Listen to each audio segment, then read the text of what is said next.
Thank you, ladies and gentlemen. I hope you can all hear me. I take this opportunity, ladies and gentlemen, to welcome you to this School of Public Management, Governance and Public Policy Alumni event, hosted by the College of Business and Economics and by the University of Johannesburg. I will be your MC for the day. So basically, the formalities, the introductions will be done on our program, as you've indicated. Let me first of all greet you very warmly, ladies and gentlemen, and thank you very much for this turnout. I also would like to acknowledge a very special person, our Vice-Chancellor, Professor Mpedi. Also, another very special person, our Dean of the College of Business and Economics, Professor Malloy, and the head of the School of Public Management and Governance, Professor Dominique Wizimana. Also, I'd like to thank our special guests and our panelists who will be here today, and I want to thank them for taking the time. These are very important people. They've made time. They're alumni of the school, and they've undertaken the opportunity to be present here amongst us today and to participate in our panel. As you will notice, ladies and gentlemen, we have a very special program, a very interactive program, a program where hopefully you will all participate and make important contributions to. We feel that this event is not only an alumni event, but also an event where we could hopefully bring in some policy discussion, some outcomes that we could take away, and for us to contribute to the national dialogue as well in this regard, which I think is quite a critical event taking place at this stage in our country's history. So the feedback and the inputs from this event will be critical for us in terms of contributing to those processes. Of course, it contributes, ladies and gentlemen, to the UJ's 20-year milestone and the professional journey our alumni have taken. You will notice, if you want to notice, very importantly, some outstanding people. For us, for those of us who don't know how overachievers look, you will be presented with overachievers in this event, starting with our VC, who has brought this university to amongst the top 3 in the country. We have an executive dean, who I think is an overachiever above overachievers. A person with 2 PhDs, 3 masters amongst others, and on top of it runs the comrades. So we also have the head of school, who, although heads a small school, has produced more research in the entire CBE and has produced researchers and PhDs and masters contributing significantly to the school and its contribution. So you will be overabundantly presented with these overachievers that we have here. Ladies and gentlemen, just some housekeeping announcements. The bathrooms are located outside. There are emergency exits. We will have a comfort break at around 12 o'clock. Lunch will be served at 2. And if there is need for anyone, for any assistance, we have tutors and we have senior people here who will look after you and take care of your needs as well. Let me start by saying thank you again, VC, for your presence. We know you have a time limit, and we will release you as soon as you have completed your input. But your presence here is highly appreciated, and we are honored by it. Thank you, VC. Ladies and gentlemen, some ground rules. Please keep your phones on silent. You are welcome to scan the digital version of the program. If you prefer, there's a hard copy as well. We encourage active participation. There will be questions and answers. Please keep to time. In our panels, I ask our facilitators to ensure that we keep to time. Speakers will be allowed 10 minutes, and that's it. I know people like talking, and we like to make contributions, but please, in this case, especially the Honorable Maimani, could my previous boss as well. So, and also my previous boss, who was our Minister of Finance. Sir, 10 minutes. Soon to be Dr. Gigaba, VC. Already. Yeah. Oh, thank you, VC. Thank you. Dr. Gigaba, a special mention for you, sir. Colleagues, ladies and gentlemen, I will... I'm campaigning here. Thank you. Colleagues, please, the program is here.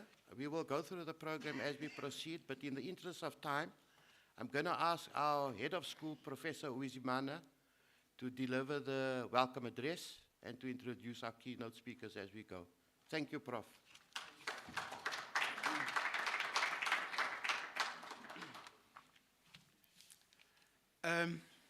Thank you very much, Professor Mohamed Jahid, for the kind words. So, good morning, ladies and gentlemen. Yes, my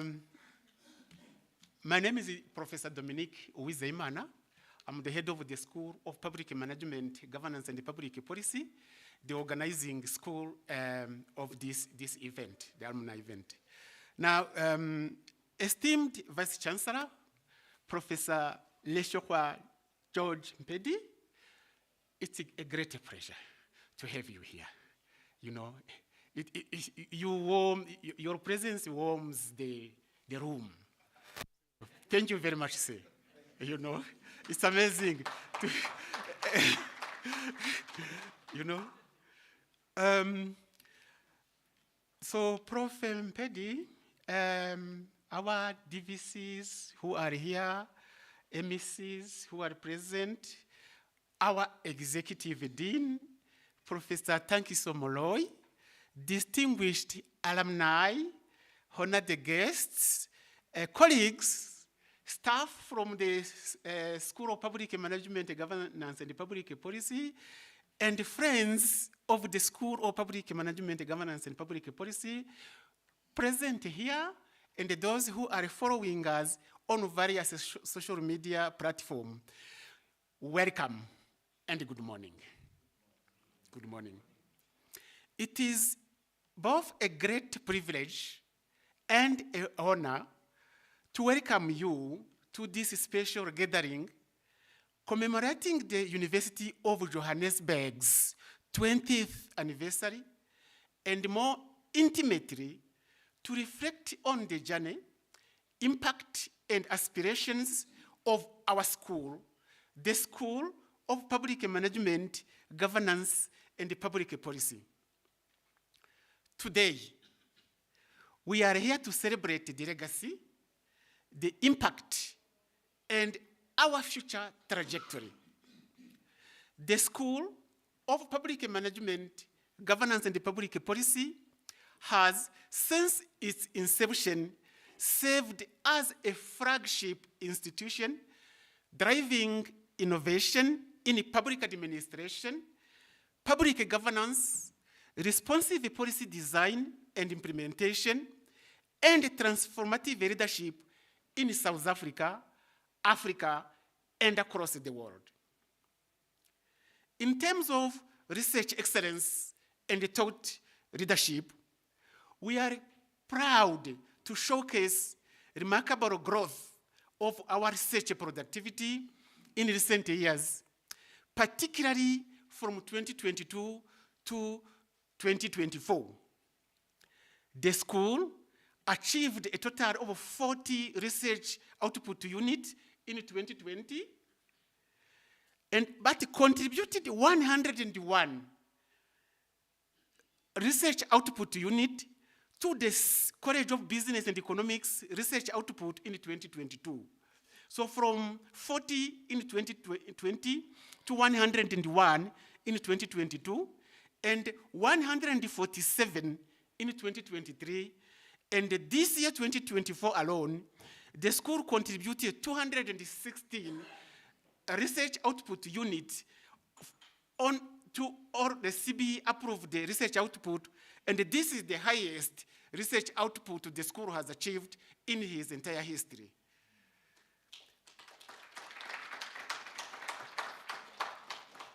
Thank you.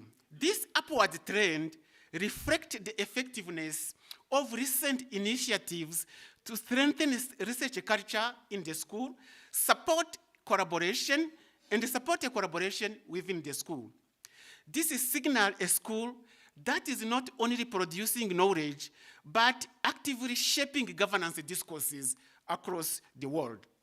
We are particularly grateful to our staff member, our postgraduate students, including many of you who are here, our postdoctoral research fellows, our research associates, and particularly our alumni for continuing the contribution to our research agenda. But we also excel in terms of teaching and learning and supervision. The academic programs at our Auckland Park and the Soweto campus range from higher certificates to advanced certificate in municipal governance to undergraduate programs and postgraduate degrees, including honors, masters, and PhDs.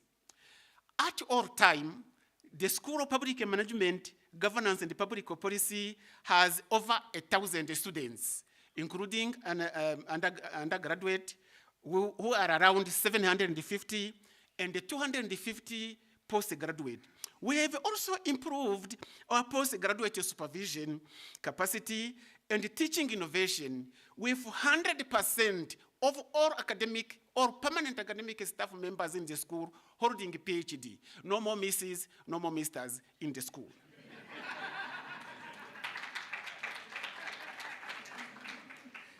And many of them are NRF rated. 5 of the 14 academics are NRF rated.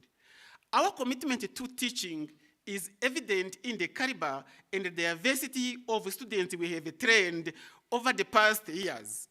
Since 2010, we have graduated 3,138 undergraduate students, 1,429 honors students, 123 master's students, and 38 doctoral candidates. These graduates now serve in a key role across the public service, academia, NGO, and international agencies. I challenge anyone who graduated with a PhD from the school and is unemployed to come and get a job as we speak. We also excel in terms of strategic partnership and Pan-African collaboration, VC. The school hosted the South African Reserve Governor Bank, Mr. Lesecha Kanyako, in 2023, and also the Deputy President, Honorable Mr. Paul Mashatile, just last year. Internationally, the school currently maintains 26 MOUs with regional and international partners. These collaborations, VC, have enabled the joint publications, conferences, and seminars, Pan-African South-South research dialogues, the development of decolonial and transformative curriculum. We are particularly proud to host the Pan-African Partnership Roundtable this year as part of the UJ at 20 celebration VC, highlighting our leadership in cross-border engagement, capacity building, and the policy knowledge exchange. We also contribute in terms of student funding. Over the past decade, VC and colleagues, Spmgpp has provided over $500,000 annually in terms of registration fees to hundreds of deserving students who could not afford it. Looking ahead, colleagues, our vision beyond this year, 2025, the future of the school lies in deepening its role as a change agent in governance transformation, both locally and globally.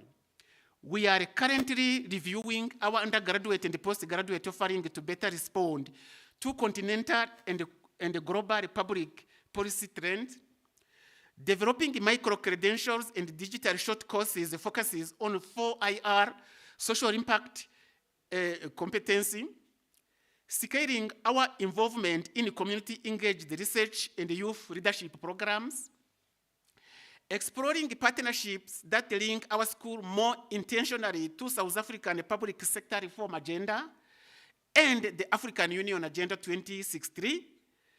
In line with UJ Strategic Vision 35, we are committed to being globally relevant, locally grounded, intellectually bold, the School of Public Management, Governance and Public Policy, and we aim to assist the university and the leadership with you at the head, Vice Chancellor, in achieving its Vision 2035. In closing, ladies and gentlemen, let me once again thank our VC, the members of the Executive Council, the deans who are here, the CLT members, members of the College of the School of Public Management, Governance and Public Policy, but especially our alumni and partners for walking this journey with us. Your continued support, engagement, and excellence embody the spirit of public service and transformative power of education. Let us continue to build it together towards a school that is impactful, inclusive, innovative, and committed to solving Africa's grand challenges with the highest level of integrity. Thank you very much. Now, it's my honor and a privilege to introduce a leader who has been instrumental in the growth and the stature of the college, someone who champions excellence and strategic vision in all that we do. Tankiso Moloi is a distinguished scholar, a leader with a decade of impactful experience in higher education. Prof. Moloi currently serves as the Executive Dean of the College of Business and Economics at the University of Johannesburg, providing strategic direction to the largest academic unit at UJ. Professor Moloi holds the Chartered Accountant designation through SAICA, the CGMA designation through AICPA CIMA, underscoring his expertise in accounting and management. Prof. Tankiso Moloi robust academic foundation included 2 PhDs, 2 masters, 1 honors, 2 postgraduate qualification, and 1 Bachelor of Commerce, and many more. Please join me in welcoming our Executive Dean, Prof. Tankiso Moloi, to deliver the next address and introduce the Vice Chancellor and the Principal of the great University of Johannesburg.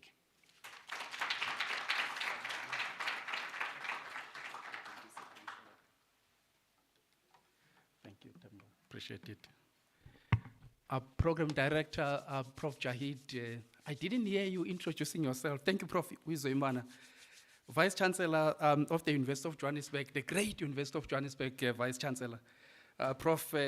Litlokwambedi, our esteemed public representatives, leadership of the University of Johannesburg, the college leadership team of the mighty College of Business and Economics, beloved alumni, staff, students, and honored guests.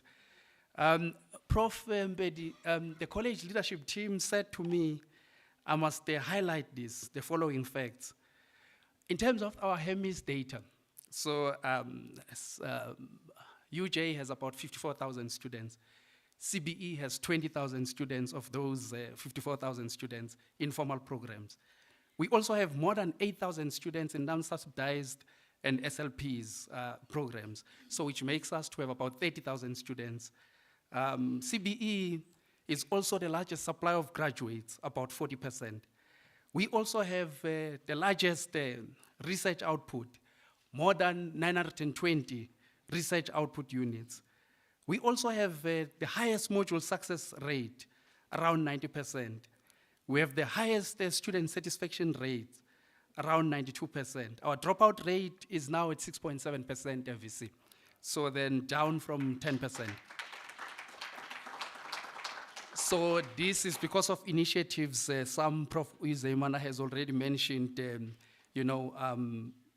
supporting our students with the registration fees. And Prof. Uizemana has mentioned this, in the School of Public Management and Governance, everyone now has a PhD. VC, we celebrate these remarkable strides it's made within the College of Business and Economics, the strides that would not have been possible without your unwavering support and your visionary leadership, Professor Mpedi. VC, your commitment to academic excellence, innovation, and societal impact resonates deeply within the very fabric of our institution, and particularly within the CBE. Your strategic guidance and tangible support for our initiatives have been a bedrock upon which we build our future. This morning, I want to particularly highlight why we have this prestigious group of alumni before I introduce my Vice Chancellor. VC, within the mighty CBE, there is an ambitious and critical effort underway to reposition the School of Public Management, Governance and Public Policy. Our vision for the Spmgpp is clear and resolute: to establish it as the preeminent go-to school in South Africa, across the African continent, and indeed on the global stage.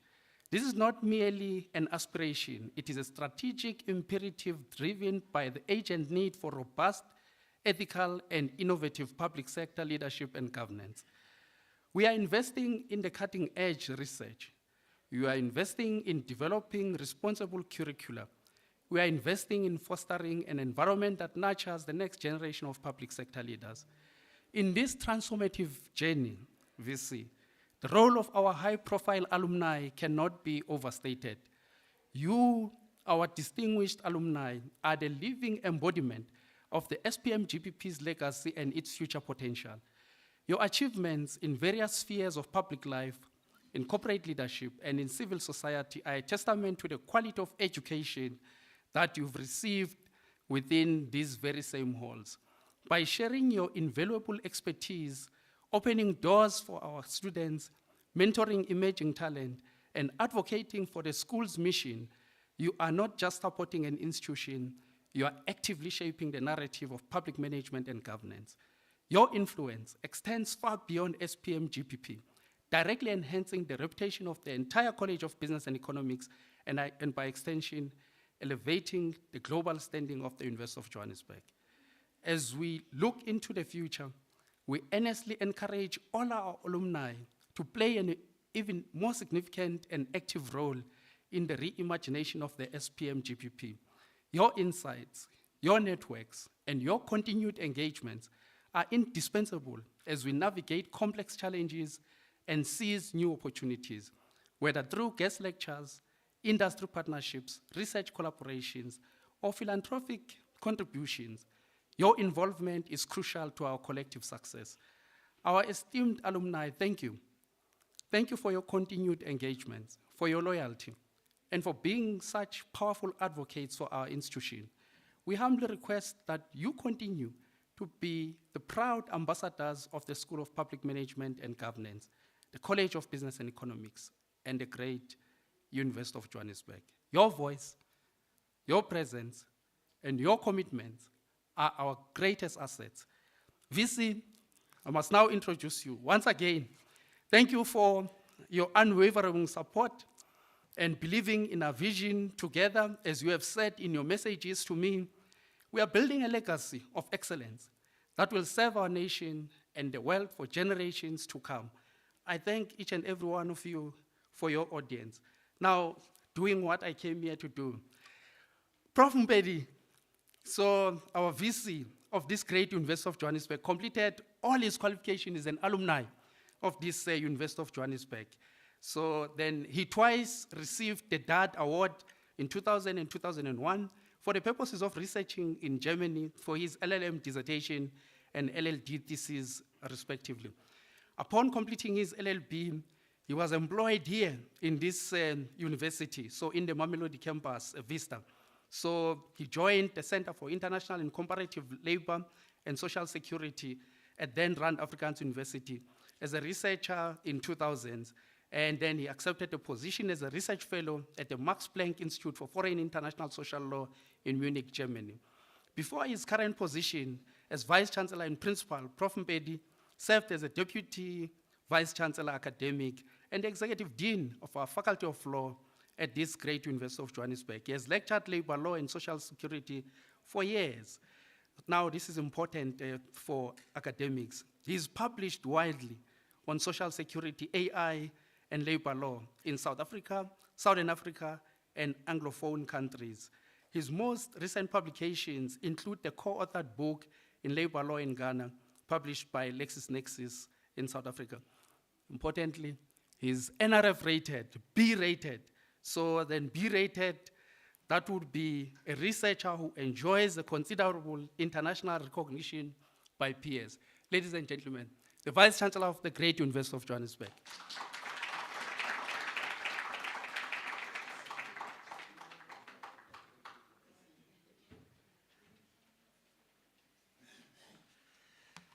Thank you very much, Professor Moloi. Colleagues, you can see this man is singing for his supper.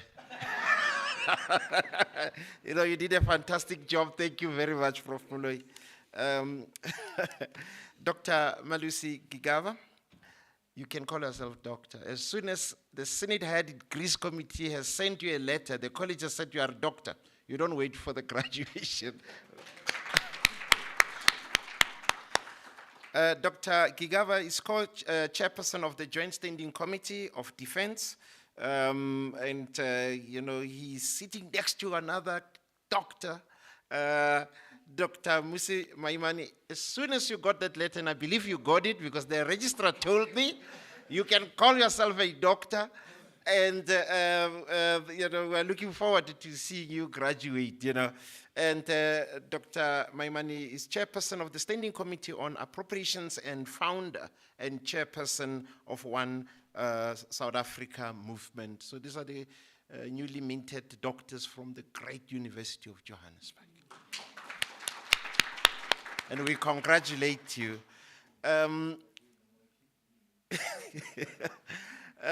We're still playing, you know. I'm in the same league with you with a single doctorate. Prof. Moloi has 2, you know, so. Dr. Dumisani Yankees, Director, the Parliamentary Budget Office and Professor of Practice here at the Great University of Johannesburg. Dr. Lebohang Peku, Commissioner, National Planning Commission. Dr. Tsepo Fiela, Commissioner, National Planning Commission, CEO and co-founder of DiversiFacts. Dr. Nakampe Michael Masiapato, Commissioner, National Commission and Chief Executive Officer, Border Management Authority. I was joking earlier that day, now I know you, I must get your number. When people are mad at me, they tell me I must go back to my country. So I don't know which country is that, because I'm from Hammanskraal. So if it starts as something small, the next thing it becomes a long story, Dr. Gigava. You know, the next thing you are being deported, you know, then I know who I'll call, you know. So that was just tongue in cheek. I'm as South African as it gets. I'm from Hammanskraal. And from a village. Welcome, Dr. Sakile Manyati, Director, Supply Chain Management, Governance Monitoring and Compliance, National Treasury. Mr. Matume Malatsi, Deputy Director General, Integrity and Anti-Corruption Office of the Public Service Commission. Mr. Vusi Mavuso, Provincial Director General, Integrity and Anti-Corruption Office of the Public Service Commission. MMC Loiso Masuku, Ms. Angela Mukasi, Director of Operations, JMPD. I was joking earlier to her that let's take a picture. When people stop me, I just show them the picture. They will leave me alone. No, you have good people, I must tell you. A car, I have 10 minutes, but I have to share this. You know, we have to acknowledge, you know, good people. One day, this car dealership gave me this expensive car. I don't know, they wanted to entice me. They say, you have it for a weekend. I'm normally, you know, a shy person, and I don't like things. But on that occasion, I said, I'm going to enjoy this car, and I'm not going to buy it. Then I put my license next to the dashboard. Then it was swallowed by the dashboard, and I'm driving without a driver's license, and I meet your people. And I explain the story. They just laugh and say, "Well, we hope you get your license." And I'm like, these guys are not as bad as we are told. So I tell one guy, say, "You guys understand, I'm going to another province for a meeting, and I don't have the driver's license." They said, there they don't understand. Good luck. I won't mention the province, but anyway. Professor Tanki Somoloi, Executive Dean of the College of Business and Economics, the mighty CBE. Of course, I saw the Vice Dean walking in earlier. Sir, welcome. Professor Dominic, of course, our program director, distinguished guests, our alumni. Let me do the government thing and say all protocol observed. But at UJ, we say, all excellence observed. Ladies and gentlemen, it is a great honor to welcome you all to the great University of Johannesburg.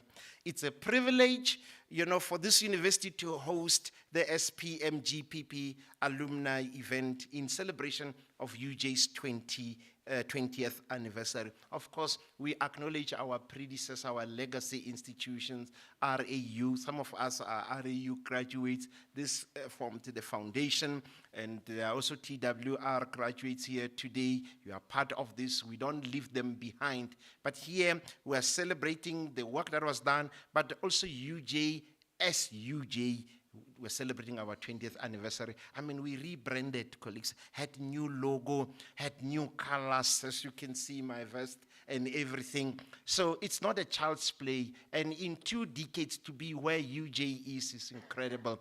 I mean, #1 on the African continent. #1 on the continent for universities that are under 50. #1 on the continent, in terms of the Times Higher Education, Sub-Saharan Africa rankings. #1, one of my favorite rankings. And colleagues, we don't live for rankings. We don't live for rankings. But when our hard work is acknowledged, we accept that with humility. I mean, in terms of the Times Higher Education Impact Rankings, this is a ranking that measures the contribution of the university towards the realization of sustainable development goals. I mean, this is about the people.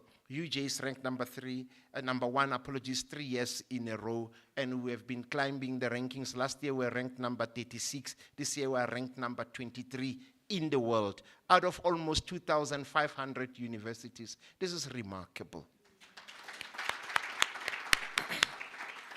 And many of you may not know what this is all about. I mean, it's about what we do to help, realize the Sustainable Development Goals. We are ranked #2 in the world in terms of our contribution towards the realization of SDG 1, which is no poverty. Because we are not just a university that we sit there and say, look how important we are. We work with ordinary people to impact lives. At UJ, ladies and gentlemen, we talk about societal impact and sustainability, technologies for the future, global footprint and partnerships. Those 3 come together. We need to work together to use this technology, not for the sake of using technology and saying, look, we have robots that can toy. No.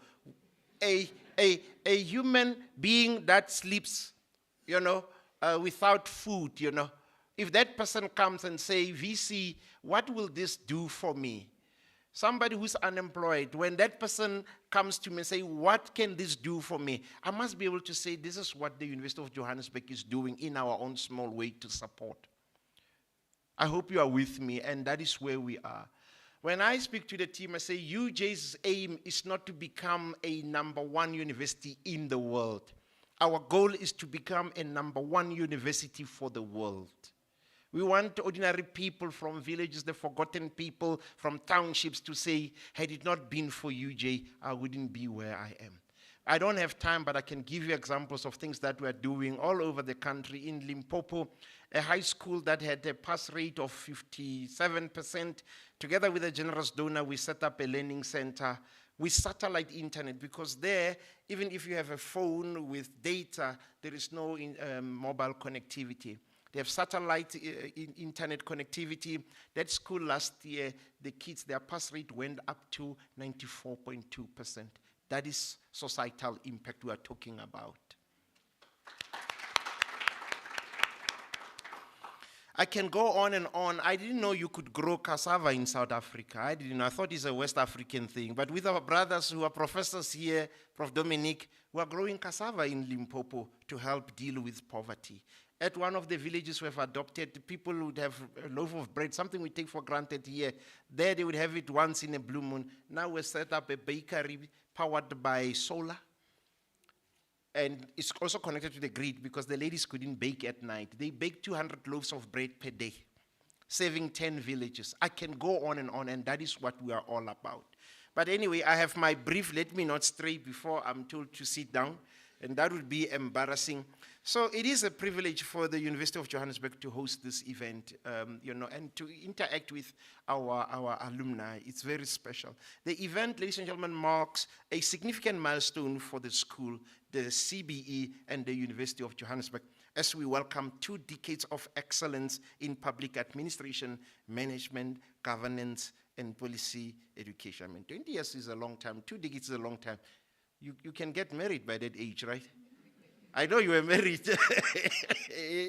Prof. You were married at 20. No, let's not go there. No, it was just tongue in cheek. So it sounds like a long time, but as a university, we make it look easy. But it's not easy. It's because we've got strong academics, strong leaders, strong managers, strong partners like yourselves. And through events like this, we just want to celebrate you and thank you. As I look out at this remarkable gathering, I'm reminded of the incredible journey you have shared in the Spmgpp. Since its inception as a Department of Public Administration in the Faculty of Humanities to a young, dynamic school in the mighty College of Business and Economics at the great University of Johannesburg. Each of you, ladies and gentlemen, has made significant contributions to the fields of public administration, public management, and governance, not only here in South Africa, but around the globe. I mean, imagine a school that focuses on public administration, public management, and governance, and you don't have policymakers. I mean, we have policymakers here with us, MPs. We've got also director generals, MMCs, and many other people who couldn't come. But if you look at the people who took time to come here and spend time here with us and share their wisdom, it's just remarkable. It shows how people value this school, this college, and this university. So many of you, ladies and gentlemen, have taken your passion and knowledge into various sectors, tackling various challenging issues and making a real difference and impact in your communities. Ladies and gentlemen, gone are the days to say, I'm educated. You know, we used to see people at villages, walking around with black gowns saying, I'm mourning for education. Doing this. Not telling young and upcoming people like ourselves that there is the ultimate gown, which is red, And we need to have a positive impact on next people, on the next generation, instead of bragging and not doing anything. As universities, gone are the days where a university will climb on top of a hill and brag about how exclusive they are. Today, it's about inclusivity, how we work together, how we empower the next generation, and how we take our communities, our countries, our continents forward.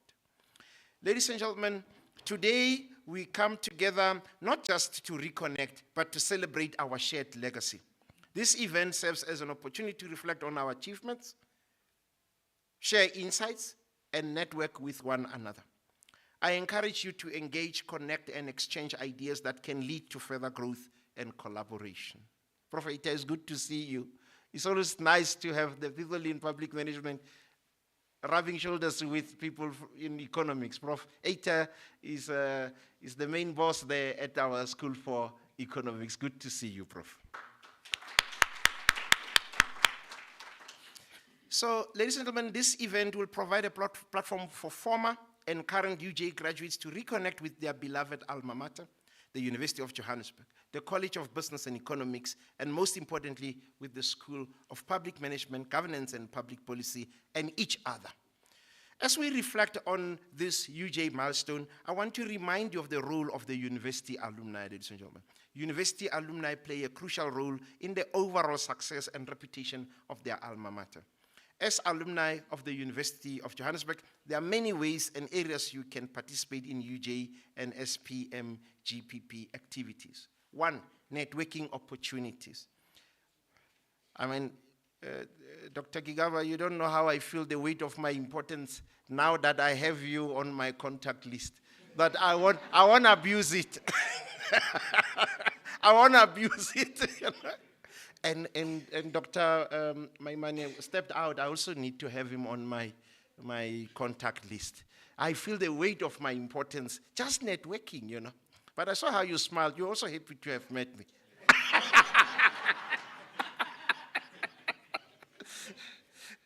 Actually, you asked me for my number because I was trying to ask you for your number.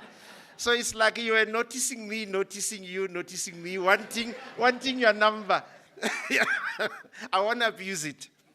So, ladies and gentlemen, alumni like yourselves can facilitate connections in various industries, helping your fellow alumni and current and future graduates to find internships, job opportunities, and mentorships. You can open doors for other people, you know, for this university, for our students. Two, financial support. Alumni can financially contribute to the university's research and education projects in many ways.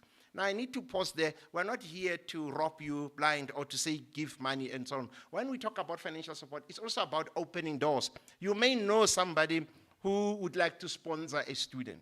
Or you may want to contribute 100 rands. At the University of Johannesburg, there's no amount that is insignificant. Even if it's 1 rand, that 1 rand adds, you know, up when you put it with other 5 rands and so on.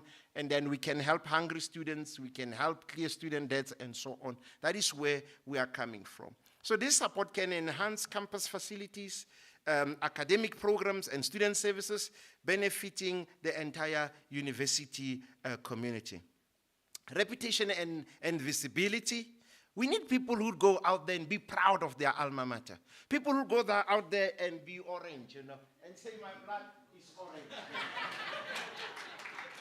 This is what we need, you know, because sometimes when people talk and they talk as if UJ doesn't graduate people of, you know, it's not about that, because, I mean, there are guys, we just came back from London, and I met people from the college, you know, they work for this bank, and they work for this important, I'm like, oh, people are everywhere. What are these people talking about? People are partners of big law firms and so on, and all that. So we need our alumni to rise and say, you know, I am a proud alumnus of the great University of Johannesburg, and that is something that we would like to encourage you to do. Of course, from our end, we'll always make sure that we make you proud. You know, we do things in such a way that you are not ashamed to say, I'm associated with this, because it's a two-way traffic, isn't it?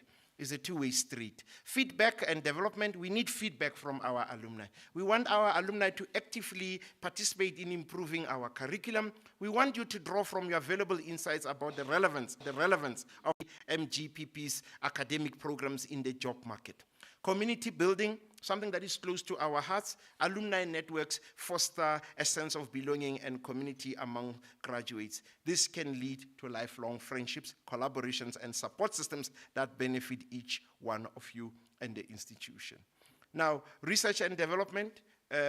Prof. Dominic has already indicated, you know, in terms of the contribution that is being made, impressive, and we appreciate that, and we thank you for your hard work. You can still participate there and contribute to the research agenda of the college. So, newly minted doctors, we hope to see you contributing in your research, in the great work that you are doing, engaging with our students in your busy schedule, also giving a lecture here and there, inspiring people, and so on. Number 8, opportunity to reconnect with your alma mater through postgraduate studies. We want you to come back and further your studies with us. Those that are not yet doctors, those that are already doctors, Prof. Moloi has shown that you can do a second doctorate and a second master's. Yeah, so as UJ alumni, you are the ambassadors of the School of Public Management, Governance, and Public Policy, the College of Business and Economics, and the University of Johannesburg. Your contributions, ladies and gentlemen, extend beyond mere financial support. At UJ, we talk about friend raising.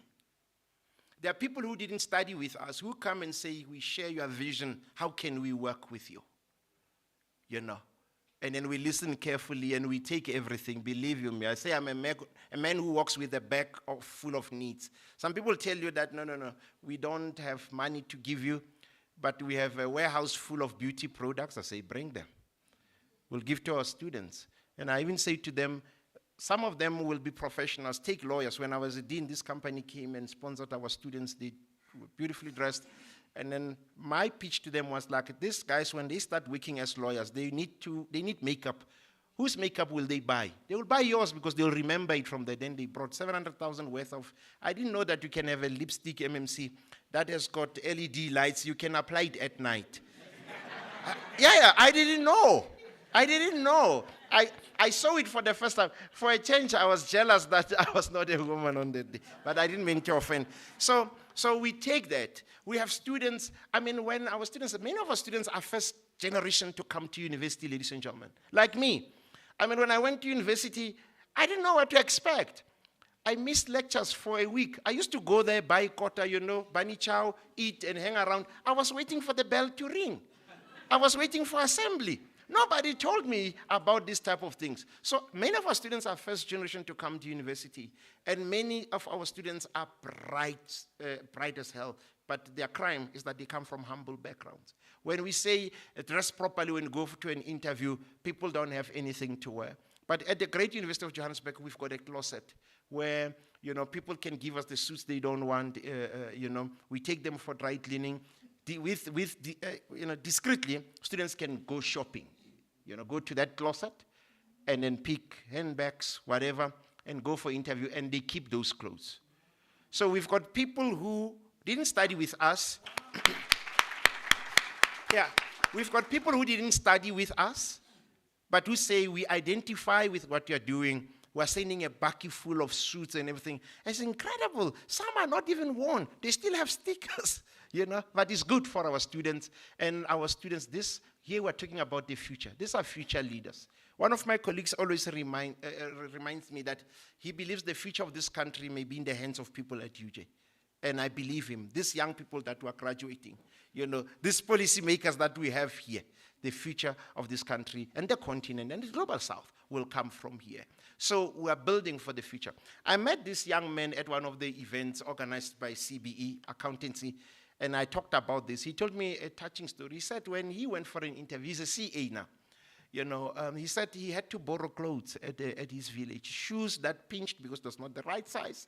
He had a pink shirt that didn't fit properly and so on, but he got the job. He said, wow, what you're doing is great. So if you want to donate MMC, those suits that you don't like anymore, we'll give them a second home and they will be loved. Dr. Maimani, those suits that you are campaigning with, please, Dr. Gigaba, I will be happy to give them a new home discreetly, and then we'll do that.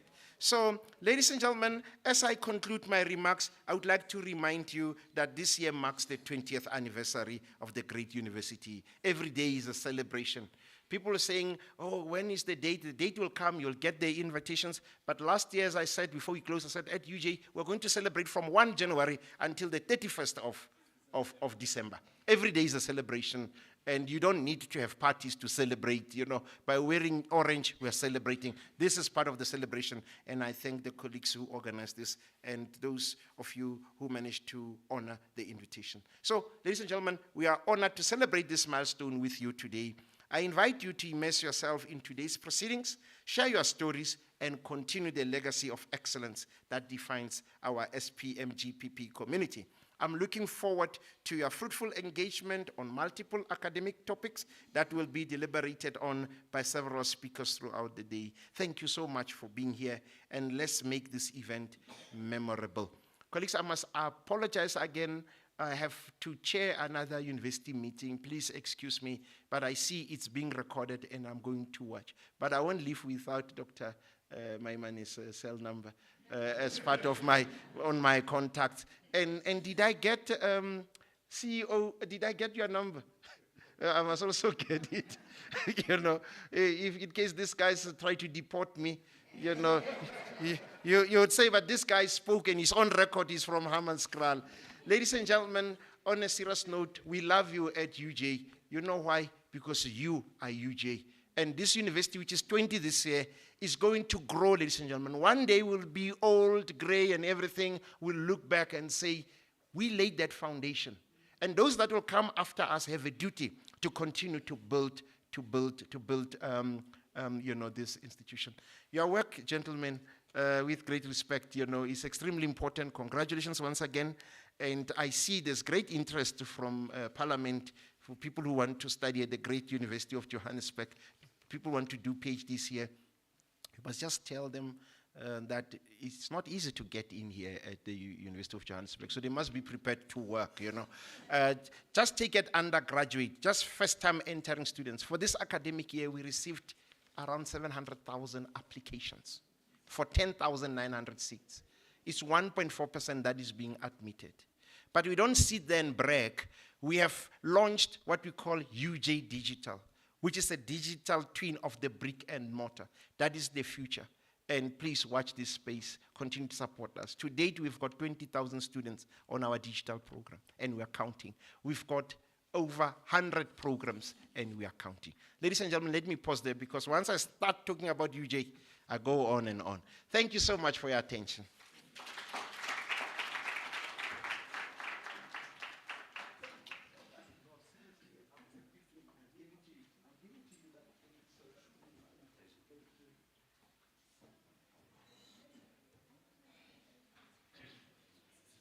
Thank you, ladies and gentlemen. Another round of applause, please, for our VC. Thank you. VC, we wanted to give you another 30 minutes because we enjoyed it so much. So if you have another 30 minutes available, it is here for you. But thank you, colleagues. Doctors Maimani and Gigaba, I think the VC was hounding you because we forgot to tell you we've got 300 students and scripts who need marking. And it's been allocated to you.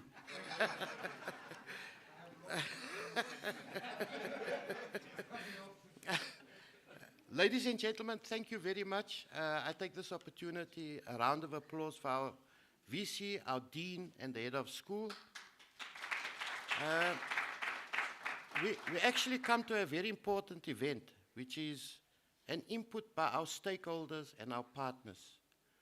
And I have the distinct honor and pleasure to invite the member of the Mayoral Committee for Group Corporate and Shared Services, Councillor Loyiso Masuku. Councillor, please, ma'am. A round of applause, ladies and gentlemen. Thank you very much, Program Director, Prof. Jahed. VC, I will stand on the protocol of excellence that you already spoke about, but I must acknowledge officially public representatives who are obviously a higher sphere of government than us in the locals, the members of parliament, both Dr. Maimani and Dr. Gigaba. I must share a special anecdote about Dr. Gigaba. When I was 17 years old in Gunubi, East London, he came to present, I think it was some activity for young people. He was the president of the Youth League then, 2001. It took his speech to encourage me to join politics. He didn't know me from a bar of soap. I didn't know him, but I just went to an event. I just want to see. There's a president coming, then I went. It's so special for me to congratulate you on this day for becoming a doctor. And you continue to be the inspiration that all of us should aspire to be. So to you students, it can take one great person to inspire you to become great. And I'm saying this because I was 17, I'm 41 now. I never thought I would be able to share a platform with him again. So it's testament, Prof, that it's possible and UJ provides those opportunities. I mean, this is outside my brief. My brief was clear to speak about City of Joburg opportunities as a partner because we're an official partner. I'll do that.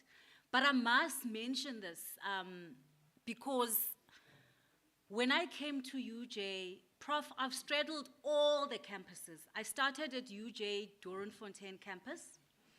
I was doing electrical engineering, 2002. I failed my first semester. I couldn't continue with the second semester. Why? Obviously because at that time you can't progress. I went back home, stayed at home, parents disappointed, but I said, let me try something else. I tried something else. I applied for public relations, and Bunting Road accepted me. Came back to Bunting Road, and I was able to finish my diploma. Back then it was Wits Technicon. I finished my diploma, and then I did my BTech. Once I did my BTech, it was the time of the merger in 2005 with the 2005-2006 RAW merger. I was in the SRC for 2 terms at that time. But imagine if I had given up when I failed that first attempt. Would I have been able to progress to, would I have been able to graduate for my master's last year in October at UJ? No, but UJ gave me that opportunity. So the message to the students is that adversity is there in life, but you have to keep on going. You have to make sure that, and I see most of you are shaking your heads. You have to keep on going, because when you are given an opportunity in life, you have to grab it. And if you believe in yourself and you take that moment to say, you know what, I'm not going to give up on this. So I want to thank you, Jay, for the person that I am today is because of you, Jay. There are many excellent people that I follow. I follow, including Dr. Maimane. I loved it when he launched his political party. And I said, you know what? There are people who want to bring about change for South Africa, regardless of the political party and affiliation I'm from. But you, Jay, when you bring these kinds of people together, it's because you want to shape policy. You want to make sure that there's social impact. I mean, bringing people like Commissioner Lebogang, who I admire so much. These are people who are going to shape conversations and make sure that we build the South Africa we want, and we build the Johannesburg we want. Now let me go back to what I was asked to speak about. It is indeed a privilege for me to stand before you on behalf of the city of Johannesburg, particularly because I am a proud alumna of the University of Johannesburg.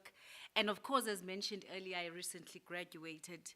I am deeply honored and I appreciate the invitation. Of course, because of my portfolio and the partnership with the city, it was a coincidence that I am actually also an alumna, and my journey in UJ of having gone through all 4 campuses is one of a transformative journey on its own. The city of Johannesburg is indeed a dynamic and an evolving space. We have an estimate just below 2.5 million young people under the age of 35. We have a youthful population as the city, and this, of course, it's a demographic reality that we grapple with because of sometimes of lack of opportunities and access to those opportunities. But we always continue to strive to empower our young people, and youth development for us is very important. It's not just a campaign. It's a deliberate, long-term program that we do, and we enforce it through policy in the city. We enforce it through targeted programs. Prof spoke about not only giving money, but also the kind of programs and partnerships that can be done. And in the city, we do have these structured programs. Sometimes we also partner with the CETAs.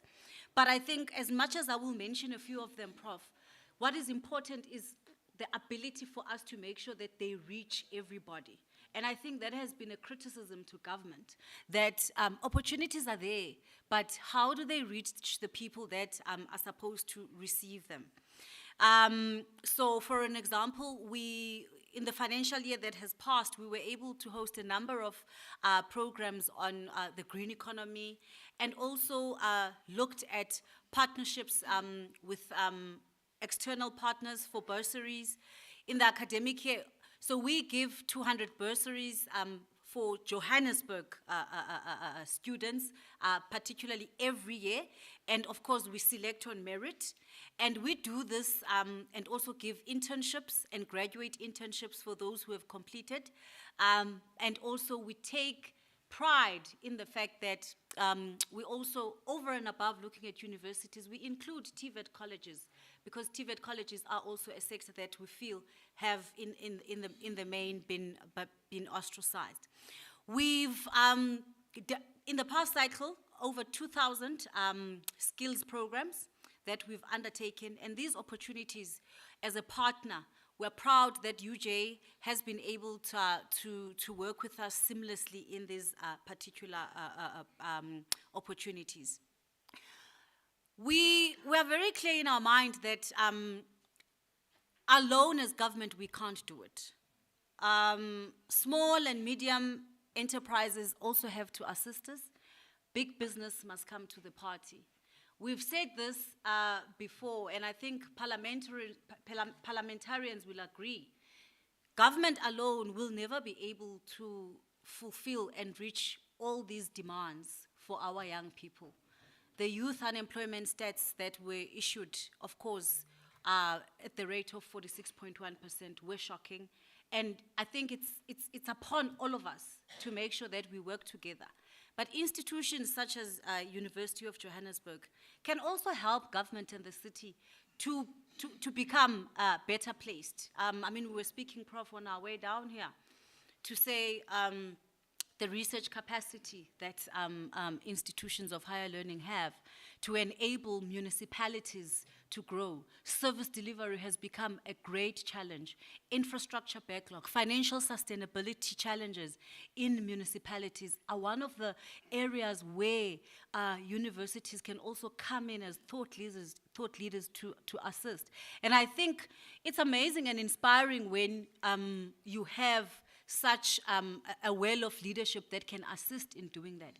And I think also the community element that you spoke about, it's critical because remember, as public representatives, we don't exist for ourselves. We exist for communities. So that element is critical, and I will also take you up on that, and we truly appreciate that. The city, of course, is committed to mainstreaming youth development across every department at a policy level of government. We do not just view you, students and young people, as passive recipients, but we look at you as co-creators, because I was also requested just to have a conversation with you. We look at you as co-creators of a future-ready city.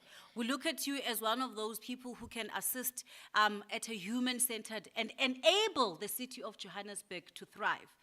We do have challenges in our municipalities. We've got migration challenges.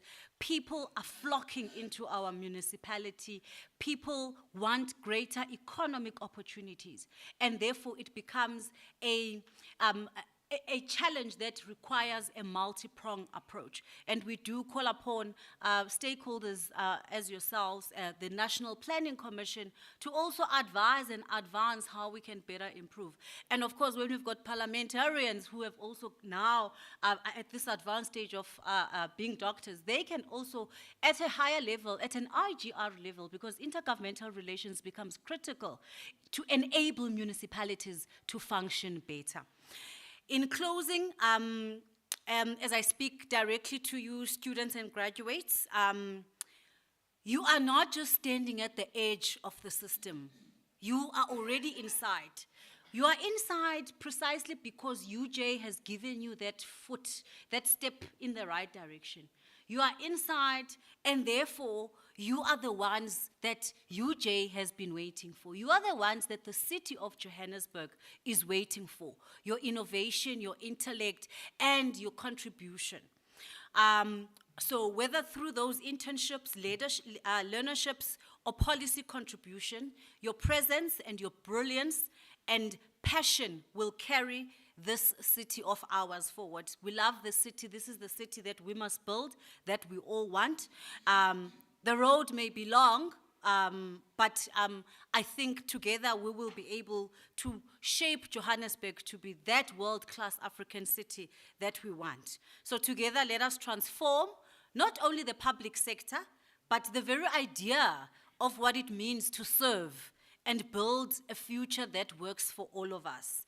And I think I want to appreciate this opportunity, and together let's continue on this journey to transform our institutions, uplift our communities, and build that city that we all want.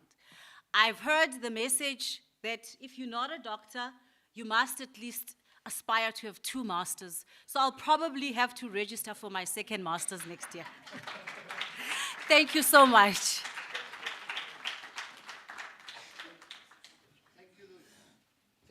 Thank you, Councillor.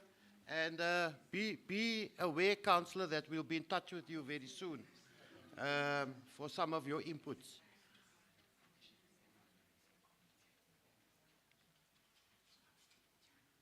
Thank you, colleagues. Again, a round of applause for Councillor Masuku. Ladies and gentlemen, I have the distinct pleasure now to introduce Ms. Paladi Bagongoa. To the VC. VC? You've...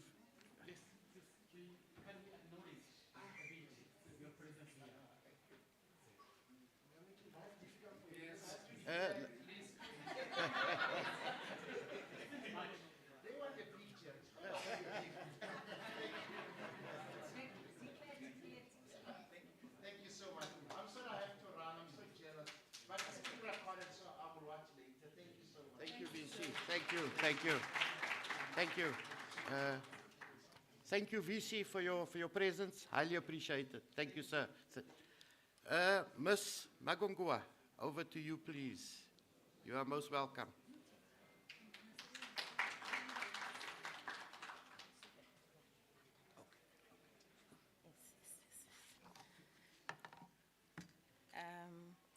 Good morning, colleagues and associates and the alumni of the great University of Johannesburg.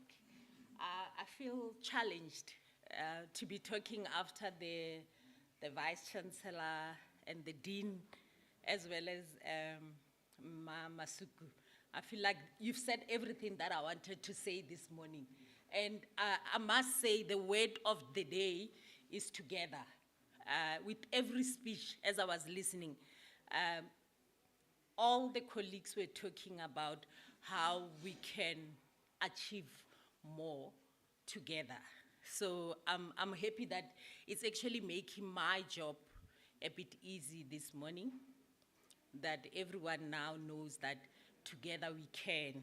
But that being said, it is both an honor and a privilege to address you today on behalf of the University of Johannesburg's Alumni Office.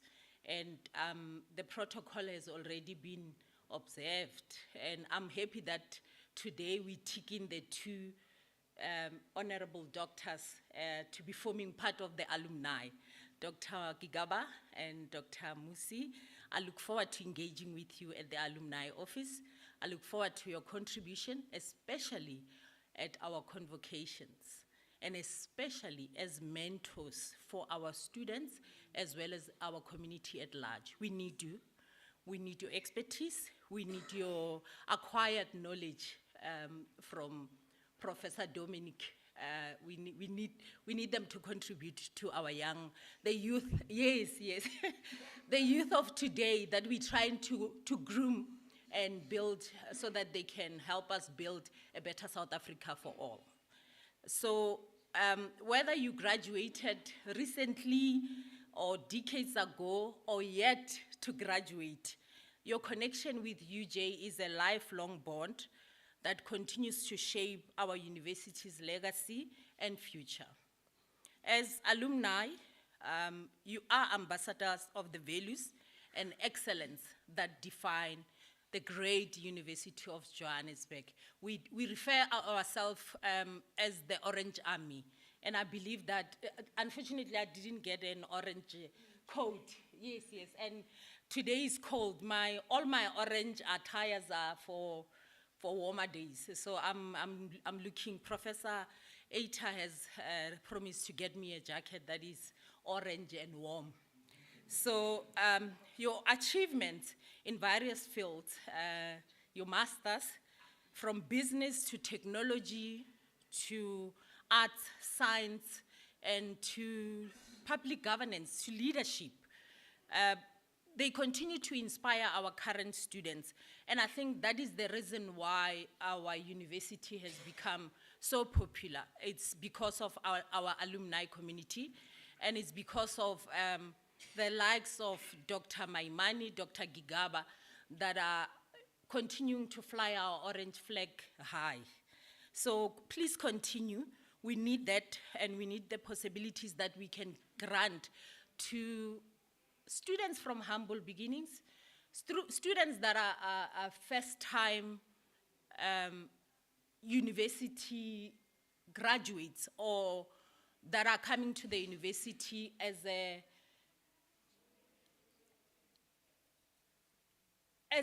hope for families, a hope for society, a hope for communities. Please help us to transform the world. The Alumni Office is committed in strengthening this community, fostering networks of support, of collaboration, and shared pride. We aim to keep all our alumni, all our students, all our associates, we aim to keep them informed, involved, and inspired through various platforms. And please wait for a letter from our office. It might be signed by me. Now you know who I am. So do not reject our invitation, because we need you. Our university needs you. Our alumni need you in order for you to do mentorship programs, reunions, and some of the professional development areas that our student might be lacking. Because sometimes when students are studying, they focus mainly on theory, and they lack that aspect of the real life examples or real life training. I was talking to Prof. Ita this morning, and I said, I should have gotten a distinction. So you see, as old as I am, my main aim is to attain a distinction. And I forget that going out there, it's not a distinction that is going to perform duties. It's not a distinction that is going to interact with people. So as an alumni, we have a mentorship program that offers a design, and is designed to connect alumni with current students, with fellow alumni community, fostering a culture of giving back, and of course, of professional development. So I encourage you to connect with us. Please sign up. We do have different tiers that grant you benefits that you can utilize as an alumni of the University of Johannesburg. We currently have 3 tiers, which is the silver tier, comes with a 12-month membership. We also have the gold tier, which needs a bit of money. It's not a lot. It's 150 rands per month. And you also have access to the library, you have access to our gym, and access to a whole lot of other facilities that are at the University of Johannesburg's grounds. The last one is the top tier, which we call a platinum tier. It's 250 a month, and it's also for 12 months. You also get access to the library services, so you can continue for the second doctorate. Then you can get books to work on your proposal. So please advertise for us. Please connect with us. Please reach out to our offices.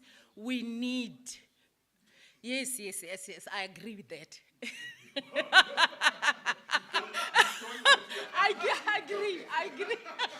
I I agree. So the tiers will help you so that you stay, because remember, registration is per academic cycle. So if you register at the beginning of the year 2025, in December, that registration ceases. But if you are an alumni member, you can still be able to access our library and work on that proposal that Butu Musimaiman is talking about for your second doctorate or second master's, Ms. Masuku. So you can sign up with us. Please visit our alumni website so that you can connect and get your alumni card. Thank you, and I do believe that together we can rise. Thank you so much. And I also have to rush for a meeting, so I'm not going to stay, but I will. Thank you. Yes, Round of I will. applause. Thank you, thank you. Thank you very much. Ladies and gentlemen, I think we've been quite inspired this morning. We are running over time, but can we have a 10-minute break?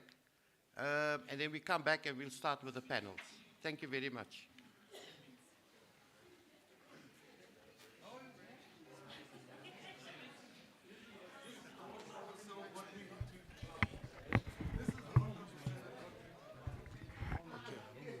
Two mics will not be. How many did they tell you to bring? They told you to bring two.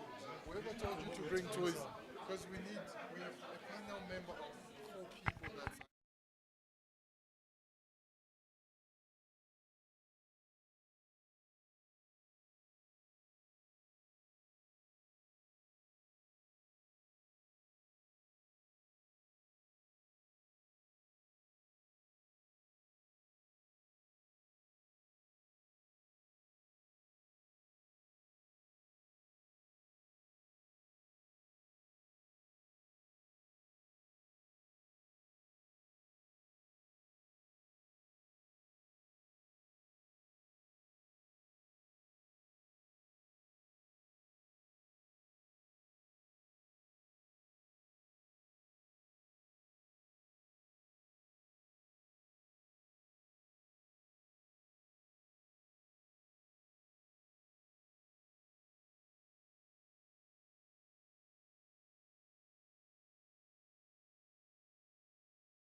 We would like Councillor Masuku. Thank you. Our MMC Councillor Masuku.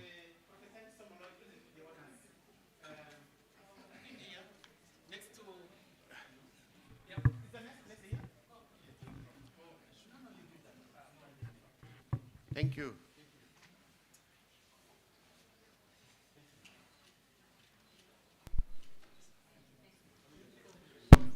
Thank you very much. Round of applause, colleagues. Thank you. Ladies and gentlemen, we will now go into our panel sessions and our panel discussion. The first panel discussion is the professionalization of the public sector. Our facilitator is Professor Danielle Nell Saunders. She will be supported by Dr. Tasneem Majam, and Prof. Sanders will introduce the panel as well. Prof. Sanders, over to you, ma'am. Thank you. Round of applause, please.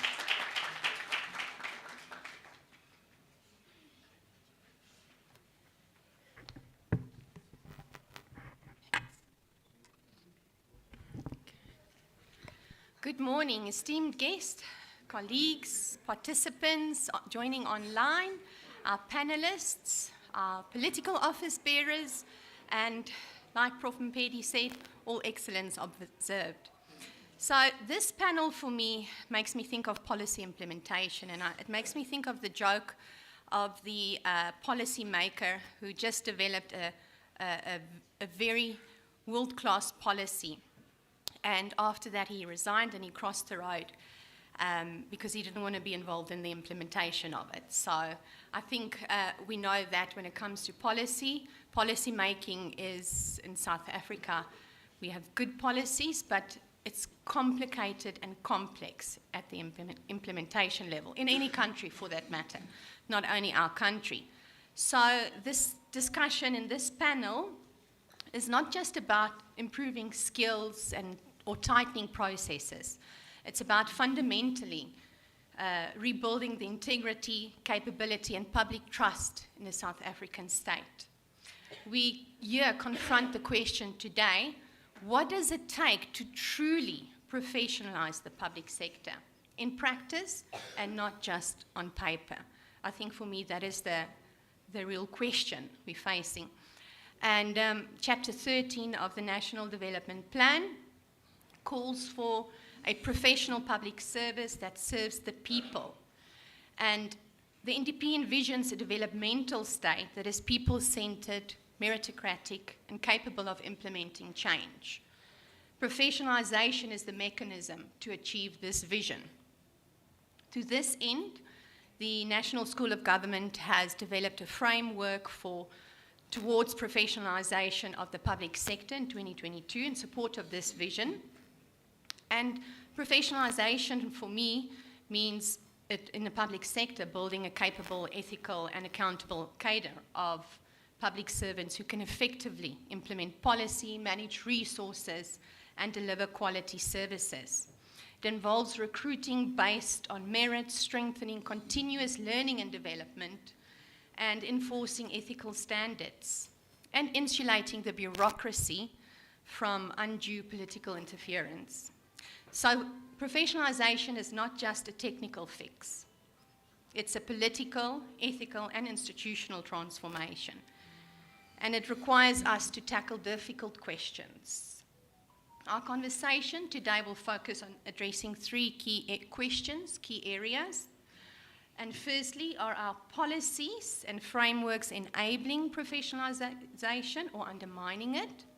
Secondly, what role must the political and administrative leaders play in driving this agenda? And lastly, how do we build a service-oriented, values-driven culture that puts people first? I'm honored to introduce our panel of distinguished guests today, or speakers today, each of whom brings deep insights, practical experience, and a unique perspectives to the discussion on professionalizing the public sector. Firstly, Ms. Angela Mukasi, the Director of Operations at the JMPD. She has served the city of Joburg with pride for 30 years to international policing training and development strategies, and currently she is responsible for 7 regions in the city of Joburg as Director Operations, JMPD. Secondly, Dr. Musi Mamani, founder and chairperson of One South Africa movement, who from a young age, Dr. Mamani's life has been driven by a deep conviction to restore dignity to the poor, excluded, and marginalized. This passion has shaped his journey, fueling his relentless pursuit of a South Africa that is united, reconciled, and prosperous. A visionary leader, seasoned politician, and a man of deep faith, Musi is a bold voice for justice, transformation, and nation building. Professor Dumisani Jantjies, Director of the Parliament Committee. He's also a UJ Professor of Practice. And Professor Dumisani Jantjies is a true champion of fiscal responsibility and economic empowerment, with a career dedicated to strengthening parliamentary oversight and promoting financial literacy. Prof. Jantjies is a leading expert in public finance and economic development with over 19 years of experience, and he is currently serving as the head of the Parliamentary Budget Office. So we've asked the speakers to reflect on a critical dimension of this agenda, from ethical leadership, merit-based recruitment, and institutional and policy reforms that can build a capable and responsive state. So with that, I think let's begin.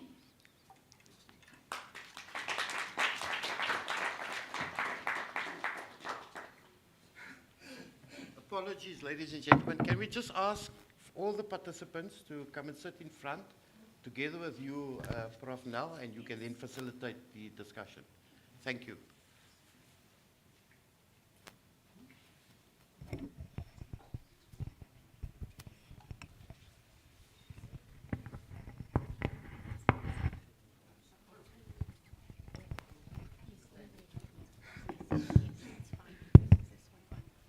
Okay, thank you, colleagues, participants, and panelists for joining us. So I think we have 3 themes, and we can reflect on it now. So Professor Jantjies, can we start with you? Thank you so much once more. Thank you for the opportunity. Do you want me to go through my 10 minutes, or you just want... 10 minutes, please. Yeah. Okay, no, thank you so much. Yeah, in no particular order of importance, the themes. You can just speak to the 3 themes. Okay, no, I had to write down because, hey, if I don't write down... Sure. So thank you so much, Prof. Nel. Thank you so much for the VC director. Prof. Jahet has been a very role model and mentor for many, many months. Thank you so much for having me here. I just want to quickly, and thank for my fellow panelists as well, Dr. Maimani, MM. Thank you so much.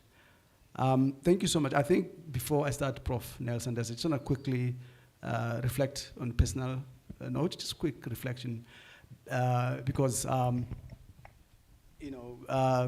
for me, the being here at the University of Johannesburg, it's always a very special significance to me, because it was a very important second home for my late younger sister, who passed away last year, 3 days, a year ago last year, around this time, from a car accident. But I think why I want to reflect on her, she was a student as well here. She was a PhD candidate in the biochemistry department, spent countless of her time dedicated to her research in labs around here. So in a way, every time I walk the grounds of the university, I feel profound sense of her connection of the spirit, and it reminds me of the dedication, of the passion the university has for the students. Really, I wanted to reflect on that. Just a quick reflection. I think my sense of the discussion today is quite timely. My reflection on is that, starting with the first one, the role of ethical leadership, really public trust in government institution has unfortunately eroded over time. We can all agree on that. And this is a global as well as a significant South African challenge. You see reports and studies consistently showing low levels of public confidence. For instance, a global truthness index of last year indicates that only 15% of people across 32 countries, including South Africa, find politicians truthfulness, consistent ranking them last in the system. It's very area of worry. In particular also, studies show that Parliament of South Africa has significantly declined as well in terms of the confidence and trust, and being the three of us here, it's very important that when we look at over a decade, trust has declined from 50% to 27% in the institution. So it's a lot of challenge there. This erosion is inextricably linked to perceived breach of ethical conduct, lack of transparency, and a failure of officials to fulfill promises. Without public trust, even the most meticulous crafted policy and well-intentioned initiatives struggle to gain traction and deliver their intended impact, ultimately undermine social contracts that the citizens have with the state. For me, really, ethical leadership extends far beyond mere compliance. It's about embodying integrity, fostering trust, transparency, and consistently holding oneself and others accountable. When leaders demonstrate unwavering commitment to ethical principles, it cultivates a culture of honest responsibility and excellence throughout the public service. As I said, research itself points out that qualities perceived to bolster public trust include government that treats people fairly and respect, government that follows the right procedures, and government that is honest and trust and has moral virtue. This directly aligns with imperativeness for ethical leadership to rebuild the vital societal contracts between the state and citizens. Practical steps around ethical leadership to think about, in my view, it's a really clear, visible, and unwavering commitment to ethical codes, and even under intense pressure from the leaders and both politicians and administration leaders. Establishing robust mechanisms to encourage and safeguard those who expose wrongdoing, the consistent and impartial application of disciplinary measures for unethical conduct, regardless of any individual's position and influence. The shift from tick box compliance for instilling deep, intrinsic understanding of core public service. So some of the thoughts I have around the ethical leadership. The second component around strategic retaining and recruiting skills. Our public service desperately, in my view, needs the brightest minds and the most capable hands to navigate complex societal challenges. Yet, we frequently struggle to attract talent and importantly, to retain them. I was talking to a colleague earlier on that we struggle a lot in our space as well. Merit-based recruitment, Prof. Nel, as mentioned earlier, is not a theoretical idea, it's a strategic imperative for national development. When senior and strategic appointments are based on solely qualification, relevant experience, and demonstrated competence, it sends a powerful message for professionalism and fairness. It motivates existing staff, and they perceive the clear and equitable path to career advancement based on performance. And it assures potential recruits that their skills and contribution will be valued. Some of the quick practical steps in ensuring we can attract and retain skilled and capable leaders. Implementing standardized objectives and a widely advertised recruitment process explicitly free from political interference or patronage. Secondly, while not always able to match the private sector top-tier salaries, ensuring a fair and attractive compensation coupled with compelling non-monetary benefits and supportive work environment. Thirdly, significant investment in continuous professional development, mentioned that, Prof. Nel, lifelong and clearly defined career paths to retain and nurture high-performance individuals. Establishing robust systems that genuinely recognize and reward excellence while also providing constructive mechanisms to address underperformance. Some of the thoughts around the recruiting skilled and retaining them. Last point, around the policy. Comprehensive policy and legislative reforms are foundational to creating necessary framework for a truly professional public service. While progress has been made over the years, you can talk about that, the effective implementation of these reforms is quite crucial. Some of the potential areas that require reform, in my view, we need to review and update the acts or policies like your Public Service Act to ensure they facilitate agile, efficient, and professional public service operations in the 21st century, strengthening anti-corruption laws and enhancing enforcement capability to proactively combat and deter illicit activities. Strategically, leveraging technology to enhance efficiency, increase transparency, and significantly reduce opportunities for corruption, opportunity for disincentivize corruption, basically. Even with sound policies, progress can be significantly hampered by deep-seated institutional challenges. These often manifest as bureaucratic inactivity, lack of cohesion, coordination across government departments, entrenched resistance to necessary change. Some of the potential strategic considerations in the area of policy, cultivating a culture of shared goals and genuine cooperation across department silos is quite crucial. Investing in the specific skills, knowledge, and resources required to effectively implement reforms and deliver on mandates, empowering and providing robust support for independent oversight bodies like your AGSA, Public Service Commission, Public Contractor, and other Chapter 9 institutions, and to execute their mandate without fear or favor. Developing effective mechanisms for citizens to actively participate in oversight, particularly within the legislative oversight, has been limited participation there. Provide feedback and hold public servants accountable for performance and conduct. In conclusion, Prof. Nel Sanders, professionalizing South African public sector is a multifaceted yet achievable enterprise, in my view. This demands solid leadership, solid ethical leadership, strategic merit-based talent, robust legislative framework, and a concerted effort to dismantle institutional barriers. This is not merely an academic exercise. It is the cornerstone of building the inclusive, prosperous, and ensure South African envisioned in our national plans. It requires sustained commitments from all stakeholders, government, civil society, academia, and indeed every citizen of this country. By forging strong partnerships and pursue these objectives with diligence and integrity, we can collectively cultivate public service that is truly capable, ethical, and accountable, a public service that can genuinely deliver on South African profound development promises. Thank you so much for your attention. Thank you, Professor. I think what stood out for me in your sharing your thoughts was that it's not just ticking the boxes, compliance exercise, having the right people in the right role, and also you mentioned reform. That is also critical. It's not just revising HR policies, but entire reform of institutions, systems, processes. So I want to pose the question to you now. Yes, you didn't use your full 10 minutes, so I can take a few minutes if you don't mind. So for me, it's easy to change. Well, it's not easy. It's a bit more simplified to change policies and processes, institutions, systems, etc.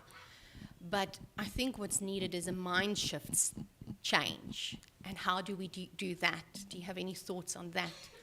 And surely it doesn't only rest with government. It's broader. It should be more inclusive. Other civil society organizations, citizens alike. What are your thoughts on that? Thank you. That's a PhD topic, you know. I agree. Thank you so much. I agree. One of the point I've always highlighted when I joined the Parliamentary Budget Office is really around the shifting the oversight from not being about rents and cents, but a lot being about what we want to achieve in society. And I think if we have a public service that focuses on what outcomes we want to achieve, for me that goes a long way. Whatever we do, last week we had a meeting with the Minister of Women, Youth, and People with Disability discussions. And the discussion, I asked to say, let's stick with impact. And I feel the discussions around public service, around ensuring with skill, leadership, it should a lot to me focus about how do we achieve the impact. Because a lot of times, and I feel once we start thinking, we deal with the budgets, if we see budget as a tool to transform society, transform the economy, beyond just it being rents and cents, I feel that can shift away a lot on how we do things, in my view. Let's focus on the inputs, it's important, but let's focus on what we want to achieve. And even when government comes to account to the committees, they should tell the committees what has shifted since the last time they came. And I feel that can go a long way in transforming the way we're thinking about public service in society. Thank you so much. Thank you. And thank you for a straightforward answer to a very complex question. It's not only about rands and cents, but it's about the vision, where we're going to. Thank you so much, Professor, for your insights. And also, we're glad to hear that PhD runs in a family and alumni as well. All right. Ms. Masuku, would you mind sharing your insights of us? Go. Thank you. Thank you, program facilitator. For me, it's all about meritocratic culture, a total shift from who you know to what you know and how well you serve the Republic of South Africa. Meritocracy is making sure that appointments, promotions, and responsibilities are earned based on skills, integrity, and performance, not connections. You know, I monitored the social media platforms now recently since the city of Johannesburg advertised the Metropolis trainees positions, and everybody's asking, how much should we pay? Who do you know that can assist my child? My child has been applying for a position for the past 20 years. You know, so that is the culture in our society, so we need to move away from that. Upholding, of course, accountability, the Batopili principle, and the public trust. A rhetorical question is, why do we exist as public servants? We need to also reinforce a culture of accountability. The Batopili principle reminds us that we do so with dignity, responsiveness, and transparency. When we lose public trust as public servants, we then lose our legitimacy. You can imagine in the city of Johannesburg, if the citizens have lost trust in the first line of defense, which is the police, what will be happening in our society? When you look into a merit-based appointment, we talk to verified competency and integrity. What a person knows, how that person can lead, and also prioritize integrity, prioritize qualification, prioritize capability. Is the person capable of delivering that service, even though that person has got a qualification? Does that person has the integrity to do so? You look into the skills audit, it should be a compliance exercise, not a by the way, you know? That on its own will assist us to identify the gaps, and then how do we then address the gaps that we have identified? Through targeted development. And that will also inform our succession plan. Standardization of qualification also prevents the manipulation of job requirement to suit preference. You know, we've got municipal staff regulations that outlines positions, qualifications, including experience. We also need to create consistency.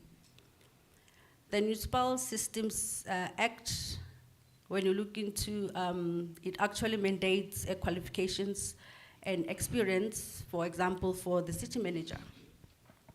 So we also need to ensure that local, provincial, and national, they have the same minimum qualifications for equivalent roles. Leadership and development, together with ethics, the leaders, as leaders, we need to set the tone. What is acceptable? We need to set what is acceptable and what is not acceptable. When leaders model ethical behavior and accountability, it filters down to the lowest level of an employee in an institution. If we don't, then we normalize the dysfunctioning of the institution. So it's our responsibilities as leaders to shape the public sector.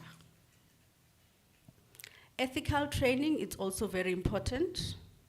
It should be mandatory and compulsory, particularly for senior leadership position. It's actually a core competency for public service. It cannot be a soft skill. We also need to build a resilience and strengthen values to be able to drive decision-making as leaders. This will also enable us to be able to not necessarily succumb, to be able to elevate pressure from political influence. So this will empower us as leadership to be able to, be able to stand for the ethics of the business. Of course, we've got challenges in the public service. One of the challenge is the cadre destructive deployment and the interference in recruitment. So one will then ask a question that is cadre deployment incorrect? In my own opinion, it's not, as long as you appoint a fit for a purpose person. Everyone will like to work with a person that, amongst others, you trust and you can rely on. Another challenge is the skills mismatch. Roles without necessary qualifications. No support for ongoing learning, and lack of structured capacity building within organizations. Poor enforcement of codes and professional standards. Of course, we've got the right framework of code of conduct or ethics. The implementation part of it is weak. And also, there is no consequences for the violation of codes of conduct. We also look into the fragmented training and inconsistent performance management. Performance management should not be subjective. Lack of aligned training programs, also a challenge. With all these challenges that I've mentioned, you look into how then do we intervene and come up with strategies to professionalize the public service. We obviously need to enforce the merit-based appointment. We need to standardize minimum qualifications.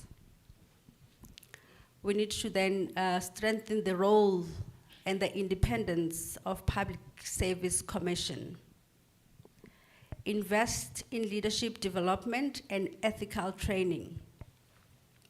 Promote professional registrations, like for example, the engineers, they belong to a certain body where they need to register.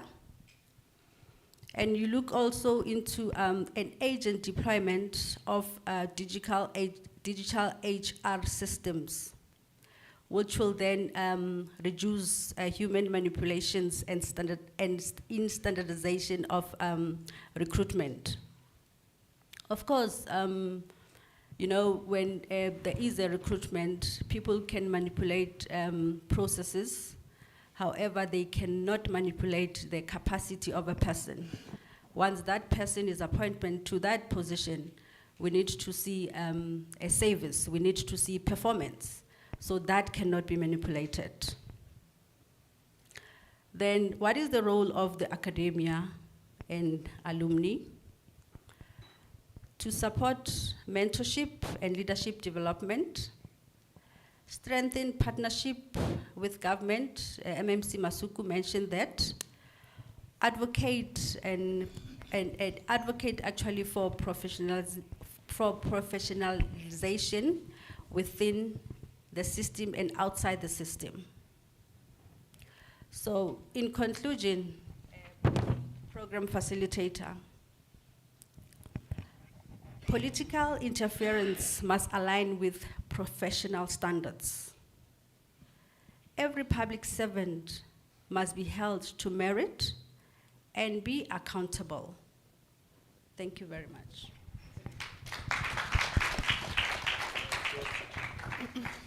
Thank you so much for those insights, and soon to work on your proposal for your PhD as well. We're working on that.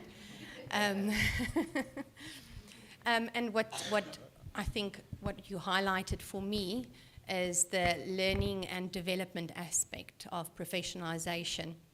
And also, I think you also spoke about the SMEs competency framework, which is good on paper, but when it comes to practice, it has its challenges. So I think these are very good insights. Thank you for your honesty. And Dr. Malusi? Yeah. Mamusi, yes, apologies. Could you share your insights with us, please? Firstly, thank you so much for having me. It is indeed an absolute privilege. I was sitting here today thinking to myself, I started my high school at Rao Call.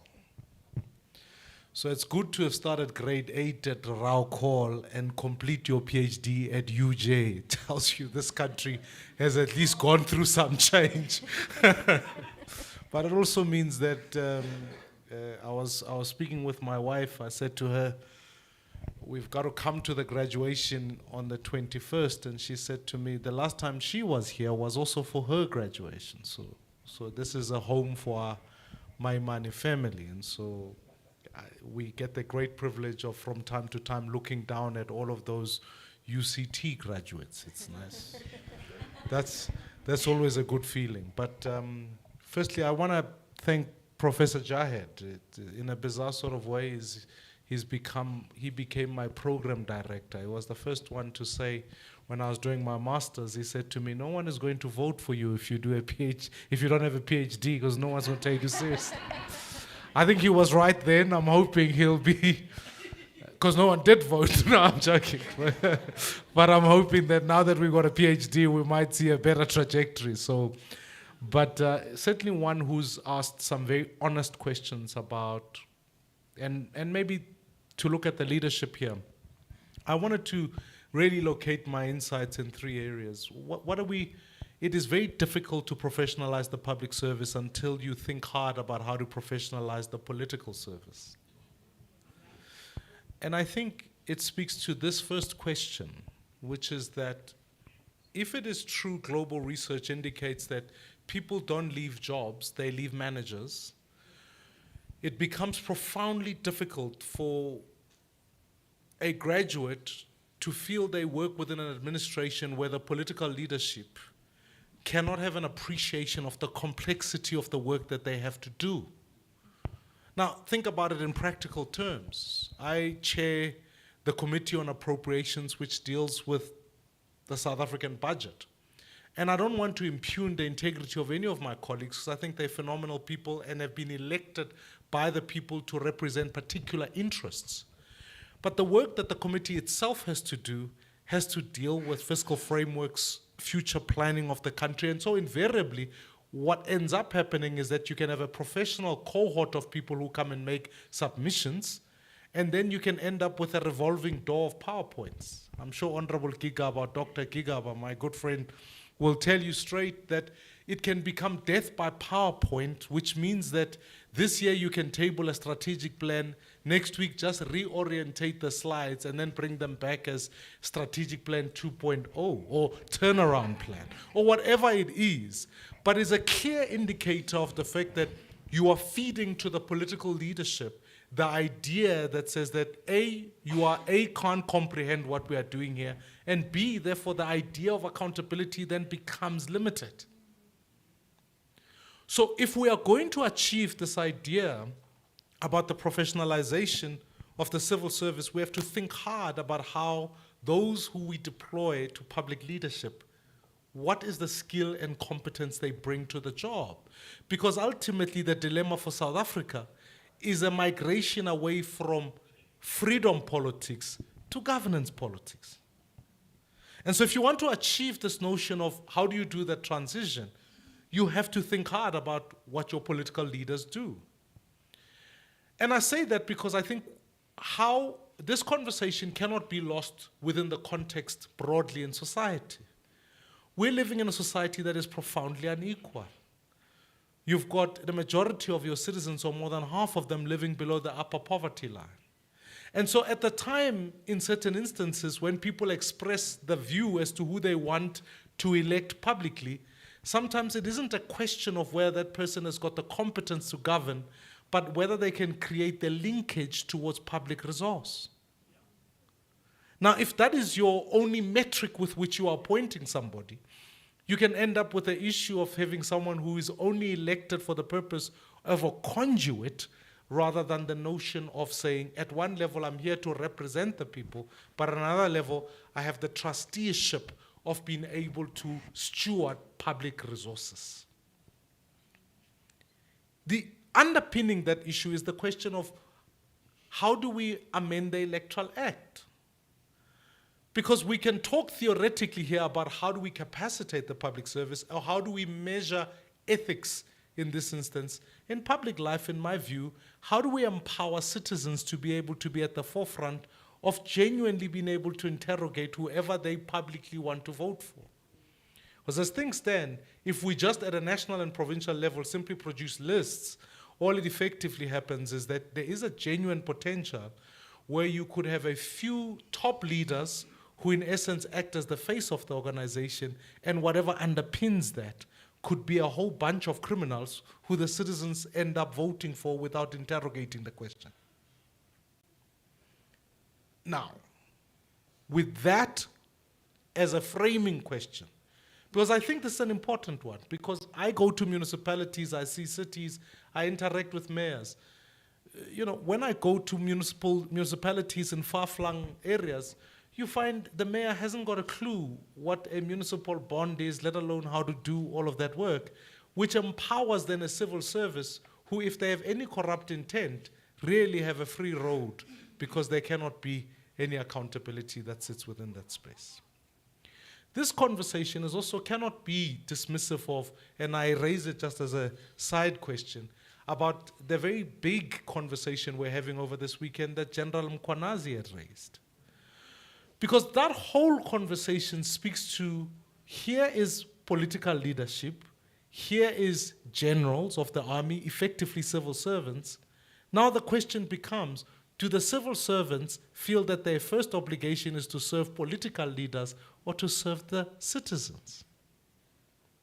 And so when you divorce yourself from all the other allegations and all sorts of those things, we have to restore the confidence that you are describing that says that regardless of the political headwinds, civil servants at their first point of departure come to public service to do exactly that work of serving the public.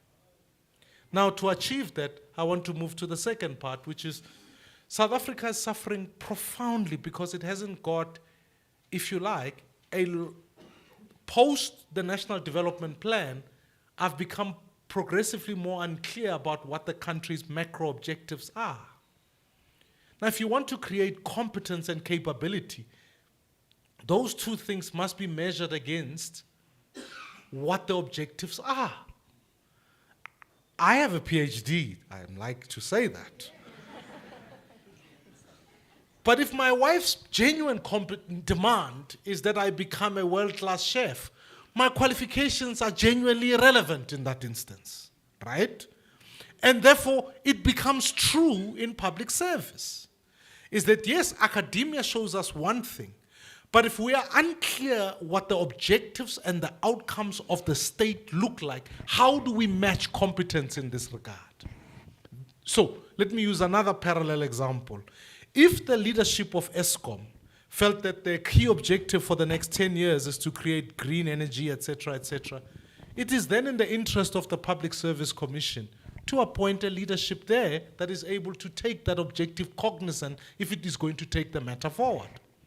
So if we're going to solve for this question, and I want to say, the reason I think this panel is so apposite is because 32% of our national budget is spent on the cost of employees, which means for every R1 that comes into the fiscus, 22 cents of it goes to debt, 32 cents of it goes to public service, and the balance goes to either social welfare or social protection or the social wage of some kind.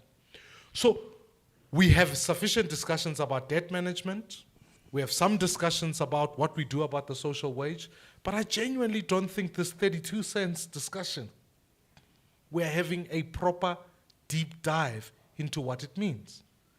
So if we're going to have a leadership of the future, or we are going to empower the Public Service Commission to do its job, I certainly think that you are asking them to run with some of their legs tied if they are unclear what the destination looks like. Were you to read the medium-term development plan that has been recently adopted, it has 31 priorities. Now, if there are 31 priorities, it feels like everything is a priority, which means it is hard in and of itself to eventually know in education if one of my key objectives is that the economy of the future will require people who do maths and science. Well, what incentives am I keeping to give maths and science teachers who are at the forefront of public service to remain within education? Instead, you can walk around and go to Nashua and any toner place, you'll find competent maths teachers who should have been there. So I highlight that point because we can speak in theory, but at the end of the day, the granular says that until we craft the architecture of the state and what it seeks to achieve, we will always fall prey to rather patronage and political connection rather than in fact understanding what does competence mean in this regard. Lastly, I think that there are massive opportunities for the future. Firstly, I think it's a myth to suggest that the South African public service, or at least is larger than what it's ever been. So people talk about this frame. In terms of head numbers, our civil servants have not grown significantly post-94. Your great dilemma when you look at what happens to our civil service is that as people have moved up, enjoying multi-year wage deals, it means that at a senior level, people have become profoundly well remunerated. I'm not here to debate whether that's right or wrong. I'm merely trying to indicate the fact that it's not that we've suddenly got an abundance of teachers. Instead, we've got a shortage. We don't have an overabundance of healthcare workers. We've got a shortage. But organizational structures incentivize the top-tier leadership to a point where you've got way too many people at that level who are often sometimes unclear what happens. Let me take one institution that has suffered from profound corruption. When you go to the road accident fund, before you even deal with the court cases, just ask for an organogram of what their senior leadership looks like. You soon work out the fact that there's a chief directorate for stapling, chief directorate for singing, the director for it is bizarre. All of those posts well remunerated. All that sets is a culture in the organization that filters all the way down. So what are then the opportunities? The first is, I think we need to amend the Electoral Act. I do think we have an opportunity around digitization. It gives us an opportunity to uplift transparency. It means that decisions aren't made to the exclusive purview of only a few people that all of us can understand. The third opportunity is I think we've got to give a certain professional certainty. What I mean by that is that let your skills speak for themselves. And I want to, just for sense of provocation, ask this question. Is it not about time that we consider, as other developing countries have taken, a public service exam? So we can benchmark. We are clear in our heads, okay, this is what it means if we want you in this skill. Because until we have that, we can have director generals and leaders who, A, have the certainty to know I'm not here because I owe you a political favor. I'm here because I'm competent, can deliver a job, and therefore I'm here to serve the citizens. Whether the politicians come and go, the civil service will remain and continue the work. So that's a question. And I've often, to add to that, if we're going to consider that, maybe we need to ask the question, what qualifications should politicians have? Other African elections are asking that question to say, if you don't have certain postgraduate degrees, you are not coming to parliament. Dr. Gigaba might support me now that we are here. I'm hoping we march together in this regard. So in conclusion, I think there's an opportunity here. And whatever my feelings might be or might not be about the national dialogue, I would hope that what emanates from it is at least over before the end of this year, is a clear, cogent plan about what the future of this country must be, what capabilities we require, so that whatever decision we make as far as the Public Service Commission is concerned, it can be able to craft the infrastructure of the state so that the skills match the developmental outcomes that we need. Because there should, as a rule of thumb, be gone are the days where if I'm looking to supply water in Johannesburg, I can't find a water engineer. I'll rather hire a doctor from elsewhere. Not that doctors are bad, it just means there's a skills mismatch, but more seriously, there's an outcome mismatch as it pertains to that. And I think what the University of Johannesburg is busy with in its 20th anniversary is then to really put the invitation out to say, as these graduates are coming through these corridors, how do we make it more attractive for them to come and work in public service? Because the more I speak to young people, the many of them say, me, work for government. If you think about your obstetricians and gynecologists who will come, not out of this college, but in any other, for them to go work for the public hospital, they think to themselves, well, in a universe where we are being so sued because of caseloads, etc., why would I want to go work for the public? And therefore, let us make it such that the graduates that come out of here can come and work for public service. Thank you very much. Thank you, Dr. Musi Mamani, for those thought-provoking insights. I think what you highlighted for me, which is also important and I agree with, is being stewards of resources. So public sector is steward. They are stewards, and it also makes me think of the stewardship theory. And you also mentioned empowering people, which is equally important. We now have an opportunity for some questions. We have 20 minutes for questions. And let's, yes, is there a rowing mic? Yes. Okay. Yes. You can, just by show of hands, raise your hand for the first question. MMC Masuku. Over here.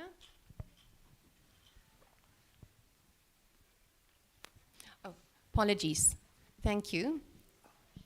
Do you have a microphone?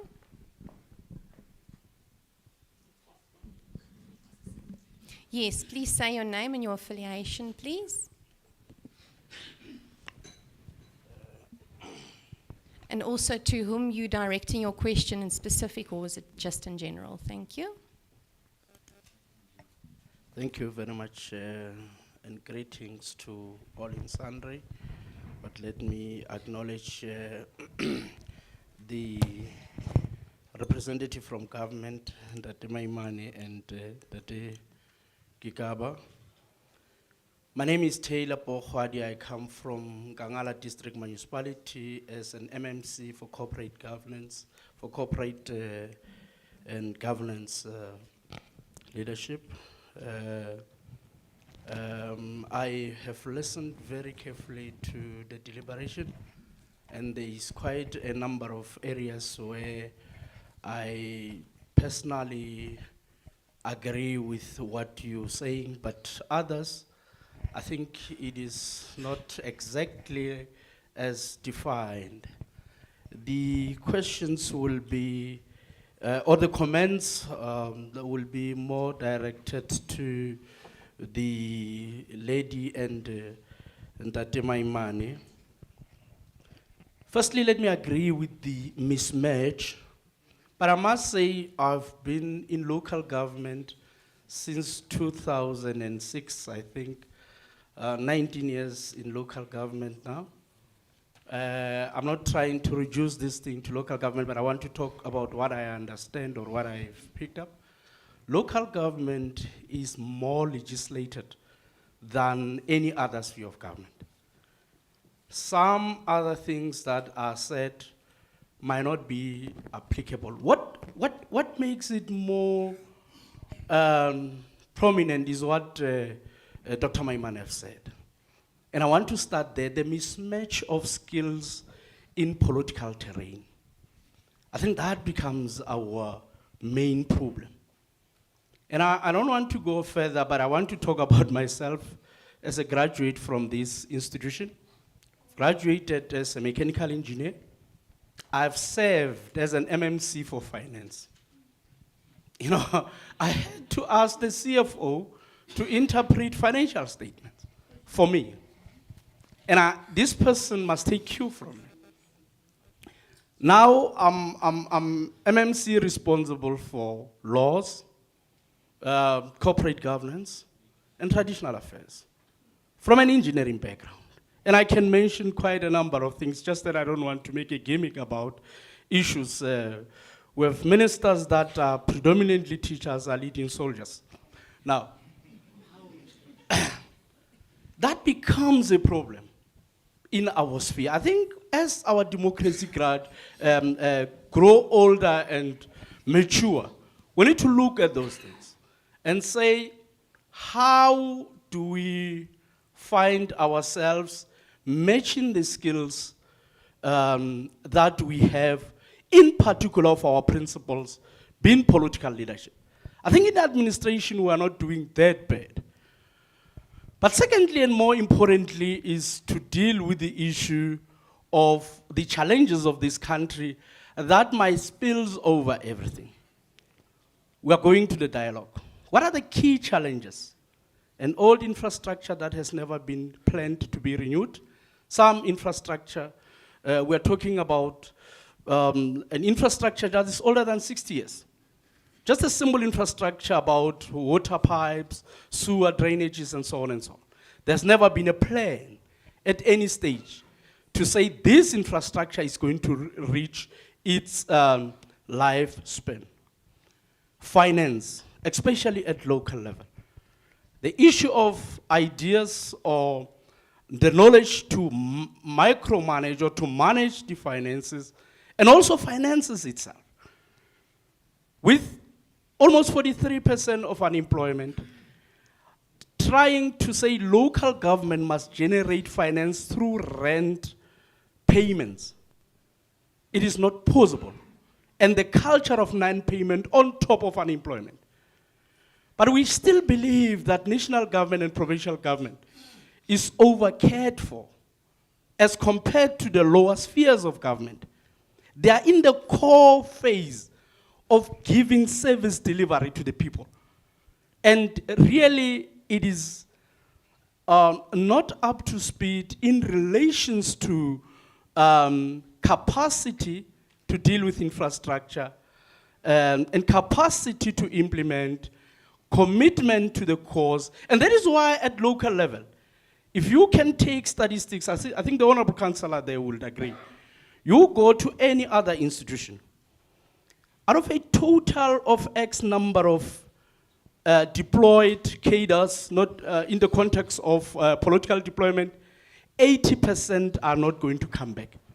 And you have a new skill into the block. Now, and local government is more complex than any other spheres. And get it from me, public sector, comparatively to the private sector, is more intact than, in fact, I want to say that the private sector is more in disarray than the public sector. It's just that they work their things in-house. I've worked at a company from 1988 as an engineer to 2008, 20 years, before I joined the political arena and becomes an MMC. I could compare the two fairly. And in government, there is laws, there is directive. It is unfortunately the mismatch of skills becomes a problem. The resources, both from financial and any other way, makes it more difficult for government to run.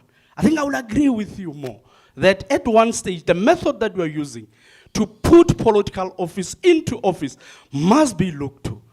For an ordinary sister or nurse to be a manager managing the road or managing anything that relates to infrastructure is a mess and is the problem that we find ourselves in.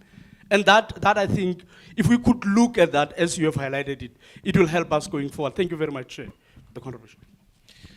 Can I just in response to the point, when you, I'd be very careful not to make a suggestion that, or make it almost a rigid rule to say a particular set of qualification or qualification ability is the sole indicator of competence, as I highlighted earlier, and I think we share the same sentiment. But there are two provisions that I'm not sure we've tested to the full limit. The first one is, of course, the president is well entitled within cabinet to make appointments that are outside the list process. Those are limited, I think there are about two, which means that the president can bolster what they would feel would be a deficit of skill if they felt like they needed one. The reform of local government, on the other end, is that as we create MMC, when you look at where other jurisdictions have gone, if you think about, let's take Germany as an example, or we can take whatever, other different parts. That provision is expanded for executive mayors or mayors to be able to make more appointments, fair enough, that up to a limited point that can say, actually in this instance I need an MMC for planning, and the list before me does not have a planning person, or the list before me doesn't have. And that's not to suggest that there's an overemphasis on political leaders playing into the rules things, but they certainly do set the culture if they dismiss the rules. And so ultimately, I endorse what you're saying, and I'm saying there must be a review of models when we look at how we established mayoral committees, because I think if we're not courageous enough, we're always going to be at the whims of whatever the political quality that you get. Johannesburg is a classic example, MMC, and I'm just so grateful you are here. You are grateful you are from this great university, because I think it tells us that we've got to institute to make sure that the rules that form those institutions are so strong that ultimately whatever the political headwinds occur above it, the municipality of Johannesburg is able to survive through it. Thank you, Doctor. You also had a question for Ms. Mkasi, right? No. Okay, all right. We have an opportunity for another question. Yes.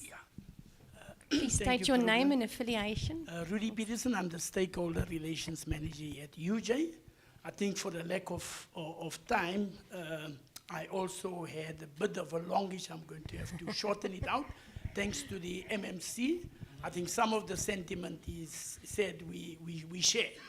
The difficulty of bringing a conversation on public sector, public governance, is it can be a long story. Let me just say that, and I concur with the previous speaker. I think, Musi, you have advocated for a reform in our electoral system, and I tend to agree with you. I think that is a fundamental issue and a problem. I'm standing here and I'm wondering where I was not going to comment, Dr. Daniel, leave it for our alumni, but I am tempted to say, because we are speaking about a very important subject matter. So the professionalization of the public service is a complex one. And whether we are going to succeed to do it in this one conversation and otherwise is far-fetched. It is a long one. I just want to link on to what my MMC said earlier. I'm sure you were aware, politicians and otherwise, about the qualifications just in councillors. where it was found that a proportion of them don't even have a mere matric. And sometimes you are called upon, he mentioned the issue of an MMC having to read financial statements with not even a matric. So that's just in local government, let alone the other spheres of government.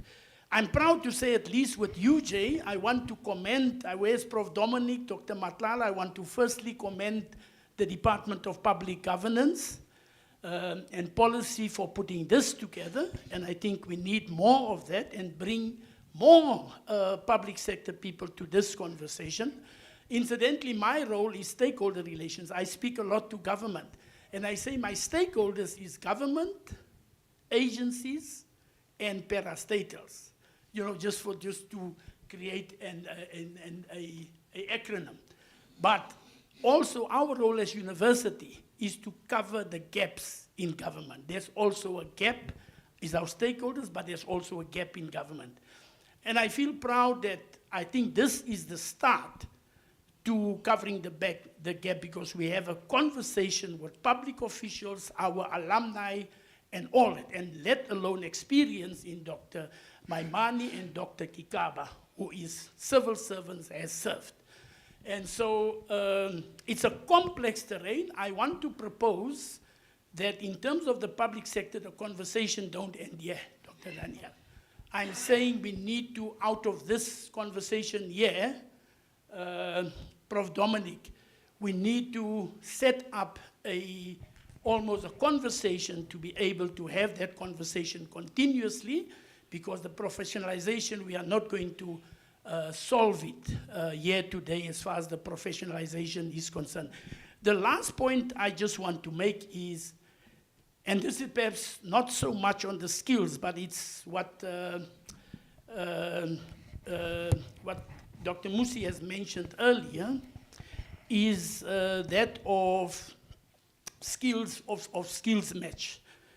And there is, over and above the skills match, we have not professionalized, talking about your electoral reform, we have not professionalized political office.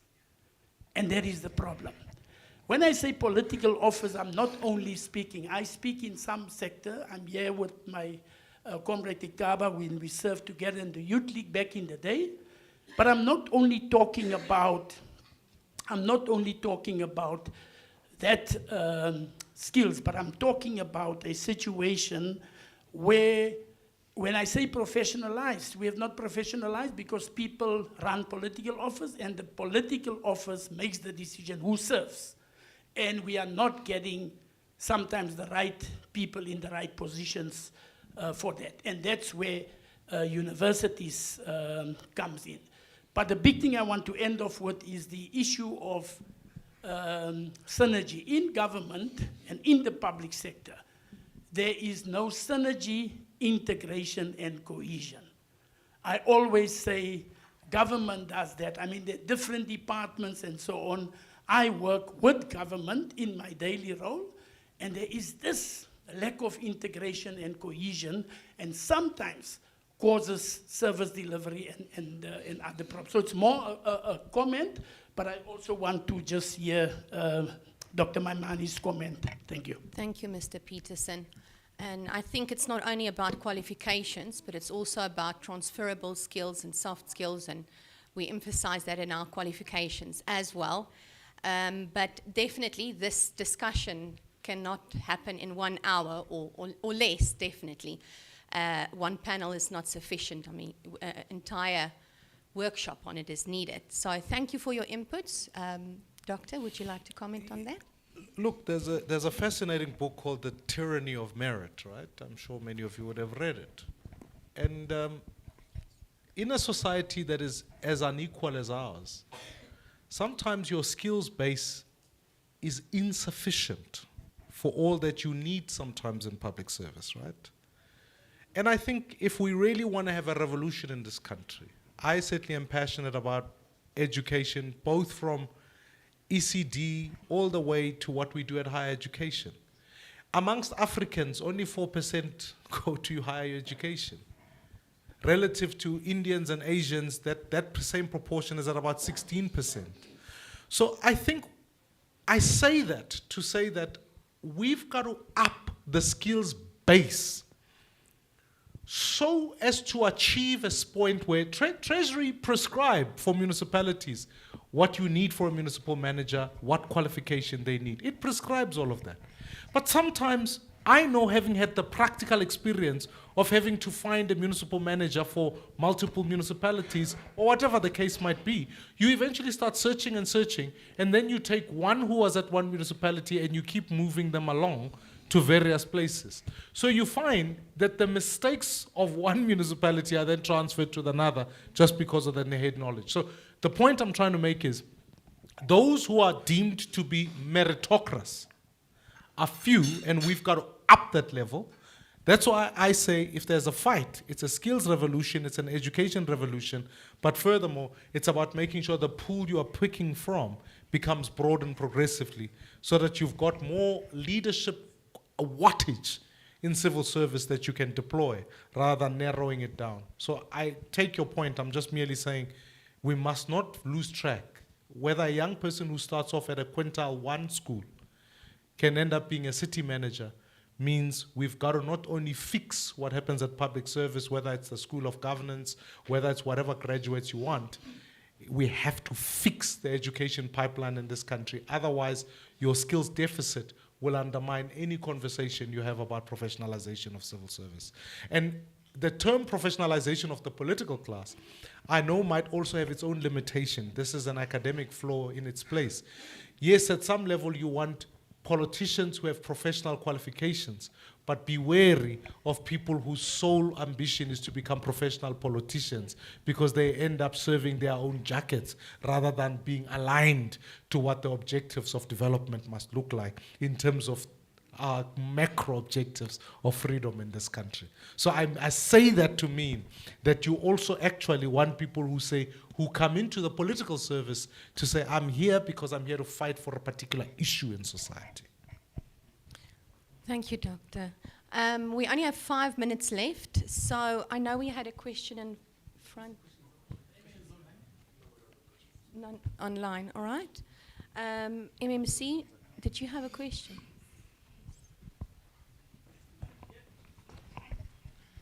And I acknowledge your hand. It's linked to the point Director Mokhatsi was raising, but the question is actually directed to our members of parliament, because you will have consequence management meted out, you speak about professionalizing the public service, then you have officials who do wrong in one sphere of government. 2 or 3 years later, they are able to enter a different sphere of government in a different position. Don't you think, because it's not, it's actually in your realm as as a parliament, don't you think it's time that we look at a law that actually properly prohibits Andiswa who would have been a HOD or whatever in a provincial government, but then the process was started, but because they resigned, by 2 years later, they've got upward mobility, or they go to a municipality, or even an SOE, then it tarnishes the whole element that we are seeking to achieve of a professional and ethical public service. Yes, I know some people will come and they will object in parliament because they'll say, no, innocent until proven guilty. But the point I make is that a person will leave while a disciplinary hearing is in progress. What do you think we need to do, Dr. Maimane? And how do you think we should deal with this? Because it's a thorny issue, and it also presents a challenge, because when you sit in a panel and you have to interview a person who had been alleged, you can't discriminate. So what do you think, how do you think we should deal with this? Because it's something that we come across in our space.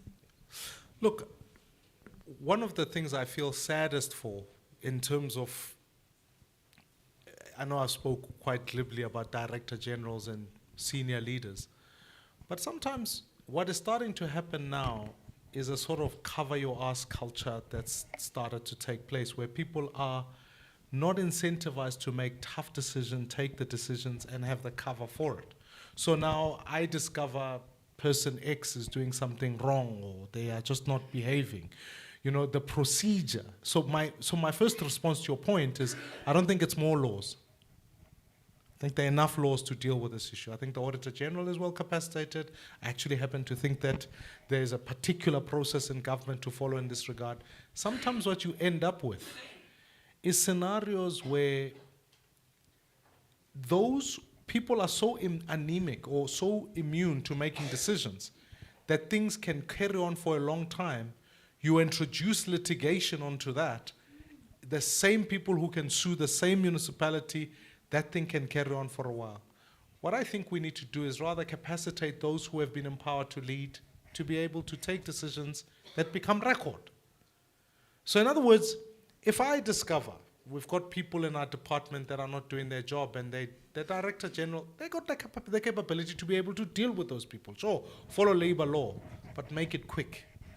Because we've got too many people who are able to spend suspension on full pay for too long and then leave when it suits them to go work in another department without the necessary red flagging. Until someone is able to say, actually, applying the laws that have been empowered to me, I'm going to make a decision, and you don't work here, and you can take her to other institution, but we flagged you as one who cannot work in this institution or any other institution for that matter. I think it's part of the capacitation we've got to give to our leadership, particularly around these practices. I don't think we've done it enough. I think that you find people are able to exactly go on long suspensions, long drawn-out disciplinary processes.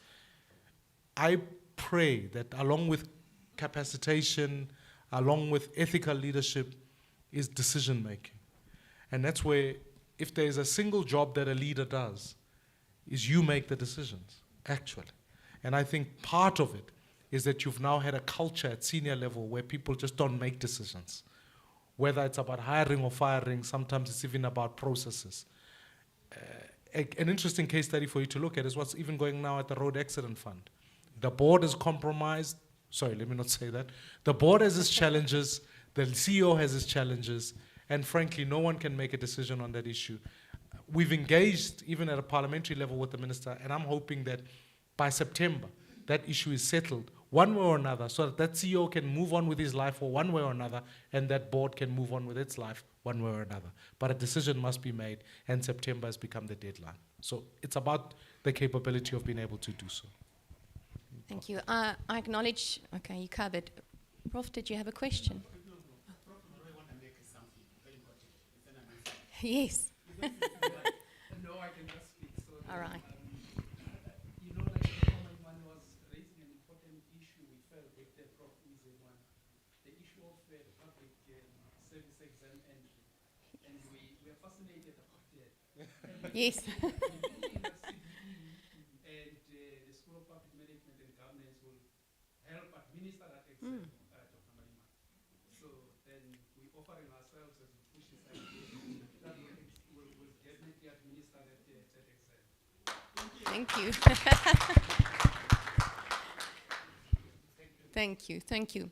Okay, thank you to our esteemed panelists for your inputs and for your commitment and your time. It was very thoughtful and thought-provoking. And Prof. Dominique, there's definitely interest for another panel, so we can take the conversation further. Thank you.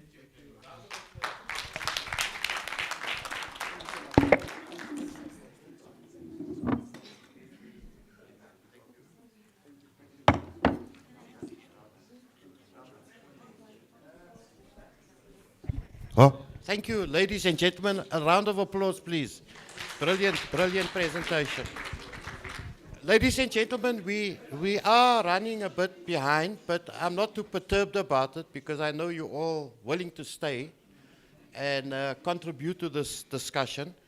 The program going forward now is we will have the next panel, which is about the future of public management and governance in the 4IR. The facilitator is Dr. Alvin Shava, and he will be supported by Professor Matabula. We'll go for an hour. Please keep to time, and then we'll have a 15-minute break after which we'll go into the final panel. Thank you, ladies and gentlemen. Dr. Shava? You can introduce your guest. Okay.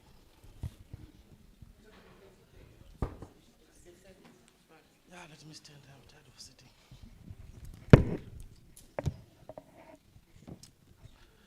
Good afternoon, ladies and gentlemen. You look tired.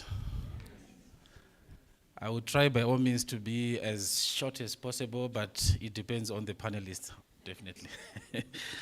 Okay, ladies and gentlemen, my name is Elvin Shava. I am currently a senior lecturer in the School of Public Management that is headed by Prof. Dominic.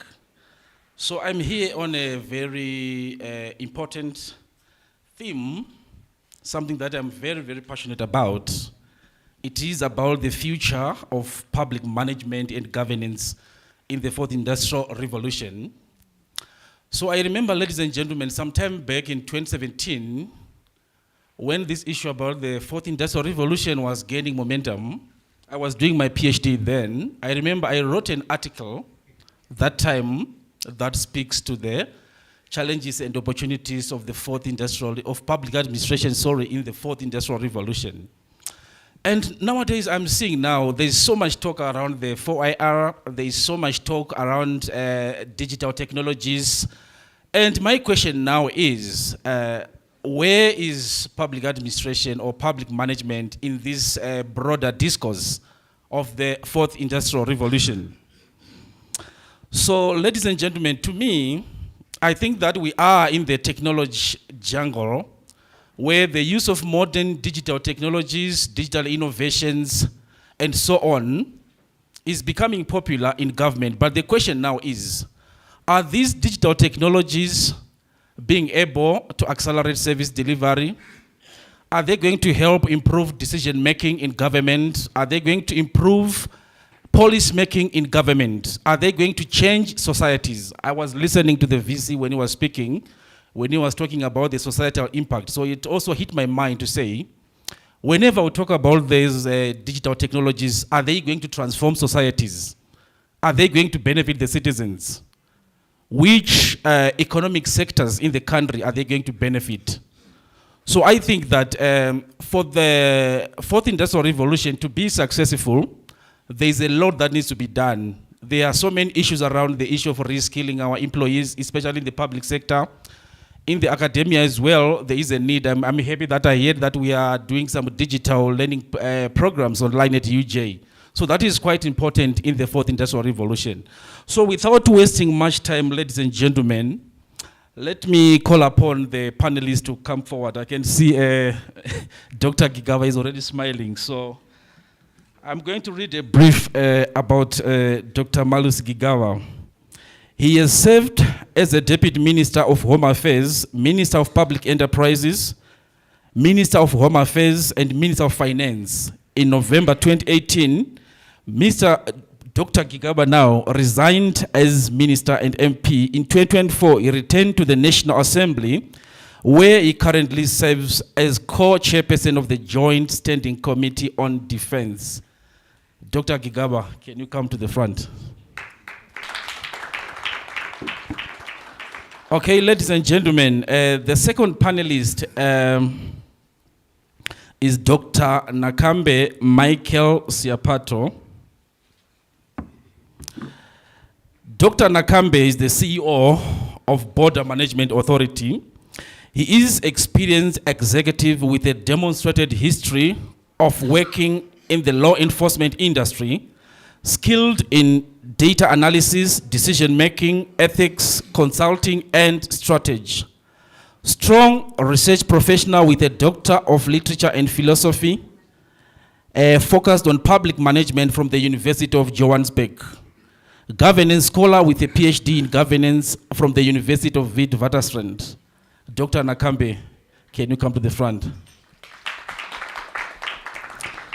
Ladies and gentlemen, our third panelist is Commissioner Vosimus Mavuso.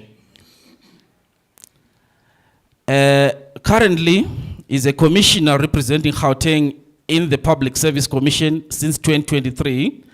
He is a prolific and astute administrator who has served as an accounting officer for the department responsible for local government in the Gauteng province, a former acting city manager for Buffalo City Metropolitan Municipality, and an independent management consultant with vast experience in the South African local government and public sector.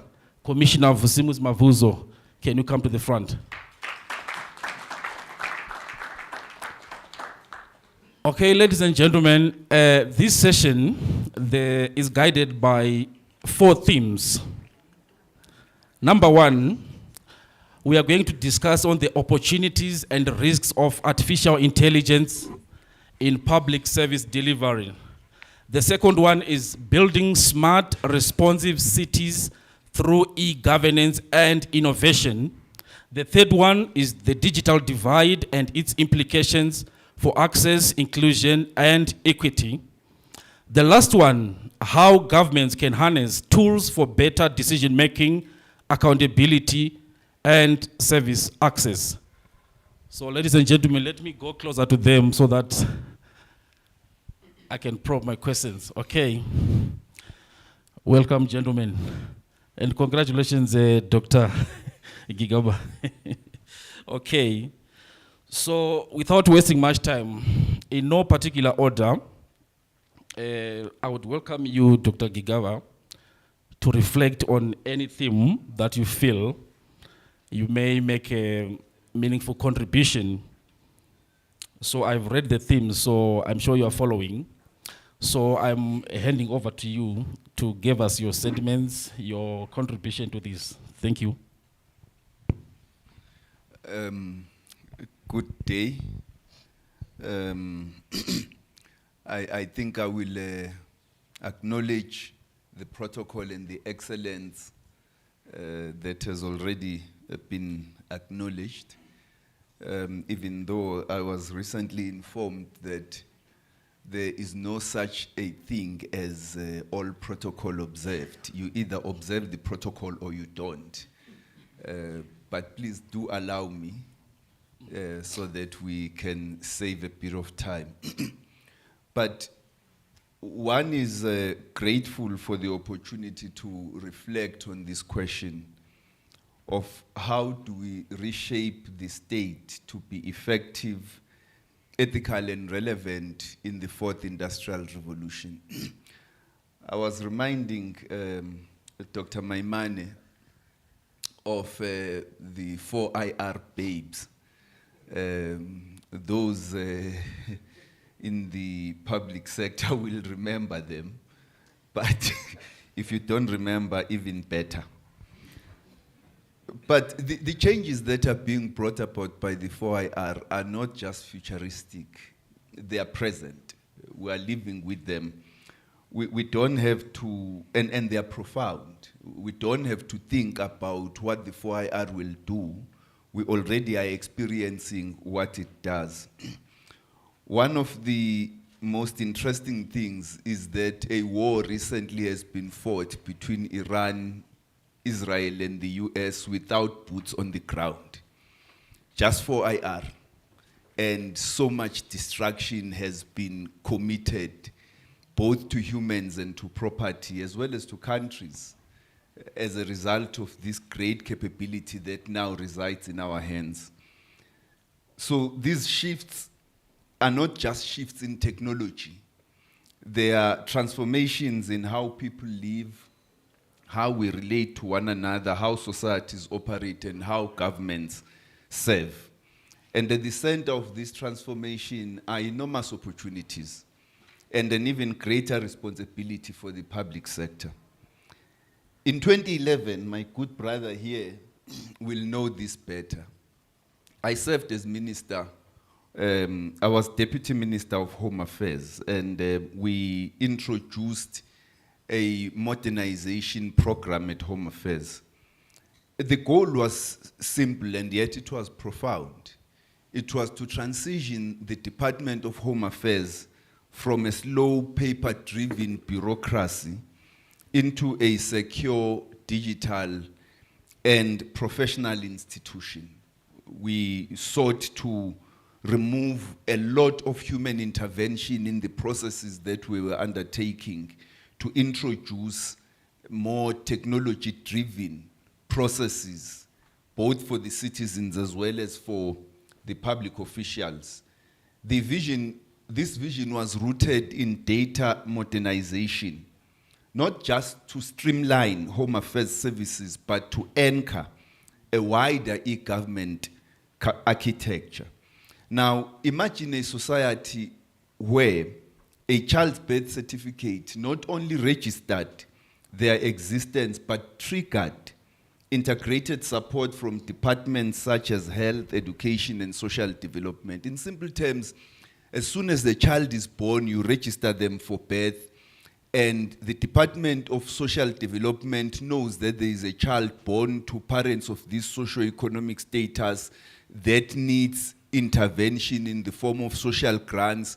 The Department of Basic Education knows that there is a child born today that in 2 years' time will require, will start a preschool, and at this point they will get into primary school. At this point they will graduate. The Department of Higher Education can already estimate that by this year these so many children born in this year will start their higher education, and so on and so on and so on. But this is what Home Affairs was offering to government in terms of planning, not just for now, but for a medium-term future and even for a long-term future. And the promise was to create a data platform capable of enhancing planning, reducing fraud, and improving governance. And it was also not just to serve the public service, but to also serve the private sector as well. But that progress was disrupted by leadership changes, underfunding, and a lack of long-term political will, which ensured that the potential of this program cannot be realized in full because of these problems, but which at the center of which I think is lack of ability to conceptualize a big project of this nature and how it can impact government and society as a whole. And so we lost a chance to lead Africa in building state-led, citizen-centered digital infrastructure. And that loss weighs heavily. But, you know, instead of regretting, I think it's a call to act with greater resolve to resuscitate the promise of this project and ensure that it goes forward with greater agency. But what is the fourth industrial revolution? It marks the convergence of digital, physical, and biological systems. Artificial intelligence, the Internet of Things, robotics, big data analytics, blockchain, these are not distant concepts. They are the very tools reshaping industry, governance, and daily life. But this revolution is not neutral. It can either deepen it can either advance equity or deepen inequality. It can empower citizens or entrench exclusion. It can modernize governance or destabilize institutions. The direction we take depends, therefore, on the choices which we make in various institutions, whether in rooms like these or in elsewhere. The four IR is therefore not just about machines. It's about meaning. It's about who benefits, who is left behind, and how power is distributed in the digital age within countries and between countries. Now, let's make this point clear. The 4IR presents enormous promise. It also presents enormous risks. It enables real data-driven policy making. It simplifies service delivery. So my answer to the question is that it can enhance service delivery. It does enhance it. As I've indicated, if you look at the changes that have taken place at Home Affairs, you can see that if that program was well funded, there was continuity, at the level of leadership, not just political, even administrative, you would see greater impact of this program. And if you had integration at different levels of government, you would have greater impact of a program such as this one. It increases efficiency and strengthens transparency. It gives citizens new tools to engage, report, demand, and co-create. Because it's not just about, we're talking to people at the Department of Transport, saying to them, you need to introduce this program at transport. They say to us, no, but we serve people who are illiterate. We said, no, but Home Affairs serves more. Home Affairs has more clients than the Department of Transport, and it has more people who are illiterate than the Department of Transport does. If the program can work at Home Affairs, it certainly will work for the Department of Transport, but all it needs is leadership. Leadership that is able to see this vision, create the opportunities for members of society to participate. And but the risks are equally profound. There is a risk of job displacement through automation. There is a risk of widening inequality. There is a risk of data exploitation. And there is a risk of cyber vulnerabilities. There are cyber vulnerabilities as a result that need to be taken into consideration. And so we've got to bear in mind those risks and find ways to mitigate the risks without saying we will stand away from the 4IR because of the risks. And one of the risks is that governments which don't have enough connectivity will take advantage of that fact to deny the citizens the opportunity to engage with those governments, to use those opportunities for citizens to add their voice in matters of governance and public management. Now, it can therefore be a structural barrier to transformation. And without digital equity, the 4IR will entrench the very exclusions that we seek to dismantle.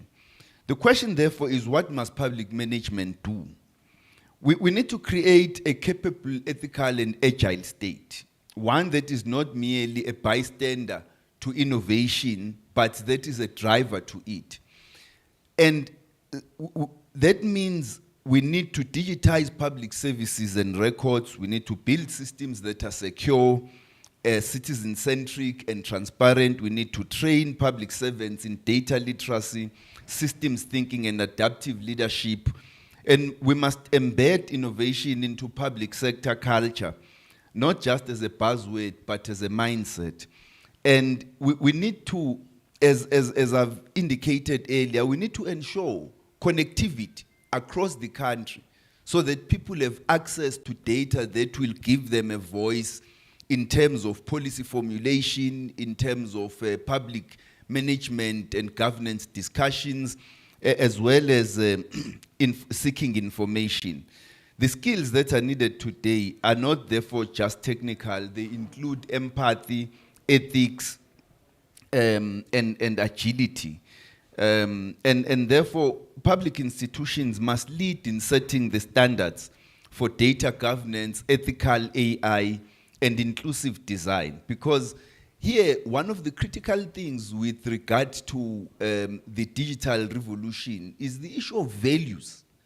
What values do you embed into the system? Because even artificial intelligence itself depends on the type of values that are embedded into the system so that they find expression in how these technologies articulate themselves in society. And so we must not just allow tech giants and foreign actors to define the rules.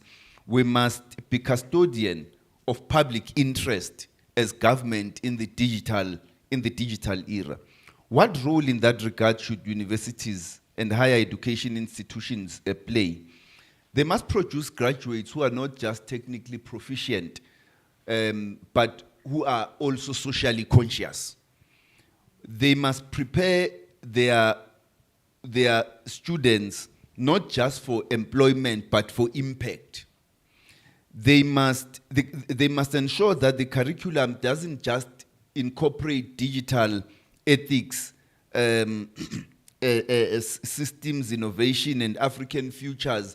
They must ensure that those values are embedded into the curriculum. And part of what we talk about when we talk about a decolonized education system includes exactly that, the ability to empower our people for the future, not a reminiscence of the past.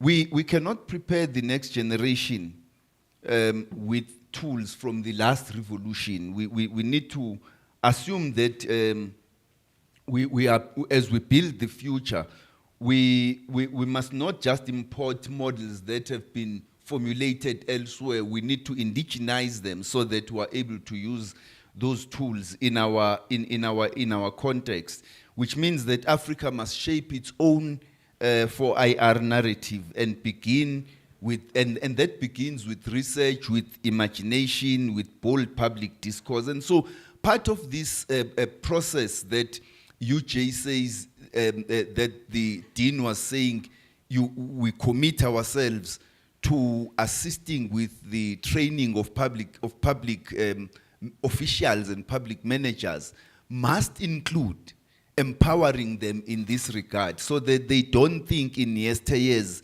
terms, but they begin to think in futuristic terms, and how we can use 4IR platforms to engage the public even more, provide greater platforms, not just for information acquiring, but also for participation in public management and governance.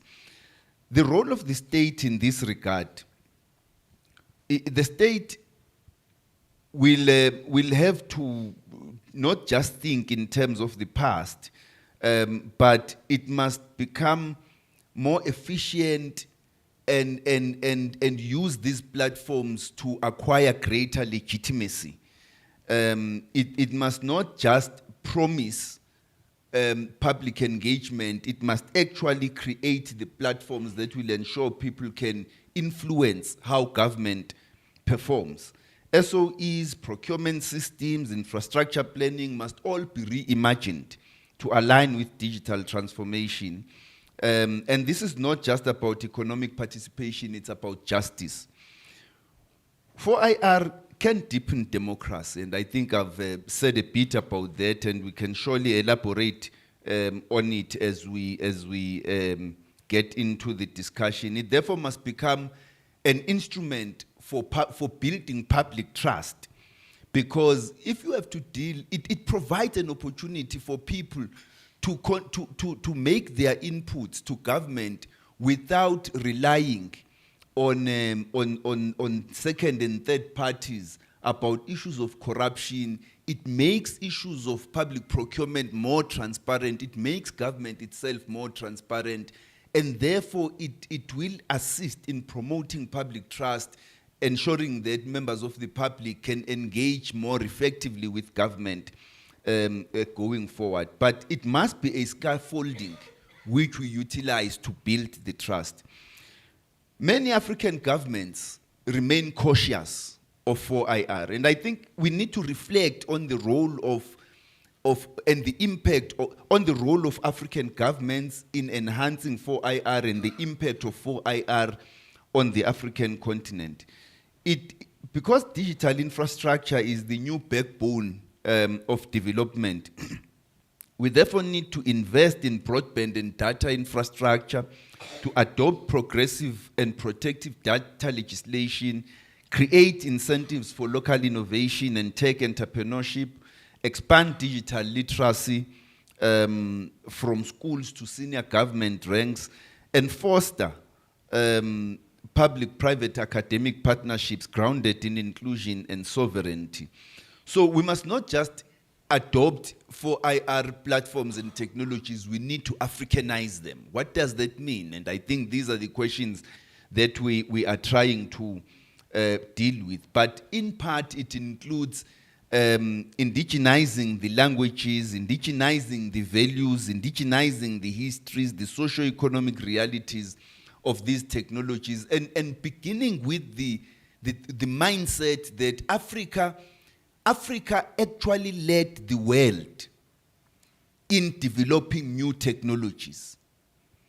If you think of your old empires in Timbuktu of Mali, if you think of the Egyptian civilizations, Africa has been at the forefront of technological development in the world. We may have lost that initiative at a certain point, but it means that technological advancement is ingrained in our blood, in our system. We can refine and reconnect with that history and begin to Africanize all of these possibilities. In conclusion, if we are to shape the future, we must then do more than digitize services. We must reimagine governance and see technology not just as an external tool, but as an internal capability. We must not erase the state, but expose its weaknesses and accelerate its obsolescence. We must not just expose weaknesses in the state. We need to reshape, to reimagine the state so that we deal with its obsolescence. So we have a choice in this regard: to digitize dysfunction or to modernize for equity. We can either automate exclusion or engineer inclusion. We can be spectators or we can be leaders and trendsetters. And so I think this discussion provides us with an opportunity to reimagine a public service which is not just efficient, but which is ethical, which is smart, which is just, and which is inclusive. Thank you.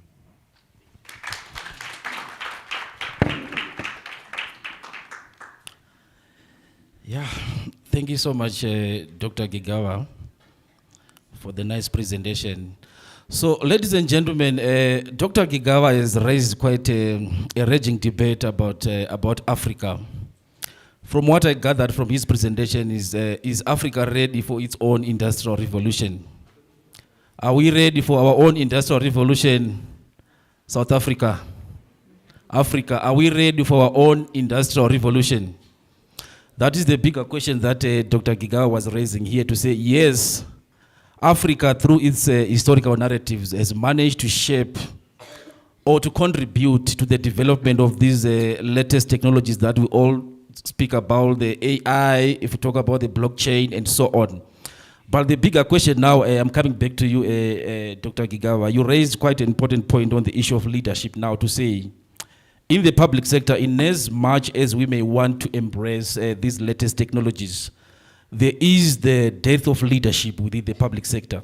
So that is quite documented as well in the academic literature, and you have just confirmed it here as well. And the other most important thing that you have touched on, I feel like you were zooming towards the issue of servant leadership, which is another aspect that is missing as well within the public sector. You mentioned a lot about having ethical leadership, even in the adoption and the development of technologies. And I also feel that servant leadership is also critical when it comes to the issue of serving the people. Remember, we said that technologies are not supposed to be commercial to develop the private sector. They should also benefit the common people, the citizenry. They should also benefit from these latest digital technologies and these other information communication technologies. So thank you so much, Dr. Gigawa, for the presentation. So I'm moving on to the second panelist, Dr. Nakambe.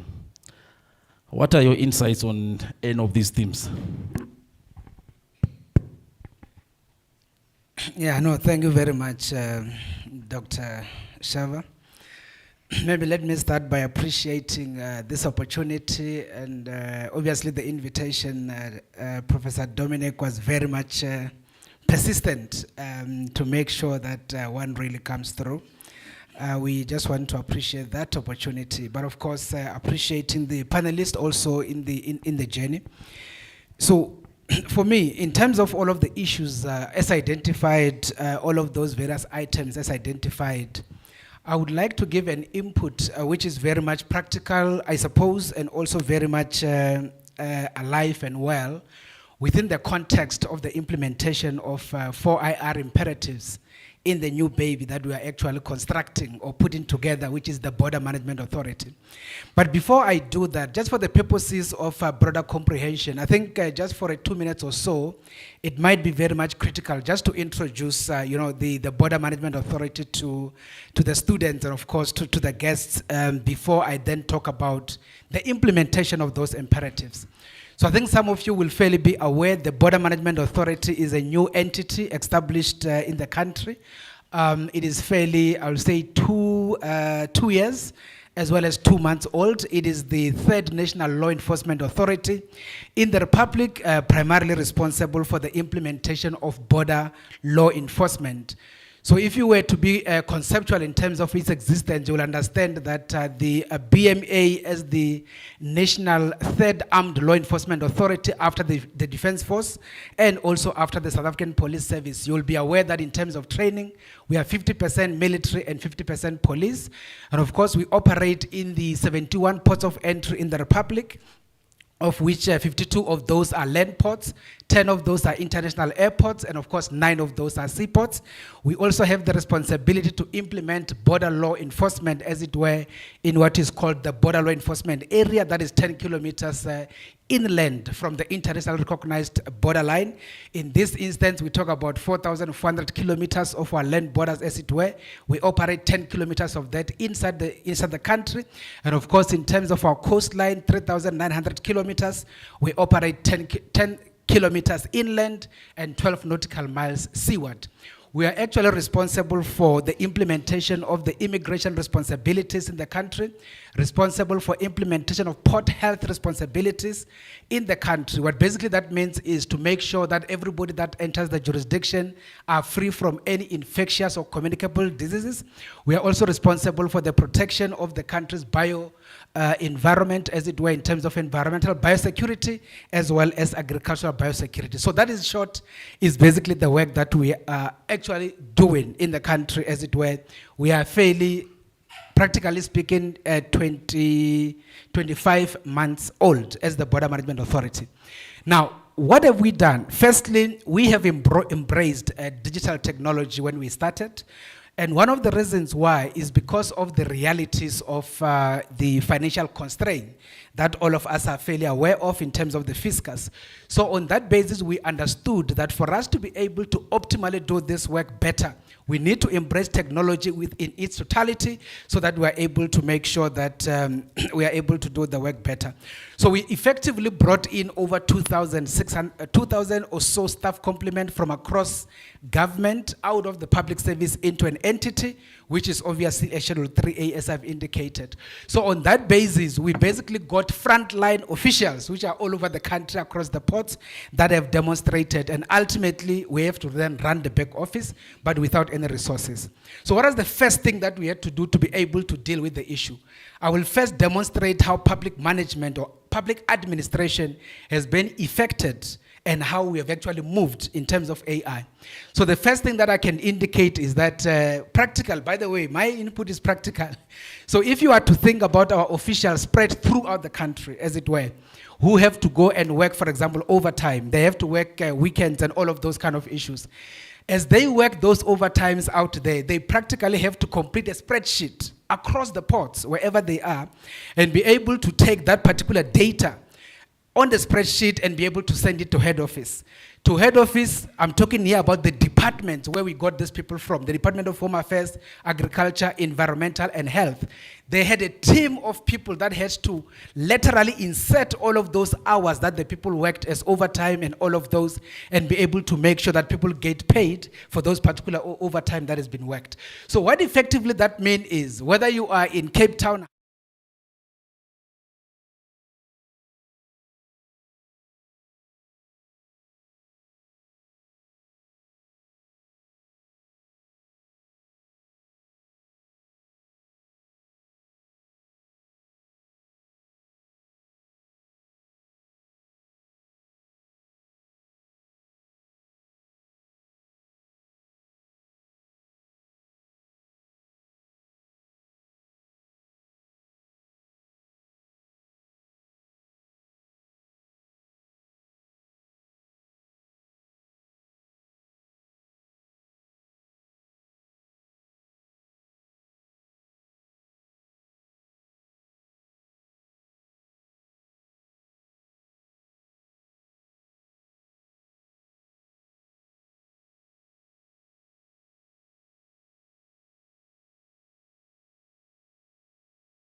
it goes down into your actual delivery of the actual operatives.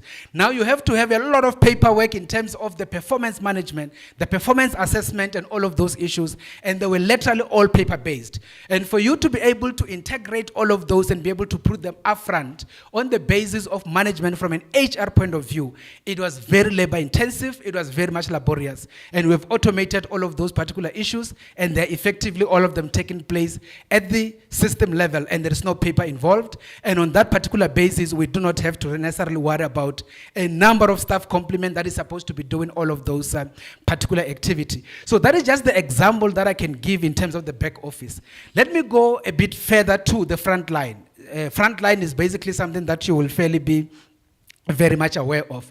If you are to talk about the responsibility that we've been given, which is to deal with, as I said, illegal migration as an example.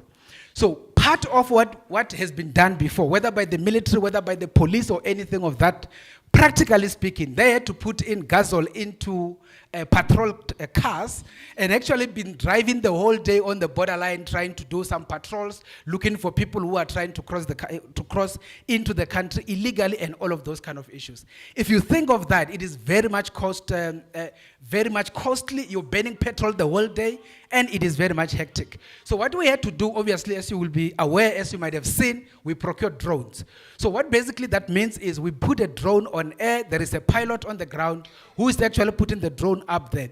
So instead of having people burning petrol and gasoil the whole day, you have response teams. So response teams effectively then they station in a very critical spot.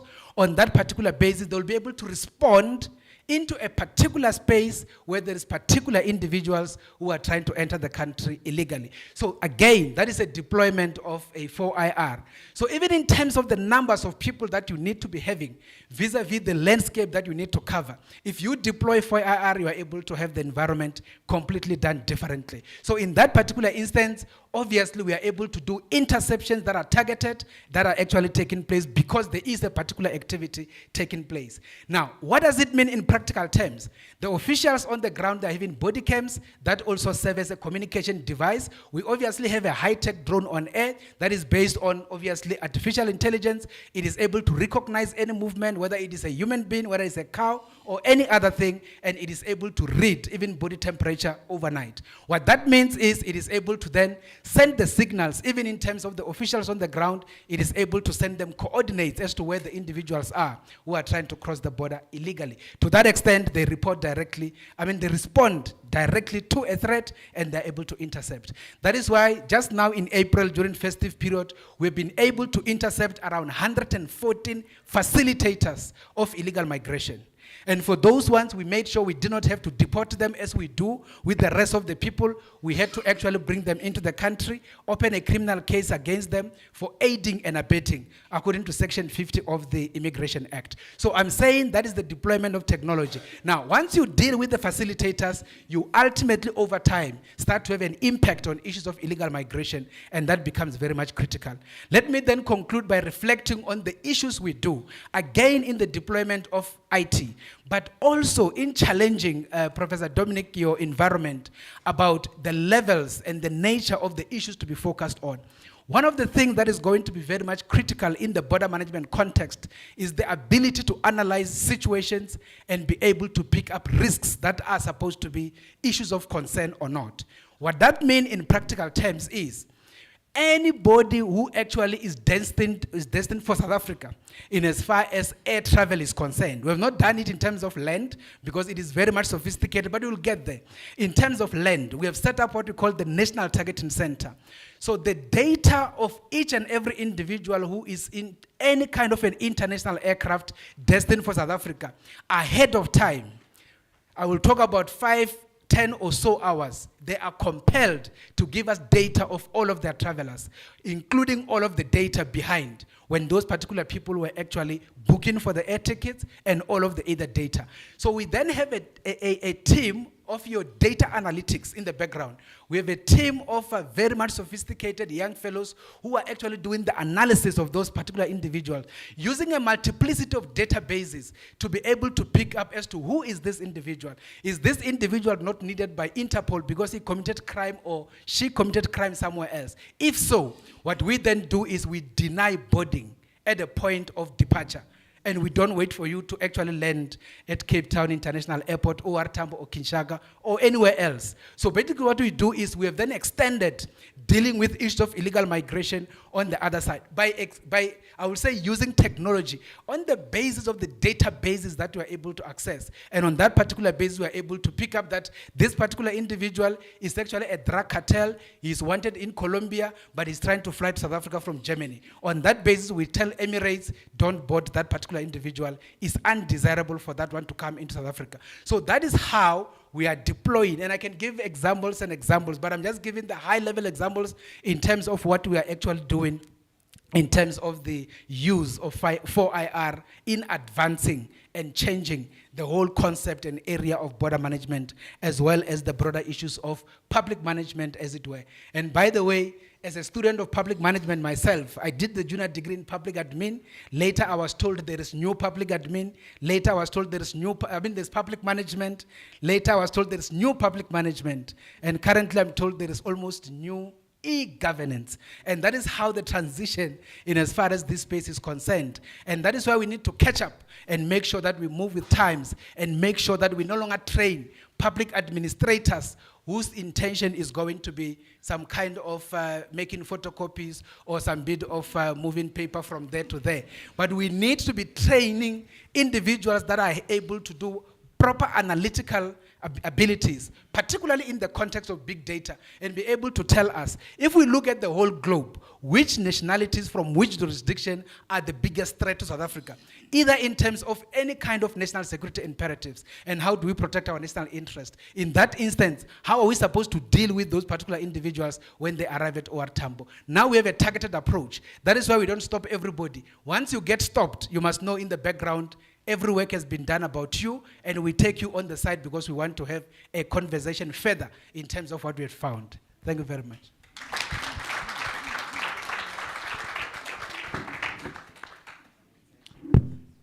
Thank you very much, Dr. Nakambe.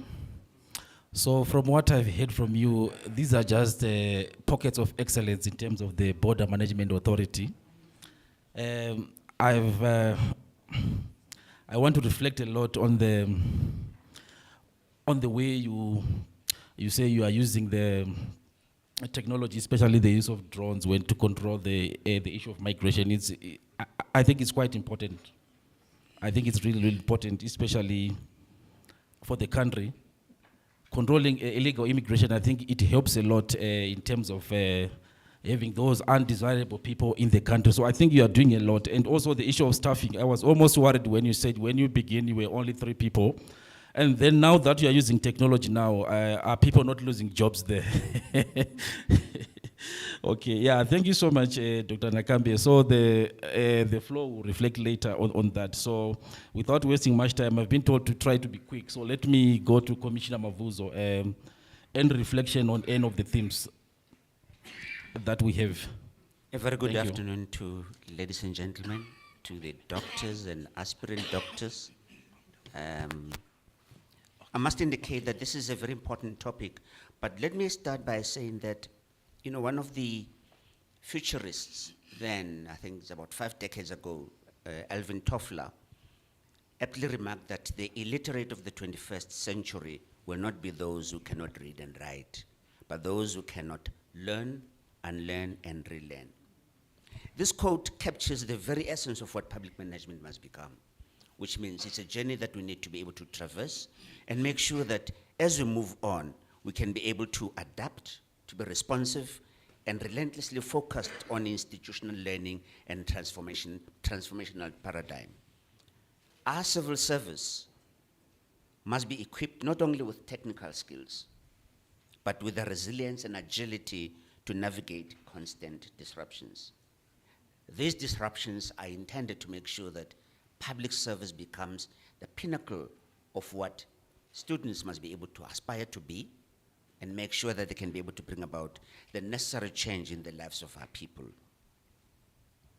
Our current journey towards digital government, where technology is not just a tool, but a platform for participatory governance, improved accountability, and citizen-centric service delivery has become a reality. we do not necessarily move into our future. The future has long started. Truth be told, three critical aspects have to be dealt with, and I call them the three critical imperatives. One, it's about digital equity, which means it's about ensuring that all South Africans, especially in undeserved communities, can access benefits from digital public services. It can be done, it is possible, and we have to move with greater speed to move to that. The second component is skills revolution, rethinking and reconceptualizing public service occupations, and investing in the digital competencies of public servants through lifelong learning and skills partnerships.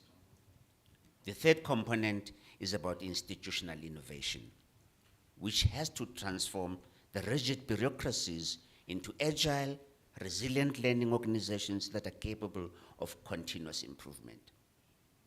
The points that have been made by our learned doctor here from the Border Management Agency around the ports of entry must be able to advance towards the technologies that deals with face recognition.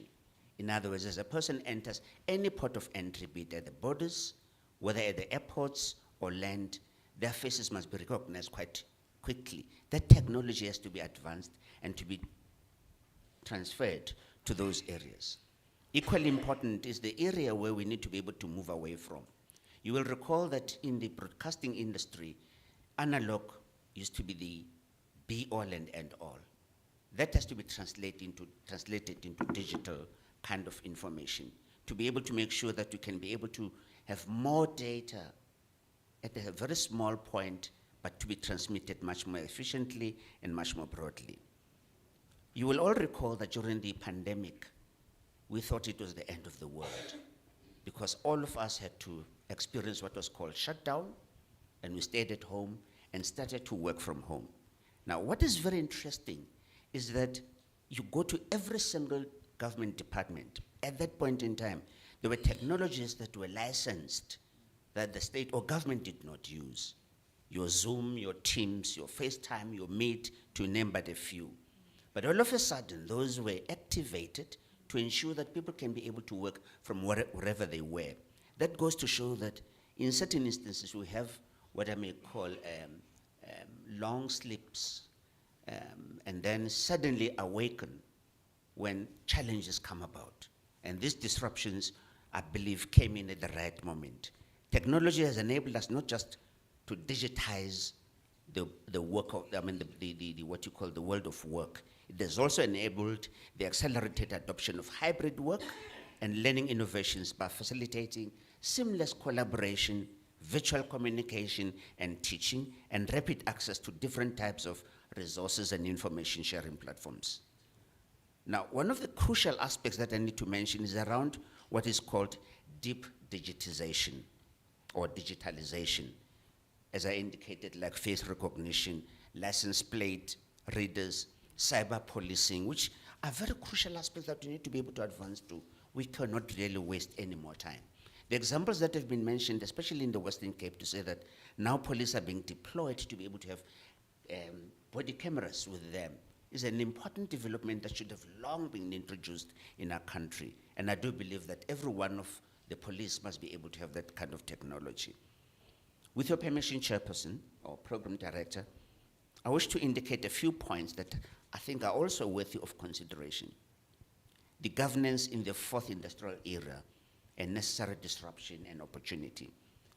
Because truth be told, it is a present reality, an imperative that needs to ensure that it reshapes economies, labor markets, and social contracts. And nowhere is this transformation more consequential than in the public sector. We already see digital success stories in e-home affairs to be able to get documents and without following long queues, within 24 hours, that is a possibility. I think it can be able to be translated into reality. The SARS e-filing is another disruption that has been introduced. Oh, by the way, it's filing season now. We know what that implies. We also remember the electronic vaccine data system, which was instituted by government, and the early rollout of GovChat, which dealt with WhatsApp, Facebook, Messenger, SMSs, which means Citizens could communicate with government at any given point in time without necessarily being there physically. These are very important aspects, isolated as they may be, but I think when we can be able to enhance them even further, we can be able to achieve quite a great deal. The final point I wanted to make, because I want to save as much time as possible, so that there should be engagement and less speeches. The crux of the matter I've wanted to deal with relates to the Public Service Commission itself. I think Dr. Musi said tongue-in-cheek that there are certain things that should have been done by the Public Service Commission, but forgetting that we're still waiting for him and Dr. Gibgaba to be able to ensure that the bill that is before Parliament is now approved, to give the Public Service Commission the teeth, or should I say the fangs, to can be able to move into local government and to go into the state-owned entities and be able to do a monitoring and evaluation and making sure that we can ensure that we hold them accountable to what they were meant to do. That, for us, is absolutely crucial because with the capacity that we have, and in case you do not know, we have a staff complement of less than 300 and having to deal with the entire public service, which means more capacity is actually required. But what we've been able to achieve, amongst others, is to be able to turn around the professionalization framework and give it more impetus and more flesh so that it can then be able to deal with the issues that have been mentioned by the panelists here and of course some of the questions that came about. It's a very important development, and I do believe that in the not so distant future we need to have a much more intense engagement around the professionalization of the public service. What has transpired in the previous commission was merely scraping on the surface. There's much more that has been done, and I do believe that we can be able to ensure that we can bring about changes around those matters. Let me further indicate that the future of governance and 4IR is no longer a question of when, but of how and for whom. One social scientist actually remarked that the challenge is not whether technology will change governance. It is whether governance will rise to the moral and social responsibility that comes with technology. Therefore, we must design public institutions that are inclusive, accessible, and completely open by default. 2, they ought to be innovative, agile, and digitally advanced by design. And lastly, citizen-centric and accountable by principle. Let us meet this moment with courage, with determination, with clarity, but putting collaboration at the forefront. Through this conference, we must not just analyze the future, we must build it. The future is not some place we are going to, but one we are creating. Thank you very much.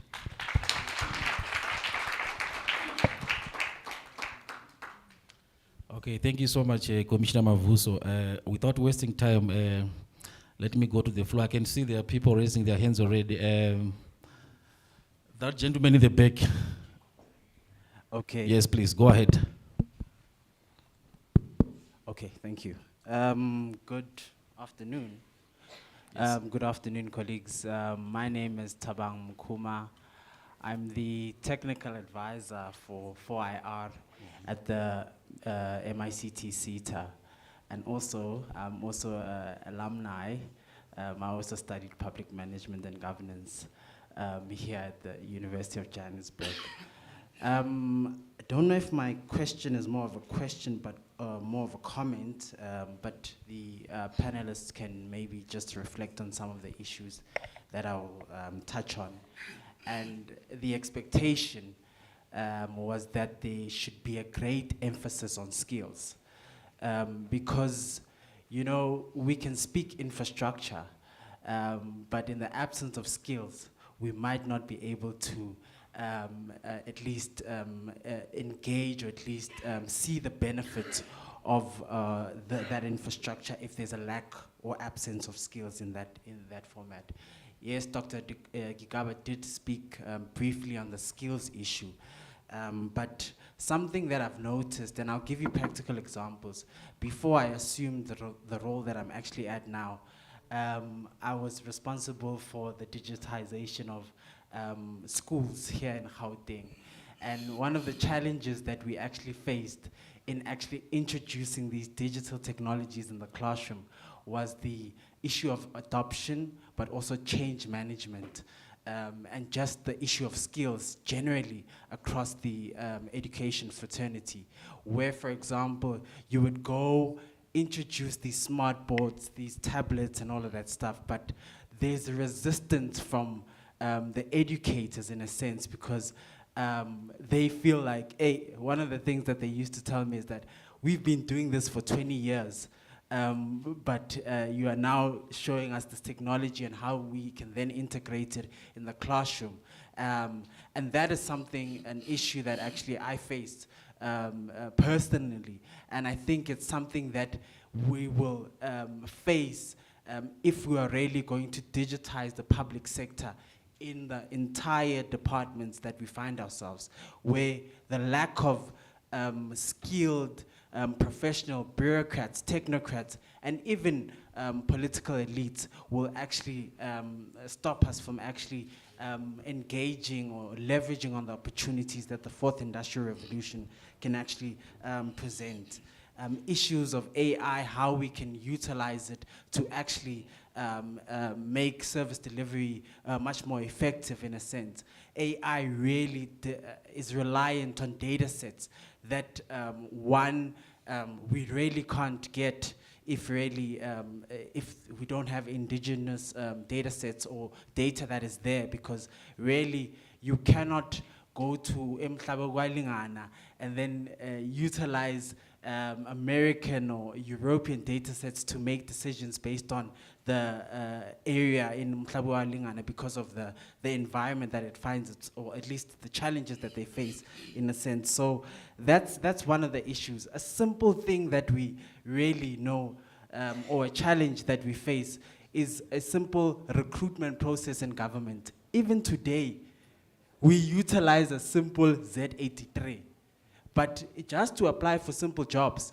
But that, if we are really going to start really harnessing the fourth industrial revolution, we really need to start automating our entire processes. And then, of course, but before we automate, we need to skill our staff, or just technocrats, or even the administrators that are in government in terms of that. We've seen some of the benefits of e-filing. Sorry, can you try to make it short? Thank you. Yeah, sure. I've just... thank you. Yeah, we've seen the benefits of e-filing, how SARS was able to collect billions of that in a sense. And imagine if we can really adopt some of those in our government department in terms of how it would enhance service delivery. But most importantly, as I conclude, is that we really need to, in skilling our people, we really need to create platforms where we can innovate, because the fourth industrial revolution gives us a platform to to actually innovate, utilize. Just to give you a simple example, one of the young people that we trained on Internet of Things, we trained them on Internet of Things, and then they utilize that skill to innovate, to come up with service delivery mechanisms or technologies, for example, where the young people put Internet of Things sensors on refuse collections, which would then communicate with the municipality to then ensure that there's refuse collection on an ongoing basis without any litter or stuff like that. So the fourth industrial revolution presents quite a lot of opportunities, but we need to put skills development at the center of this. Thank you very much. Thank you so much. I don't know if any of our panelists maybe would like to reflect shortly on that. Okay, Dr. Gigawa, yes. No, thank you. No, thanks, Tabang, for the reflection. Let me say, to be brief, to successfully introduce 4IR, we need, at the heart of everything, leadership. Leadership.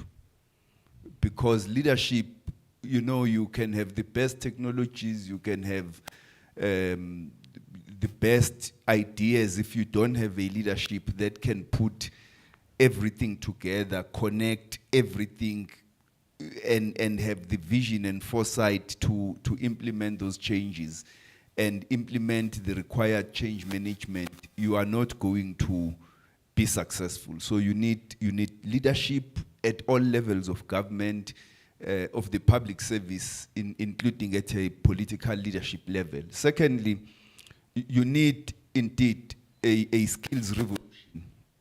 At the same time, so you can't put the skills requirement as a precondition to introducing 4IR, because then you'll end up not introducing it. Or by the time you have to start ringing in 4IR changes, you will be catching up. It's a very, very fast revolution. So you need to do the skills revolution at the same time as you are ringing in the changes, the 4IR changes in your entire system of public service. Thirdly, you need change management, so that the changes you are introducing at the level of platforms, the infrastructure, as well as the human capital development level,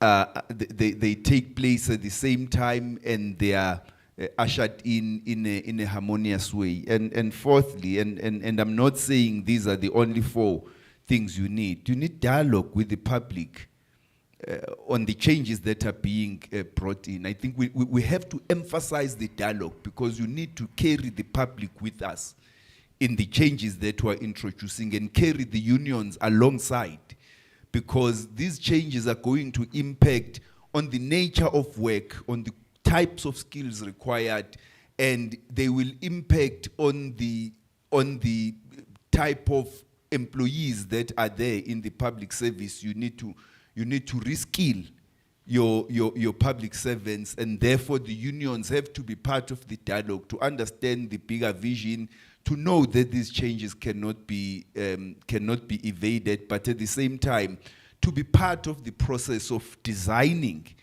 the future that we require, because quite seriously, the nature of work is changing, and some of the skills that we have will become obsolete. You are going to have to require new skills, but in some instances, some of the skills are not going to be replaced by technology. Nurses, teachers are not going to be replaced by technology, but their productivity is going to be enhanced, and the value of work, the value of the productive system is going to be enhanced by the new technology. And so we all need to be at one, at the level of leadership, of management, of the unions, the public, the private sector, on the changes that are taking place. Thank you. Thank you. Yes, Commissioner. Perhaps as an addition to what Dr. Gikab has actually mentioned, when you look into the challenges that came about, especially when technology was introduced, your tablets in the different schools, remember that most of the teachers who had to contend with the disruption that came about were my age, born before technology. I'll be 68 next week, so you can imagine what that implied.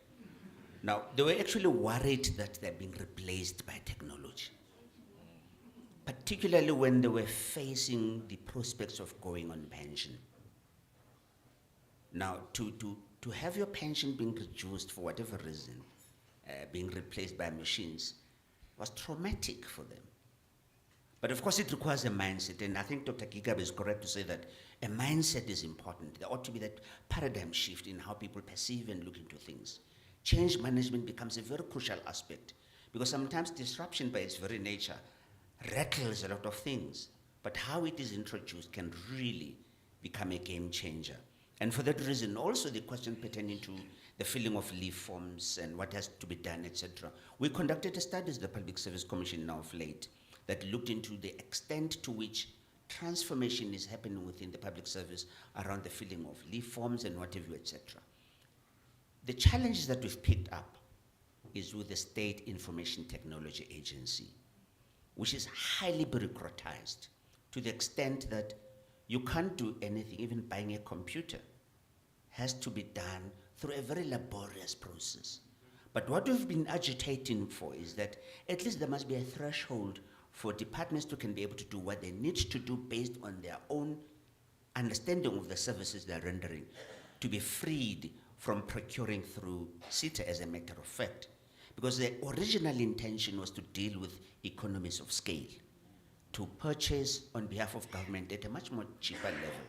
But it has become the opposite. I think you've read in the newspapers that in one instance, somebody had to purchase a laptop for about 100,000 rands, a laptop which is worth about 34,000 if you were to purchase it elsewhere with all the softwares that are included.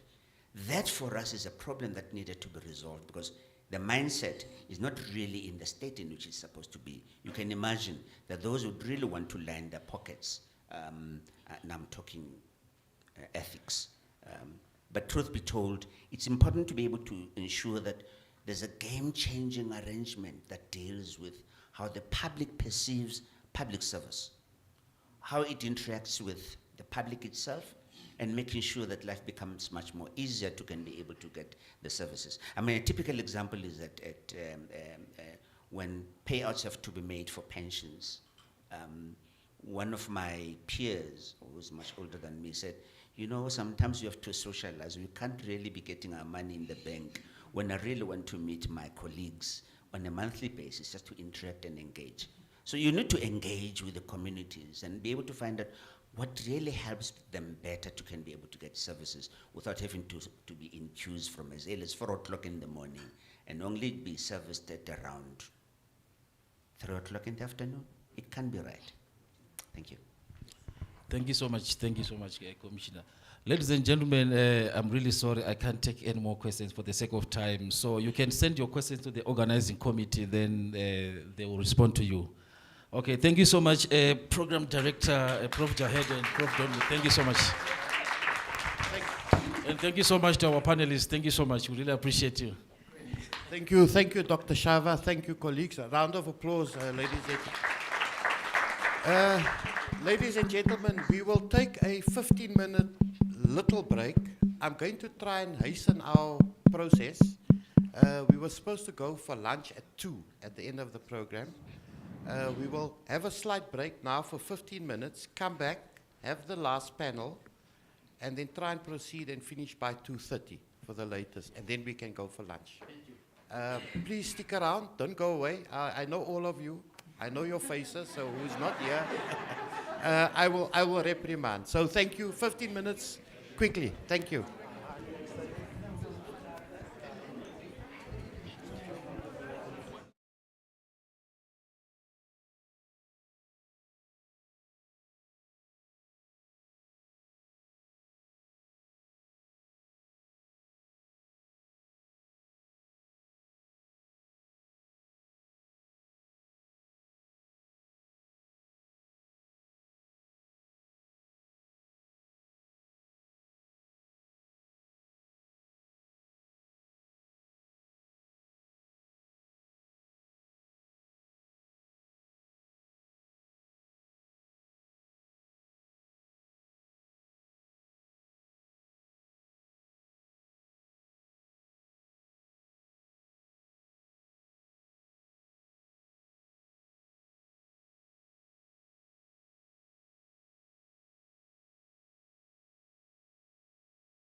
to the last session for the afternoon.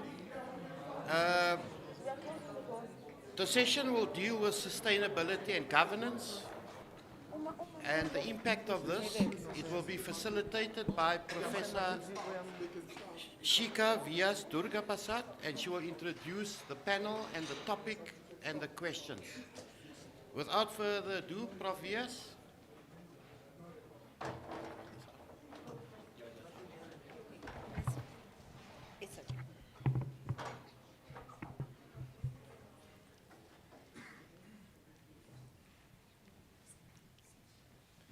Good afternoon, dear eminent speakers. Good afternoon. Honorable delegates, wonderful colleagues and friends. I greet you all. I am Professor Shikha Vyas Durgapasad, honored to be the facilitator for this session. This session is related to theme 3, that is aimed to explore the aspects of sustainability and governance impact. So what is sustainability and why is it so significant to discuss? Let me ease this discussion. Sustainability, according to Google, well, that is also a sustainable source of information. It refers to meeting the needs of the present without compromising the ability of future generations to meet their own needs. So we focus on environmental, social, and economic sustainability. So therefore, sustainability is a holistic approach that recognizes the interconnectedness of these 3 pillars and seeks to integrate them for a more resilient and thriving future. The point is, we have an understanding that sustainability is required for progressive development. We have clarity that governments across the world have to focus on sustainable development. We have information that governments have policies, programs, and strategies to ensure sustainable development within their country's context. So where are we going wrong? Are we lacking in resources? Are we lacking in rational decisions? Are we overlooking policy-making processes? Do we have implementation gaps? Well, today we have honored to have 3 eminent speakers who are experts in their respective professional arena and are going to provide clarity on issues surrounding sustainability and sustainable development. The theme is therefore focusing on the aspects of how governance frameworks can promote long-term sustainable development aligned with African priorities and the global SDGs. I'm honored to now introduce our 3 eminent speakers. We have Dr. Lebohang Lepolo Peko, who is a commissioner of the National Planning Commission. She is a senior research fellow and political economist at a think tank called Trade Collective. The ongoing thread of her work has been to build social movements and organizations across academia, popular movements, both locally and internationally. Nearly all of her work is located with an intersectional frame of race, class, and gender. Our second guest is Margaret Molefe, who is an executive deputy chairperson of the South African BRICS Youth Association. Ms. Margaret Molefe has over 9 years of experience in governance, research, strategy planning, policy and information management from various public institutions. She holds a master's in comparative local government development from the Tshwane University of Technology, postgrad diploma in business administration from UNISA SBL, BA honors public management and governance, and BA public management and governance from the University of Johannesburg. She is currently a Doctor of Public Affairs candidate at the Tshwane University of Technology. And our last speaker is Ms. Mahiba Molo Bolai. She is a member of the Institute of Directors, South Africa. She is an independent ESG consultant currently running her own consultancy and has a grave interest in matters related to diversity inclusion for people with disabilities, critical minerals, and climate change. She has over 17 years in corporate, having previously worked at Africa's largest asset management, the Public Investment Corporation, and spent 10 years at Africa's largest stock exchange working on the pioneering socially responsible investment index. I cordially invite all our speakers to please come to the front so we can advance our conversation.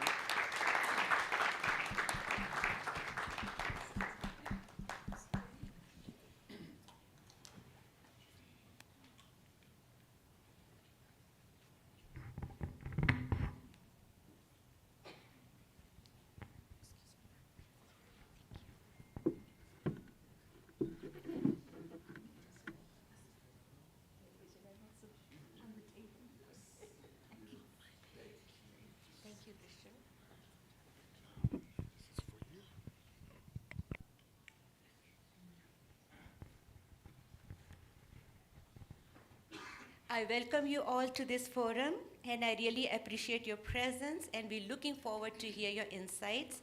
So without any order of priority, I first invite ma'am, please provide your insights and make this theme relevant for us to understand what is the significance that we are here. Thank you. Thank you very much. And good afternoon, everyone. Good afternoon. So I can't boast that I am an alumni of the University of Johannesburg, but before you frown with disappointment, let me say that in 2006, I was part of a work readiness program that was run by the University of Johannesburg. It was a pioneering program back then, and it was skilling graduates with work readiness office skills. And that was a program that ran for 3 months in collaboration with the finance sector CETA, and I finished that program as the top student. So I guess in some sense, bragging rights, I can claim some affiliation with the University of Johannesburg. And actually it was that program that I suppose served as a stepping stone for me to join the Johannesburg Stock Exchange. And I think that exchange was a catalyst for sustainable development, not only in South Africa, but on the continent as a whole. The Johannesburg Stock Exchange was the first exchange in the world to have a socially responsible investment index. And I worked on that together with my boss at the time, cordially. And we were very proud of driving such a pioneering initiative that was really espousing sustainability and corporate governance. Sustainability wasn't even a thing at the time. And we used to joke that you can't even pick up the definition of sustainability on the dictionaries at the time, and the spell checker as well. The spell checker couldn't recognize it. So it was really a pioneering initiative. It has obviously since evolved to ESG. But I think what was really important about the work of sustainability was all the frameworks that came to the fore. Obviously, sustainability came out of corporate governance. At the time, it was King 3. We've obviously since moved on to King 4. And it just shows the kind of stewardship role that South Africa was already playing in terms of corporate governance under the previous judge, Mervyn King. So corporate governance certainly set the scene for a lot of what business was doing in South Africa. Transformation was obviously at the heart of it. The lens that says, okay, how do we create for good? How do we do business for good? How do we incorporate sustainability into our everyday business activities? And so we were looking at environmental issues, we were looking at social issues, and we were looking at corporate governance and economic issues. And essentially what we wanted listed companies to do was to start reporting on these things. And of course, you can't report on things that you're not actually doing. So the whole point was to inspire companies and encourage companies to look more broadly, not just looking at the financials, but looking at the triple bottom line. It was looking at the broader issues that impact the environment, that impact society, and that impact the longevity of your company. And I guess that also spurred me to talk about other governance frameworks. We know that South Africa is a key partner of the OECD. And when we look at some of those corporate governance frameworks under OECD, we do see that they are aligned, obviously, to King, because King is an internationally renowned framework. And I think apart from the fact that we are a key partner of the OECD, it's imperative to say that we are also a significant player on the continent. The economy, the size of the economy begs us to have an inclusive lens. And so I think that it's important for us to not only look at OECD, but also to look at the SDGs. I think we've just completed our 4th voluntary national review of the Sustainable Development Goals, and we can see that we have been able to respond successfully to some of those targets. Obviously, there are still some areas that we need to work on, but I think that we're heading in that direction. There are some targets that we haven't yet started reporting on, but I do believe that we will get there in time. So I think that those kinds of ESG governance frameworks, including the Paris Accord that we're also signatory to, give South Africa something to work towards. 30 years into democracy, I think that there is a lot of disillusionment in the country. There's a lot of unhappiness, I suppose, to put it that way. People are discouraged and people are disgruntled. But I mean, I think the point is that with the kind of frameworks that ESG provides, we do have something to constantly review and constantly work towards implementing to say, but we are heading somewhere. Some of these targets haven't been met. Yes, some have been met. Certainly some of the goals of the National Development Plan haven't been met, but some of them have been met. And so how do we have these conversations in that context? There is going to be a national dialogue soon enough. And I mean, these are the kinds of things that give impetus to the implementation of some of these governance frameworks. I also want to give some examples from the asset manager that I worked for, the Public Investment Corporation, which I think we all know is the largest asset manager on the continent.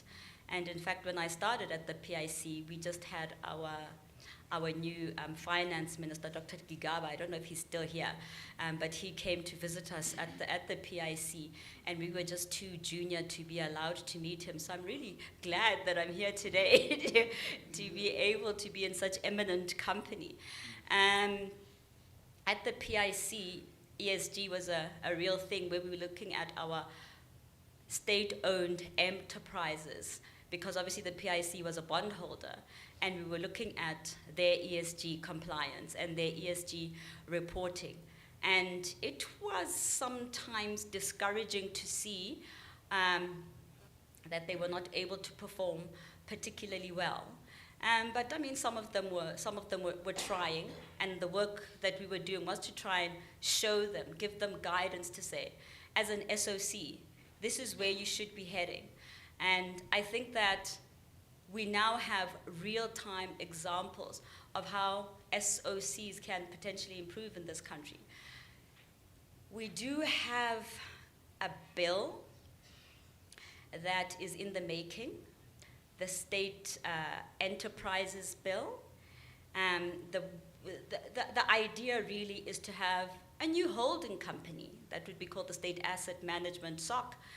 And I suppose once that is finalized, I mean, it does look like there's still a lot that needs to be ironed out in that regard. But I suppose once it's been finalized, it will give us a new way of thinking in terms of how we run our SOCs, particularly from a governance perspective and from a finance perspective, because we know that our state-owned enterprises haven't been performing well over the past couple of years.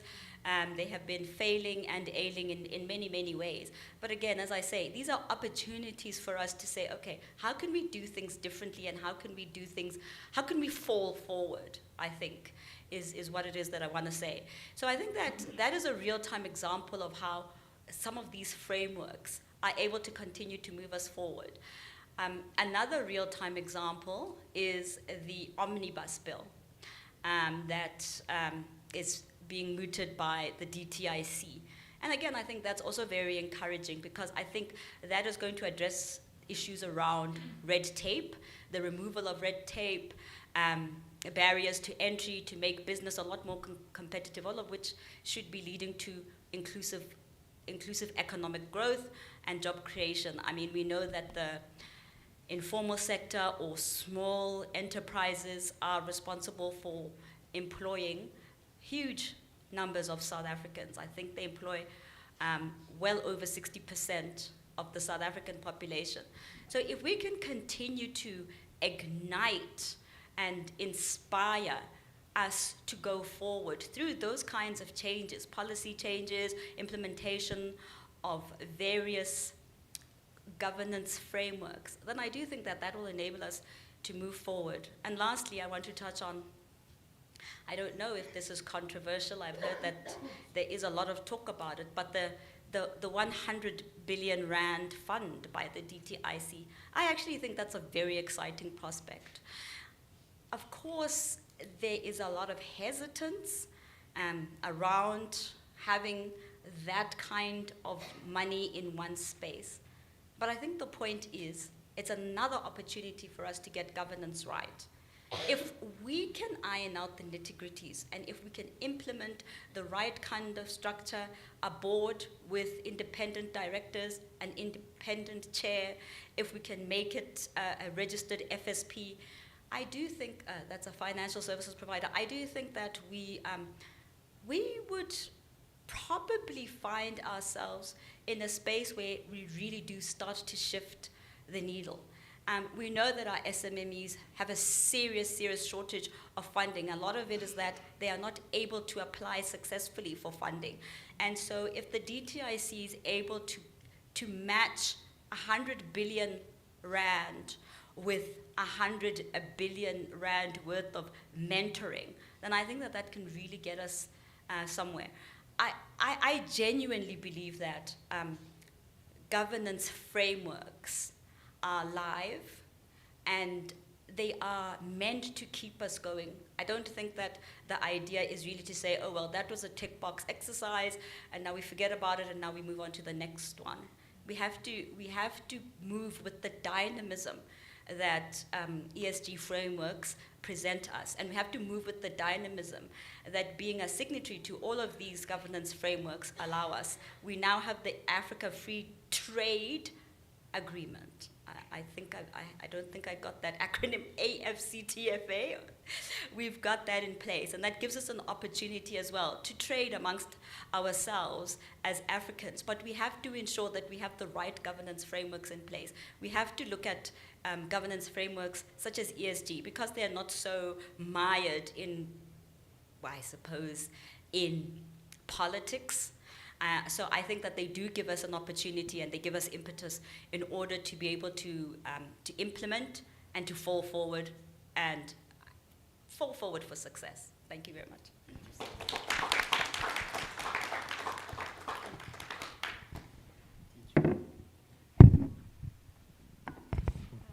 Thank you so much for your insights. What we take out from your insightful reflection is that sustainability can be applied in everyday life. So every day is for learning. So the skills we learn every day, we can apply that at a professional level and contributing towards the productivity of the organization. And also sustainability, as you said, is a very broad concept. It's not only a simple concept, it's very comprehensive. So organizations also need to consider that all processes, programs, and strategies are sustainable in a long-term manner, providing better services to the internal and external customers. So thank you for that insightful reflection. We really appreciate it. We move forward to our next eminent speaker.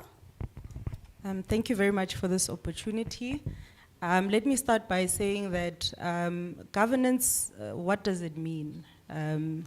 Governance means the set of policies, of rules, of procedures which guide companies or public sector in decision-making processes. And what is this for?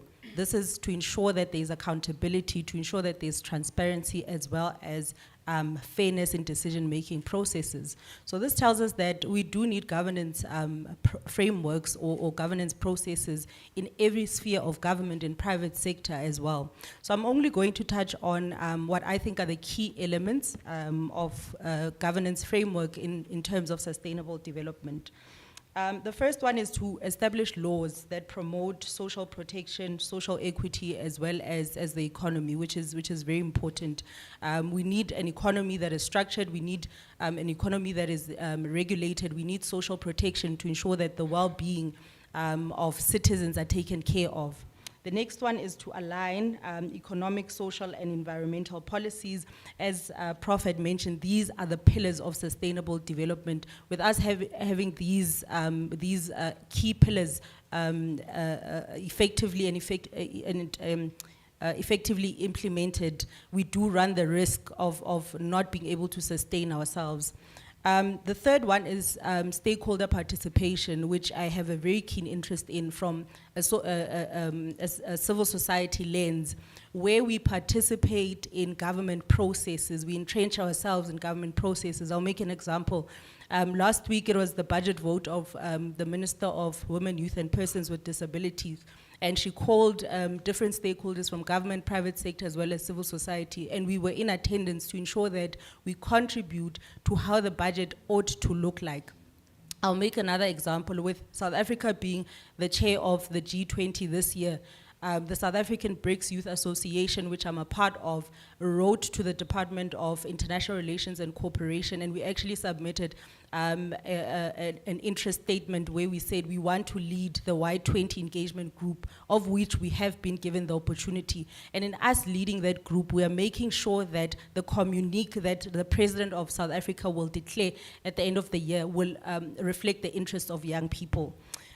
Number 4 is accountability and rule of law, which is very important to promote ethical governance and to combat corruption. We have a serious crisis in South Africa of corruption. I don't want to go into that, but we need these laws to entrench that. And maybe the conversation that we should even take forth is that the laws are here. If you go around the world, they'll tell you that South Africa has one of the best laws and the best constitution. So why then do we have a gap between the laws and implementation? I think that should be another point of discussion. Furthermore, capacity building is very important, more especially because we are public servants, aspiring public servants. Some of you might be ministers in the coming years. Capacity building is very important so that you understand the issues around sustainable development, which, as I'd mentioned, the pillars would be your economy, your environment, as well as your social. It's very important to ensure that there is adequate financial, human resources, as well as technology resources.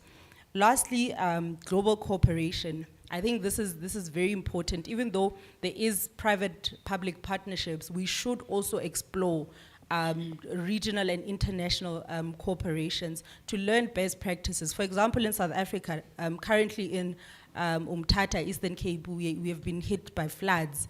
It would be a teachable moment for us to learn how do other countries deal with climate change, and in practical terms and in impactful terms, so that when we come up with future strategies to mitigate as well as to adapt, they will be practical in that sense. So to also conclude, how can we achieve policy coherence across the sectors? I think collaboration is very important. No department can or entity can operate in silos. That's where intergovernmental relations also comes in, and to also make sure that our national priorities are aligned to the SDGs. I think that is very important, and that is how we'll be able to achieve some of our national interests. Thank you.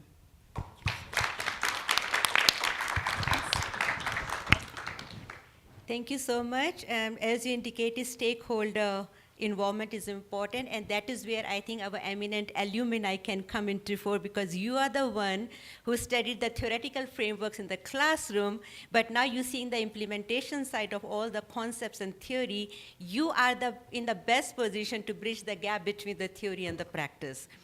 And before I move on to the next speaker, I am so dying to say this. I publish a lot on gender equality, and I'm so privileged to see that I'm sitting with 3 powerful women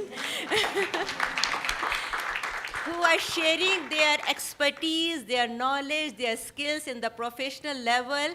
This progressive outlook is sustainable development at every level. So applaud to them. I take an honor to please move on to our next speaker. Thank you so much. Good afternoon.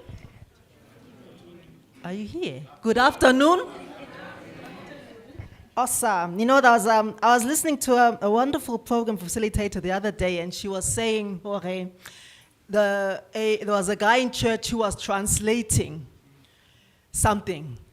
So the pastor, Muruti, was saying, are you called? Are you called? So yana uti, niabanda. And then again, are you called? No, niabanda. So I have to ask, niabanda or niabizwa? So I'd like to really invite us, colleagues, professors, doctors, into a kind of a meditation, a provocation, which I've called Rethinking Governance in South Africa, and rethinking it from the perspective of this Westphalian inheritance to African futures. And it's a great honor to do this reimagination with us, because I think we are at a time when the world is seeking and groaning for different solutions. And especially at a time when we're in the midst of tariff wars, Trump wars, all sorts of things that seem as though they're beyond our control. The only thing that we can keep a grasp of is how we potentially can govern and reimagine ourselves. So how do we then reimagine this governance to truly meet this promise of sustainable development, whatever that means to each of us, especially in the South African context? And I think I'd like to pick up exactly where my eminent speaker picked it up or left it off. What is governance? What does this actually mean? And I think that it's important to start there, because governance is not a neutral term. It is ideologically contested, it is politically contested, and it has great implication for how we navigate our different terrains of work. So in terms of like a political basic 101 definition, it's really about who has power. Governance is power. It's about who exercises it. It's about how these decisions are made. It's about whose knowledge is valued within this governance framework, right? And it's also about how accountability is practiced. And we've heard much about ethics and ethical governance this whole morning. But it also includes not only the structures and the rules, indeed, that shape decision making, but I'd also like to offer that it is linked to the informal networks and the unspoken practices that shape our daily lives. I'd like to argue that governance is deeply relational. It is also the relationship between people, between the state and people, between different communities. It's also the relationship between the state and land, people and land. And I'd also like to argue that governance is to do with memory. Memory of why we do what we do, how we got here. And I'll say a bit more about that later. So good governance is not just effective. It's ethical, yes, to use that word one more time with feeling. It's inclusive, yes, but it's also historically aware, colleagues, and it's also future orientated. And I've often argued that some of our best solutions, our best history, lies in the future.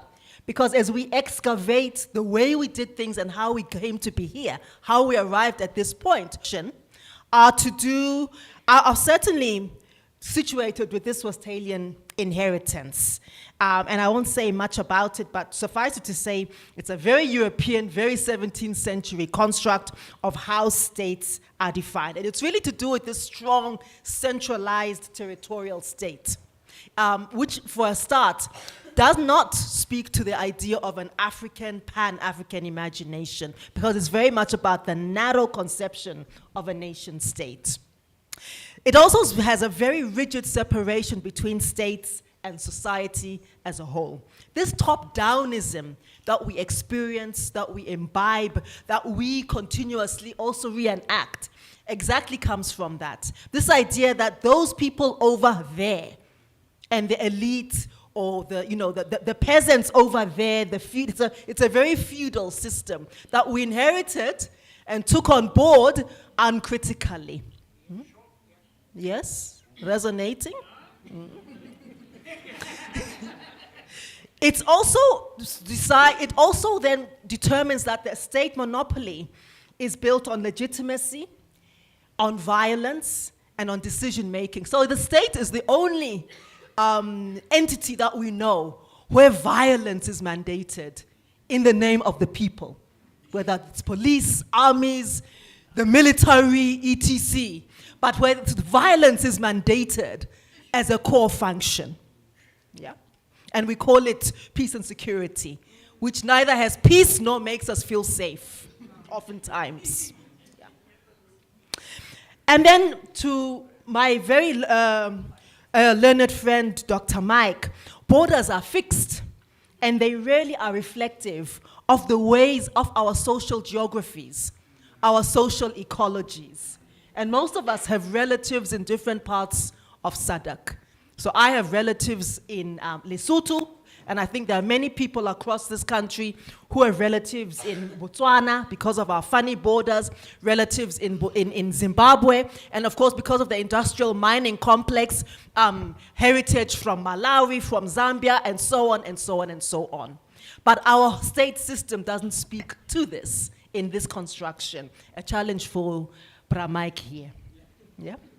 So in this model, which was in our continent and in our context, this model which was very much violently overlaid onto pre-existing forms of governance, so which were often decentralized and consensus-based, rooted in land stewardship, in our own kinship systems, also rooted in sometimes even our spiritual obligations.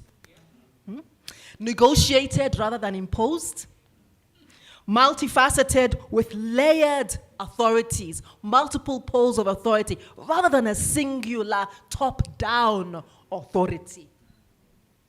So then, we can see then the afterlife in our country of this afterlife, of this, Westphalian logic, policy that's made in Pretoria, far from the realities of village councils, from informal traders, from peri-urban youth who sometimes feel adrift and completely aloof or abandoned even by this state project. Development frameworks that are shaped by donor priorities, often World Bank metrics, which are not often appropriate, sometimes not appropriate for our own contexts.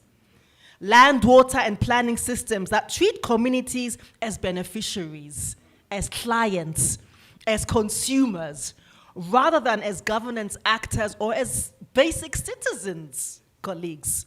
So this idea that you must earn the right to water, earn the right to electricity, and I mean for most of us who are living in Joburg, that is not just a rural phenomena. Not now we are running to Pick and Pay, trying to keep up with the water shedding. But I'd like us to spare a thought as we do so from the relative privilege of our lofts, of our homes, of our suburban homes, of the people who since 1994 have never been on the grid. What is the governance reality for them? The people who have always been in the dark and for whom the access to good Wi-Fi is not their prevailing priority. So then I want to link this again to tag on to my eminent prior speakers here, is then how does this then link into how we're going to deliver on the SDGs in the midst of this conundrum? So the SDGs in and of themselves demand an interconnectedness. They demand that we see health as linked to food, linked to land, linked to gender equity, and that we link climate, for example, to inequality, to social exclusion, to economic dispossession. But a fragmented, centralized, siloed state, is it really fully equipped to meet these interconnected goals? Can it really engage with the diverse legal and governance systems that many South Africans still live under, including customary law, informal justice system, communal tenure? Can it repair historical injustices? Because often we lack the ethical architecture to name and confront these histories, and hence my previous remarks on memory as part of governance. Can it really unlock innovation when it sometimes tends to either mistrust or to dismiss grassroots power, social movements, community-based knowledge systems, and treats that knowledge as from below as anecdotal or secondary?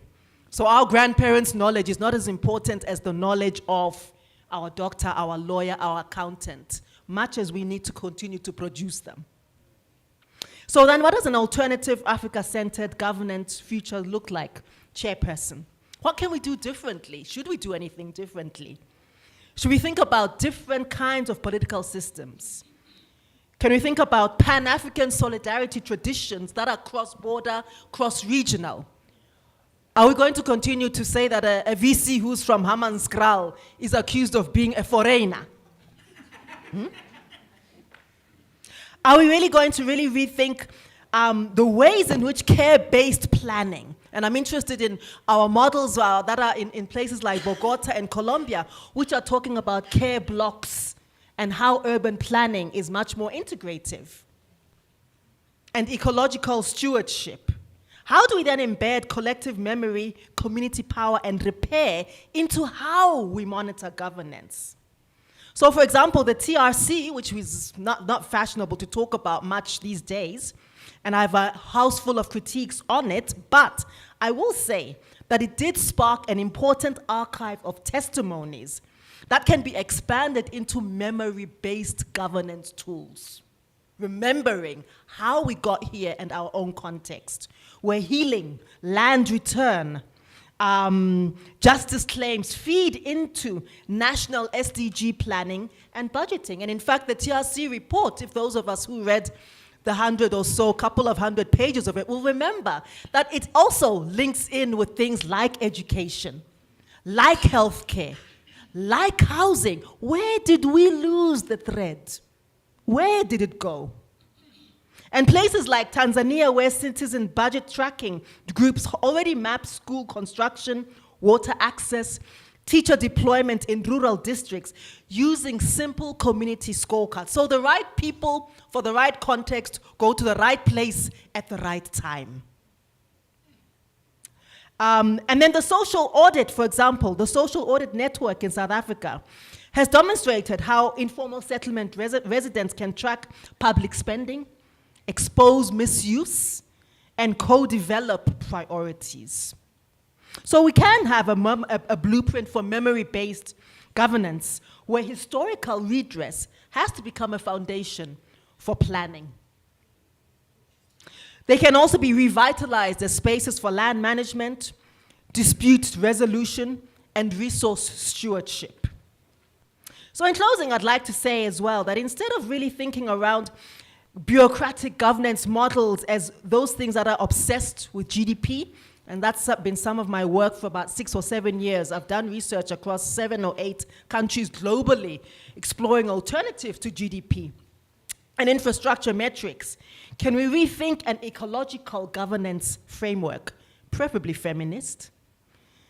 Can we also rethink around how we relate to the examples that we have, waste reclaimers and unpaid caregivers who are already playing a governance role, managing resources, coordinating services, supporting livelihoods. At 4:30 every morning, there are these guys who, depending on where you are in town, my apartment is not very far, who are carrying those karikis of waste. You know the people I'm talking about. Our unhoused brothers who have, muscles like this, but they lift like 10 Arnold Schwarzeneggers, pulling that stuff. That is a public service. They are governing our public refuse in very creative ways. What are we doing about that? And what are we naming that as? And how are we even giving them any credit except to hoot at them because we are rushing? They're keeping us from diseases and all kinds of things. Right. And on a final note, final chairperson, can we think about participatory memory-based governance? Can we think about pluri-governance and legal pluralism? Can we think about citizen report cards and community scorecards on SDG-related services, shadow SDG reports? Can we think about integrating this historical memory into planning? Because this means recognizing past land dispossession, forced removals, environmental racism, not just as planning glitches, but as relevant governance data, not just history. Strengthening our district development models by rooting them in actual community priorities. So can we think around maybe a citizen's veto, a legal mechanism for communities to hold community development projects or policies that violate their rights, their land, their ecological well-being? Let's think about redistributing land before building more malls, centering food growers, waste reclaimers before CEOs, and trusting community knowledge before foreign consultants. Thank you. Trusting community knowledge before foreign consultants. Thank you.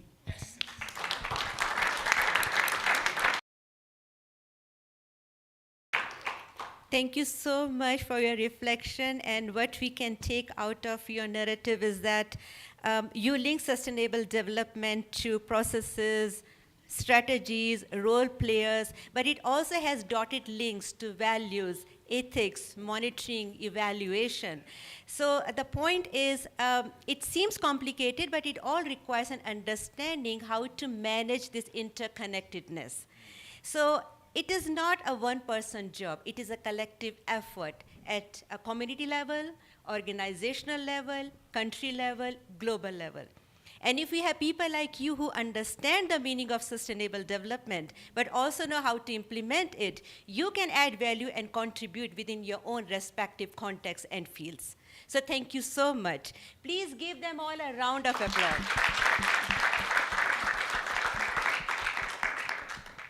Thank you once again.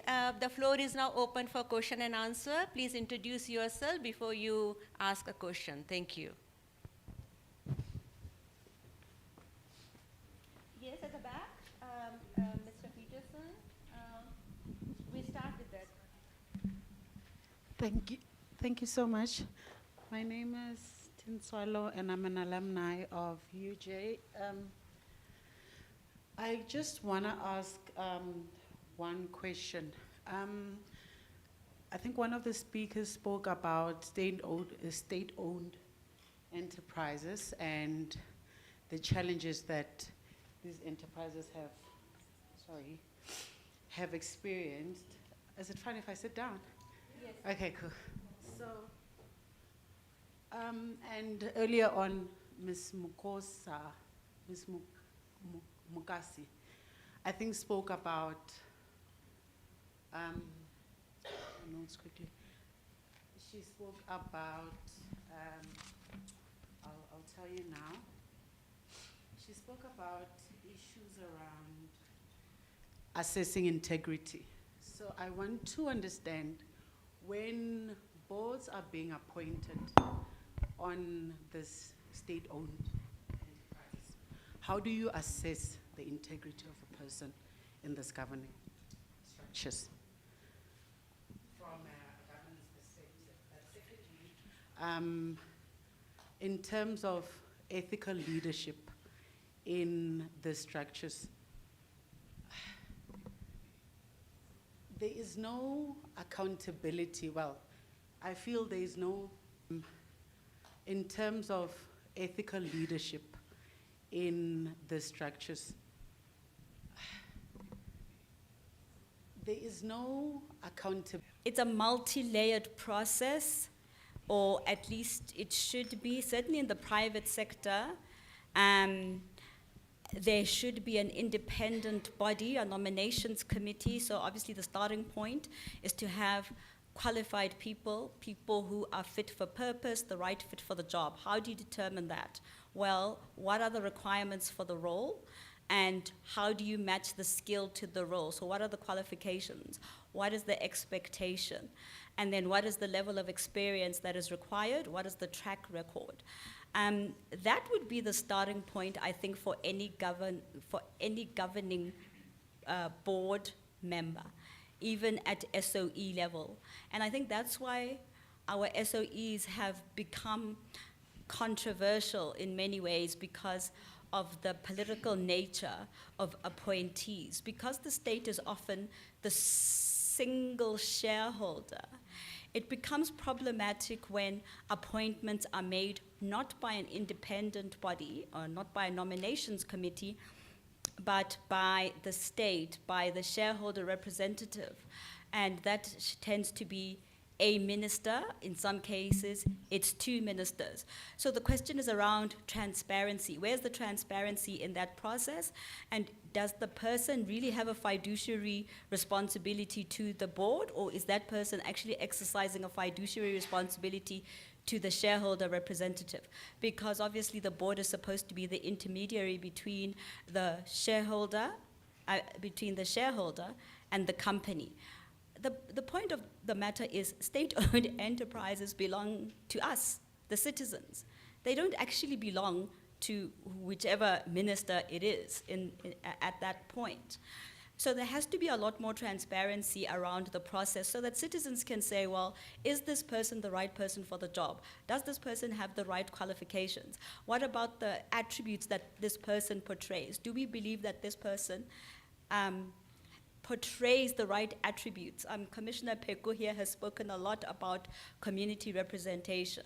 Are those some of the characteristics that we're looking for in people, or are we just looking to appoint Dr. So-and-so? Now everybody in this room is a doctor, so it's absolutely, it's no slight to anyone.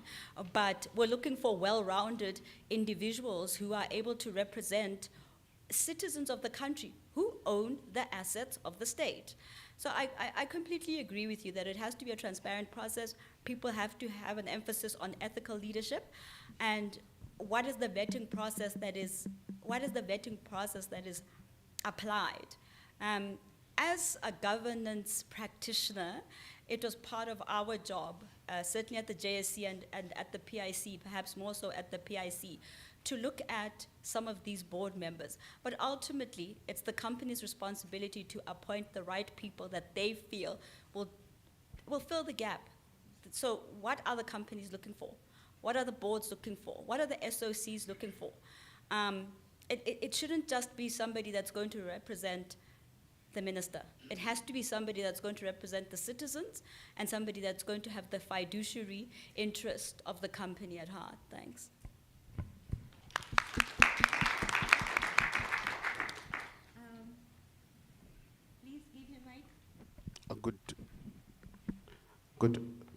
Good afternoon. Okay, my name is Maswile Ralebona from the SABC News Research. My question is directed to Ms. Pegu. I'm glad you mentioned the issue of the waste pickers, the so-called Bomukherezi. This morning, as I was leaving around 4:30, I saw at least 3 of them in the dark, trying to access the dustbins, in my area. But that's not many of them. Those waste pickers, based on my interactions with them, are from Lesotho, and they are trying to make a living in South Africa. But that's not my point. My point is on the actual trucks from the municipality that comes and picks the waste and takes it closer to other communities, removing them from the suburbs, usually the posh suburbs, and taking it closer to El Dorado Park, to Devland, and other areas. And when you go visit those areas, the stench as you enter those communities, the air quality in those areas, and then you wonder how the communities in that area continues to live there. The value of their houses, how do they even start raising their children in those areas? And knowing that you, Ms. Pegu, from the Planning Commission, and the way we dispose the waste in South Africa, it still looks like the plan was adopted many years ago, because I don't want to believe that it is still relevant, it's still viable the way we are doing it, as it puts the air quality and the lives of other communities in danger. Do we know of anyone or anywhere, universities and other organizations that deals with technology that are trying to eradicate that system? And how far is it as communities like those in Old Road Park continue to suffer? Thank you.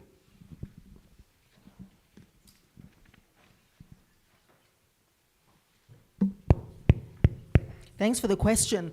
So I think you raise a few interesting issues around the hierarchization of areas between so-called suburbs and so-called townships, which I think, again, is to do with our racialized spatial planning.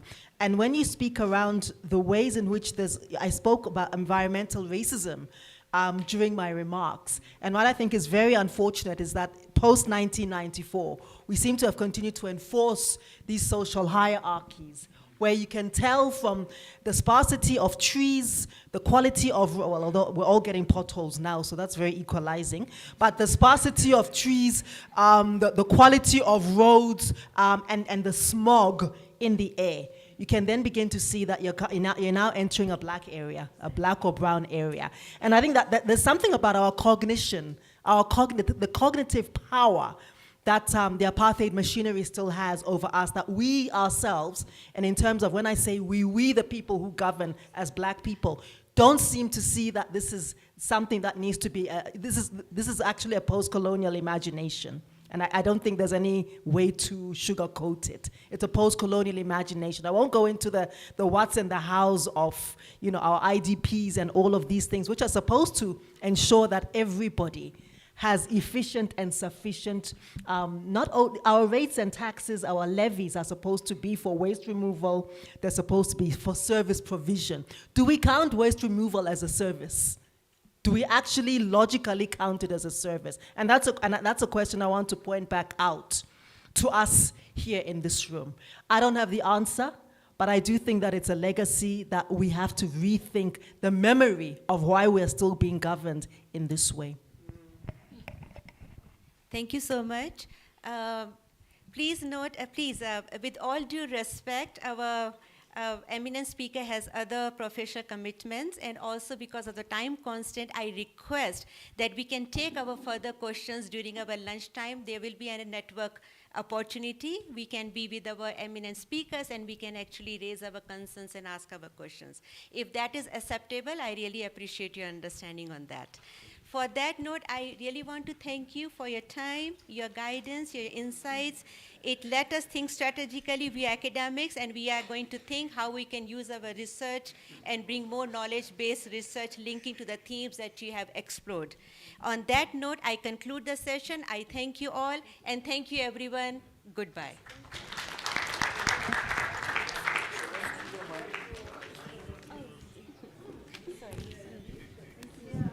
Thank you, Prof. Shika and colleagues. Last round of applause, please. Colleagues, Ladies and gentlemen, I'm sorry that we are pushing you for time, but we are running out of time, and we do want you to have lunch. In fact, I've developed a new concept. It's called London, lunch and dinner. So we will have London as soon as we're done. Please allow me 10 minutes for two of my young, experienced colleagues to do a wrap-up of our facilitator reflections. Alumni reflections. So I'm going to ask Dr. Matlala and Chris, the alumni reflections. Oh, okay, you're going to do it. Oh, okay, thank you. Is that fine, Dr. Matlala? No, I think let him do it. It's fine. Dr. Matlala, come do your... Oh, yes. Yeah. Do your thing. It's a special section. When we are done, you can hand over to Professor Dominique and he can do the wrap-up. Thank you. Colleagues, just by the Chris, come here, please. These two young gentlemen have been instrumental, together with Ms. Jabu over there, in putting this event together and driving the process. So a special round of applause for these two young gentlemen and the young lady. Thank you very much, colleagues. Gentlemen, 10 minutes. Thank you very much, Prof. We'll definitely sure we take 10 minutes. We understand that people, when they have to go to lunch, you don't want to waste their time, right? Especially after they've mentioned that there's food ready. You just have to be quick. So thank you very much, our colleagues, for coming. But yeah, as we are about to wrap up this historic alumni event, which is the first from our school, we want to pause and at least hear from this room. We want to hear your voices because this event actually is about you, colleagues. It's about our alumni. We're actually proud. We're a proud school. Look at what we've produced here. So yeah, give a round of applause for that. Yeah. But then Chris and I were also alumni of this school. Like I did my undergraduate here at the University of Johannesburg, right from Limpopo. And look at me now. When I came here in, I think it was 2013, when I came, the professors, Prof. Dominic, Prof. Neil, and all of them were there and they welcomed me very well. And Dr. Majam, they shaped me to be the person I am, to be a very inquisitive person, to be someone who pursues knowledge in all aspects of it. And I'm glad to be a product of this School of Public Management and Governance. But also, I'm proud also the impact that I've made out there because at some point when I graduated at UJ, I think 2018 with my master's, I went there in the public sector and I was doing a lot of work with public sector, NGOs in the private sector, evaluating a lot of projects, etc. So I think at some point I decided to say, you know what, let me just come back and give back to where I started. And hence I'm here now as a lecturer. So I'm sure some of my students are here. So I'm not going to waste time. Chris, maybe also just reflect a bit because I know that you are also a product of this school before we hear from their voices. Well, good afternoon, colleagues. For me, the School of Public Management and Governance has given me... Can you hear me? Okay, even without the mic, you can still hear me. I've got a big voice. So, ladies and gentlemen, the School of Public Management and Governance has molded me to become who I am today. I've traveled the world, I've presented at conferences, and it's all thanks to this particular department. And I am who I am today because there are certain men and women in this department that believed in me and gave me an opportunity. And they continue to trust in me until today. And that trust, that training, is the same thing that I also try by all means to pass it on to my students as well. And many of them are here. They're now doing PhD just like me.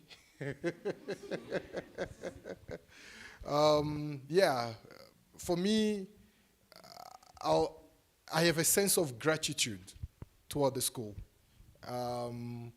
From Prof. Dominique, Dr. Majam, Dr. Situmola, who I call my mentor. Whenever I have an issue, I go to him. hey, Doc, what do you think I should do? For me, Prof, and the rest of the team, thank you so much for believing in me. The same thing that you have given us is what we try to give to our students as well. But let's not get emotional.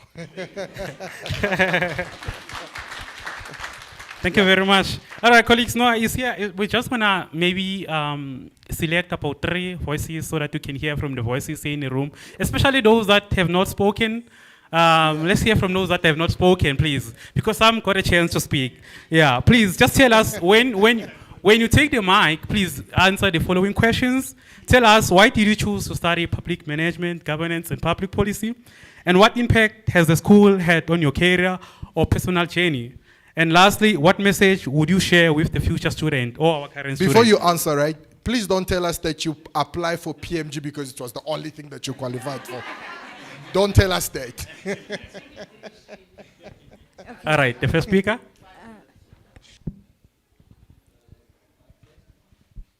Is it on? No, thank you very much. The name is Andile Mnyaka. I work for the city of Johannesburg in the group governance department. I'm an assistant director there.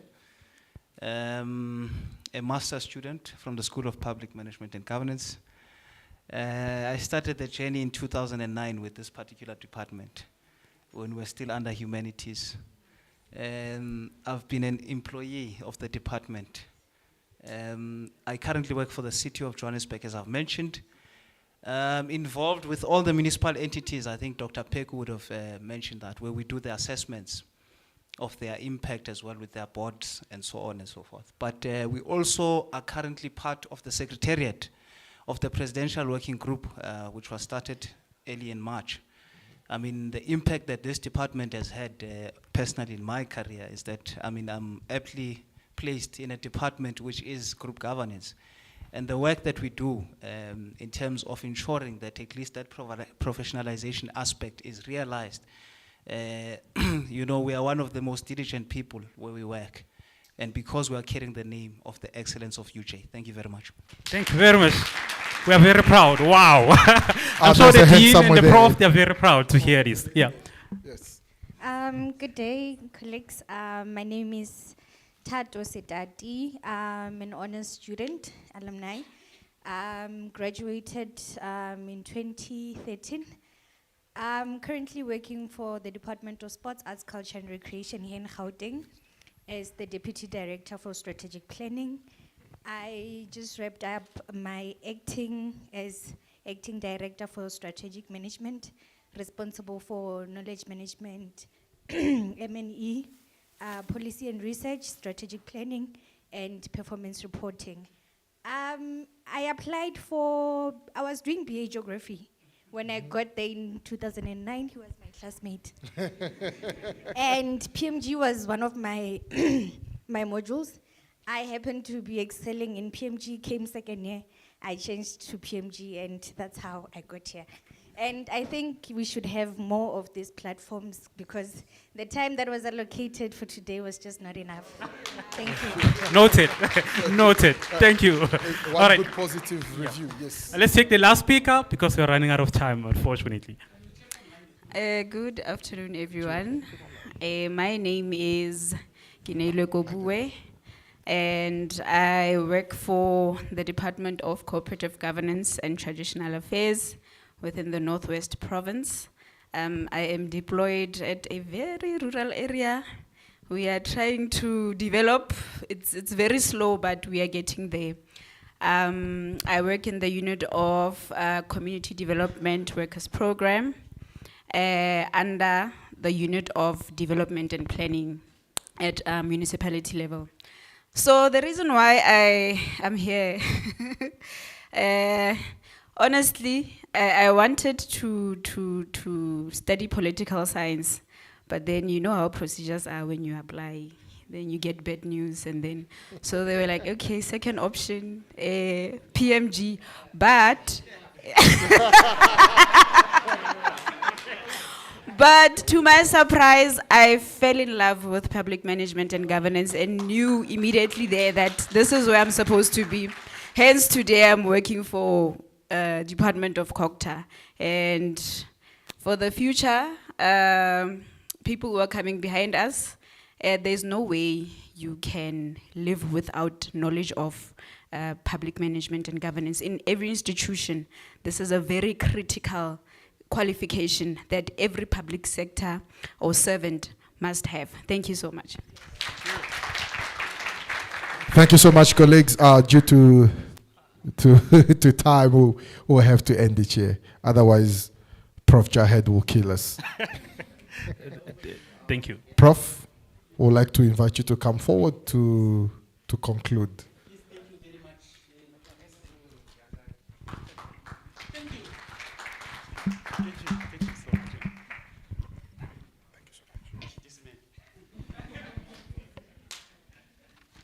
Okay, ladies and gentlemen,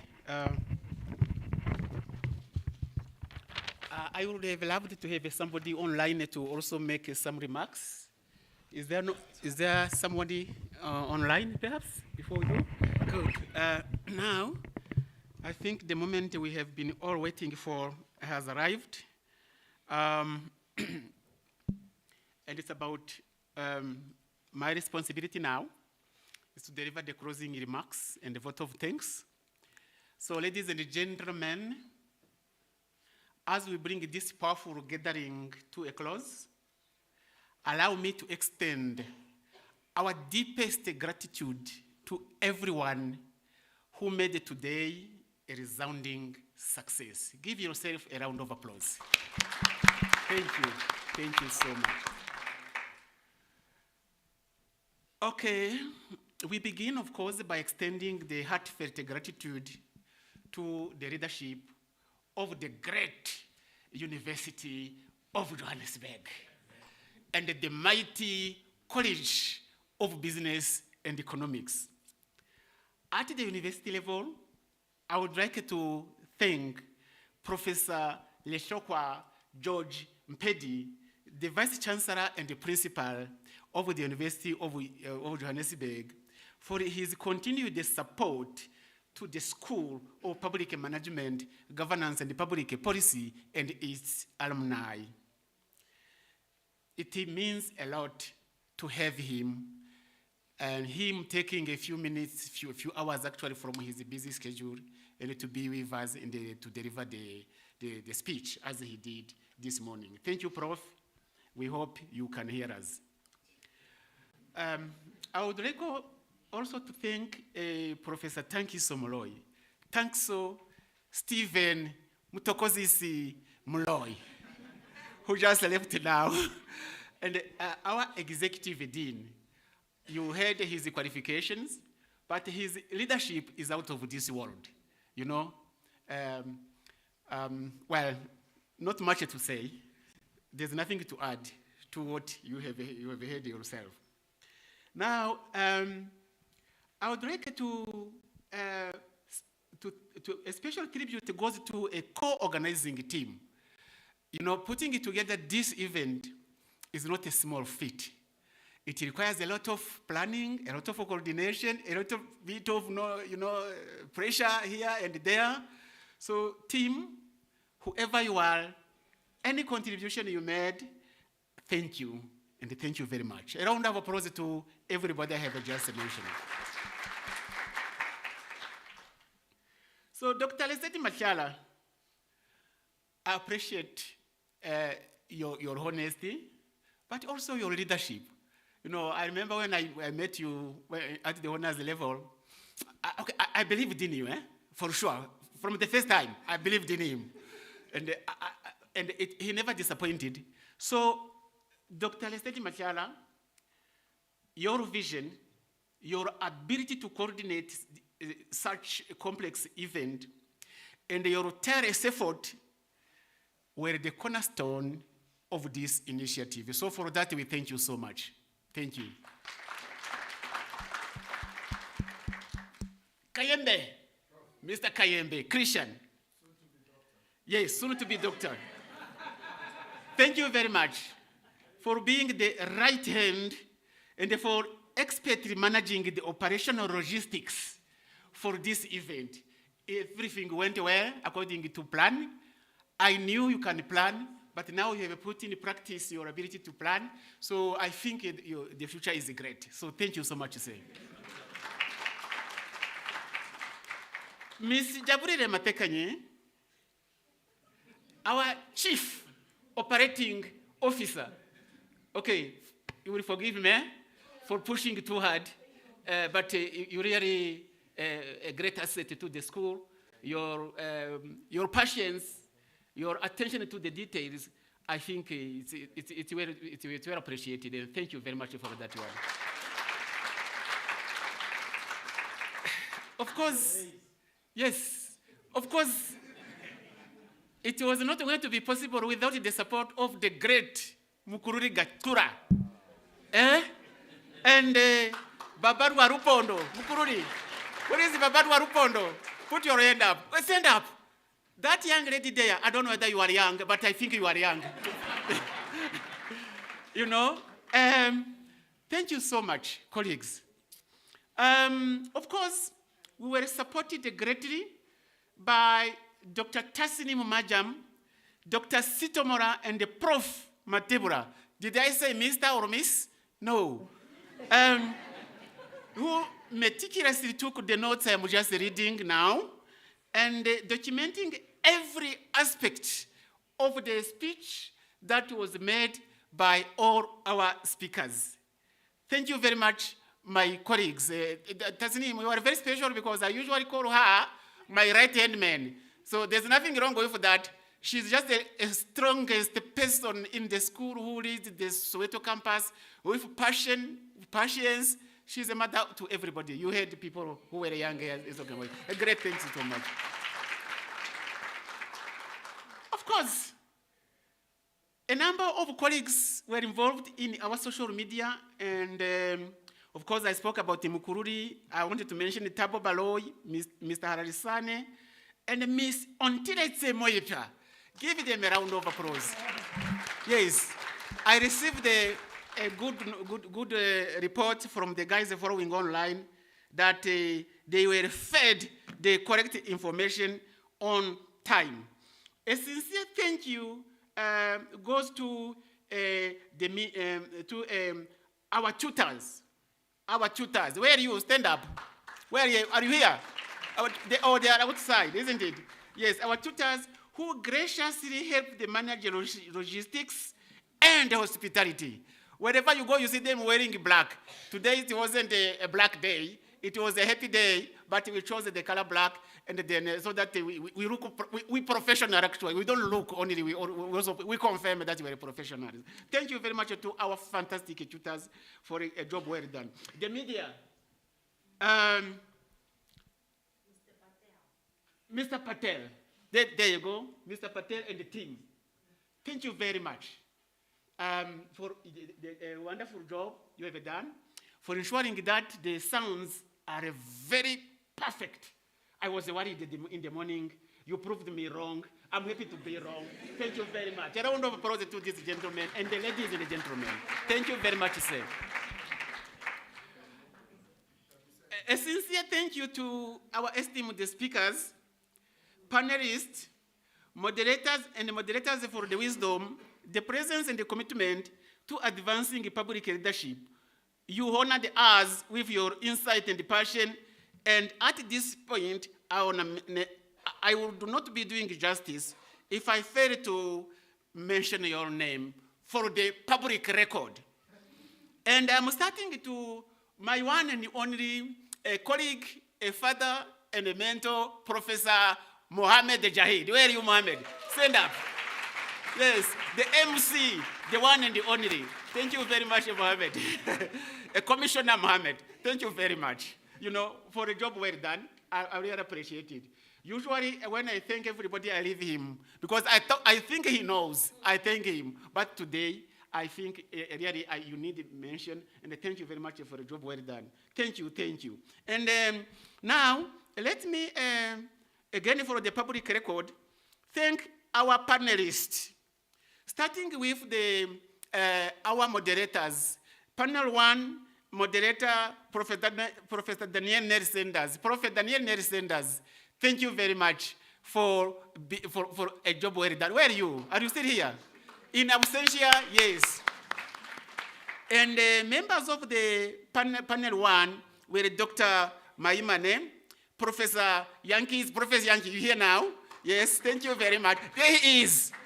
This man is a professor of practice in the school, and he's a supervisor for the master's student. He works in the parliament there in Cape Town, but he's a supervisor for that. That's how we want you to get our alumni to get involved. You understand? And many of our alumni, those who are here and those online, many of you have requested to be part of the supervision, the teaching, curriculum development, and I said yes, yes, yes, all of you, you're going to be included. Yeah. Of course, Dr. Miss Angie, Doctor to be Miss Angie Mokasi. Miss Angie, you're wearing a uniform, you should stand up so people can look at you. This is what we have produced. She is our product. She is ours. Thank you. Thank you, Angie. Yes. Yes, yes, yes. Drive within the limit. She takes a no nonsense. Panel 2, which was chaired by Dr. Elvin Shava. Elvin, you are new in the school and you performed the wonders. Elvin Shava, where are you? Are you still here? Your hand up. Stand up. This man. Yes. Yes. And the team, the panel 2 was included Dr. Marusi Gigaba, Dr. Michael Masiapato. Where is Michael? Michael, you still here? Ne? This man is our PhD graduate. Come stand up. Yes, yes. He's our PhD graduate. So those who say PMG no good, well, yes, we produce. And of course, Commissioner Vusi Mavuso. Commissioner, where are you? Yes, come on, Commissioner, stand up, stand up, stand up, stand up. Of course, session 3, which was chaired by Professor Shika Vias Drogapesad. I'm sure you're still here. Stand up, stand up, stand up. Yes, yes. Diamonds come in small packages. That's the one. Yes, yes. And then your team included Miss Makiba Moro, and Miss Margaret Molefe, the chairperson or the deputy chairperson of Sabia, and is our PMG graduate. Where is he? Where is he? Where are you? There she is. So we don't lead only in South Africa or Africa. She's leading an international organization. I don't know what it means because it's international, but she will tell you. Okay? And also Dr. Reboka Ngepeko, who just left because she has got a class. You know, thank you very much in absentia to our colleagues. Of course, I wanted to thank my colleagues from the director and the CBE, Professor Eita, who was here. The greatest economist that Africa has produced was here this morning. And of course, we had Dr. Hussein Kuvadia, our deputy vice dean. I have already spoken about the SPMGPP organizing team in the name of everybody. I have not forgotten anyone. So, won't I be saying, you know, that one was our junior lecturer. Because we produce quality, other university, sister university, picked her and they gave her a full-time lecturer, and we're grateful for that one. I'll be saying wherever you are, I'm sure you are online. Thank you very much for the job you have done. Now, I don't want to end this without thanking you, our alumni, the SPMGPP alumni. We are here because of you. We want you back. Come back home. We welcome you with our open arms. We will give you responsibilities if you want. And as the Vice Chancellor has said, there are so many ways you can participate in your school. Build it up, make it international. It's all for your interest and also the interest of the school and the University of Johannesburg. What a great thing to be a graduate of the great University of Johannesburg, you know, and of the greatest school of public management, governance, and public policy, the only school, the smallest school that publishes 216 units per year, and you know,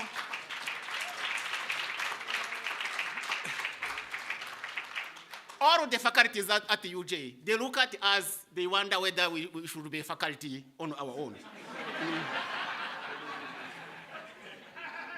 Yes, so, yes. We thank you, we thank you, our valued audience here in the room, for the energy, the question, and the presence. I don't want to end this without mentioning Mr. Rudy Peterson, because then I wouldn't have another event. You know, Mr. Rudy Peterson, you know, you are a greatest person. Come stand up and say hi to the partners. Okay. Yeah. Yes. Yes. Time. I'm done. Okay. We thank. We already did. We thank the SAPs, the police. They say, Sam, you don't do a good job. I'm contradicting everything they say about you. You are the greatest. You know, the Joint Operations Center outside,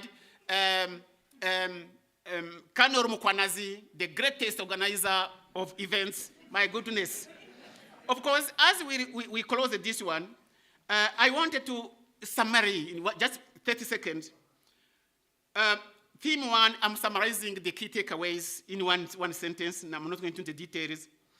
Theme 1 on professionalization in the public sector highlighted our collective ambition to build a capable, ethical state and the leadership it requires. In summary, that's what I have heard, and if we can get that one, we have achieved the great things. Theme 2, public management in 4IR, illuminated the need for innovation-driven governance, the need for innovation-driven governance and adaptive institutions. Everything change, we change with it. We move away for the time. Theme 3, focus on sustainability and the governance impact, reminded us that ethical, citizen-responsive systems are not negotiable. They are urgent. And with that, I wanted to say that this alumni event was more than a reunion. That's what I said when I started. It was confirmed by the VC. It was an affirmation of the School of Public Management, Governance and Public Policies continued relevance and impact. And our impact is in you. It's not in the classroom, it's in you, what you do in the community. Let us carry forward the insight shared today into our classroom, boardroom, council chamber, our communities, our work. Thank you. And may the spirit of public service continue to guide all our actions. Thank you very much. Yes. Dr. Makubera. My gosh. Dr. Makubera, thank you very much. Please stand up from the city of Johannesburg. Stand up. Yes, yes.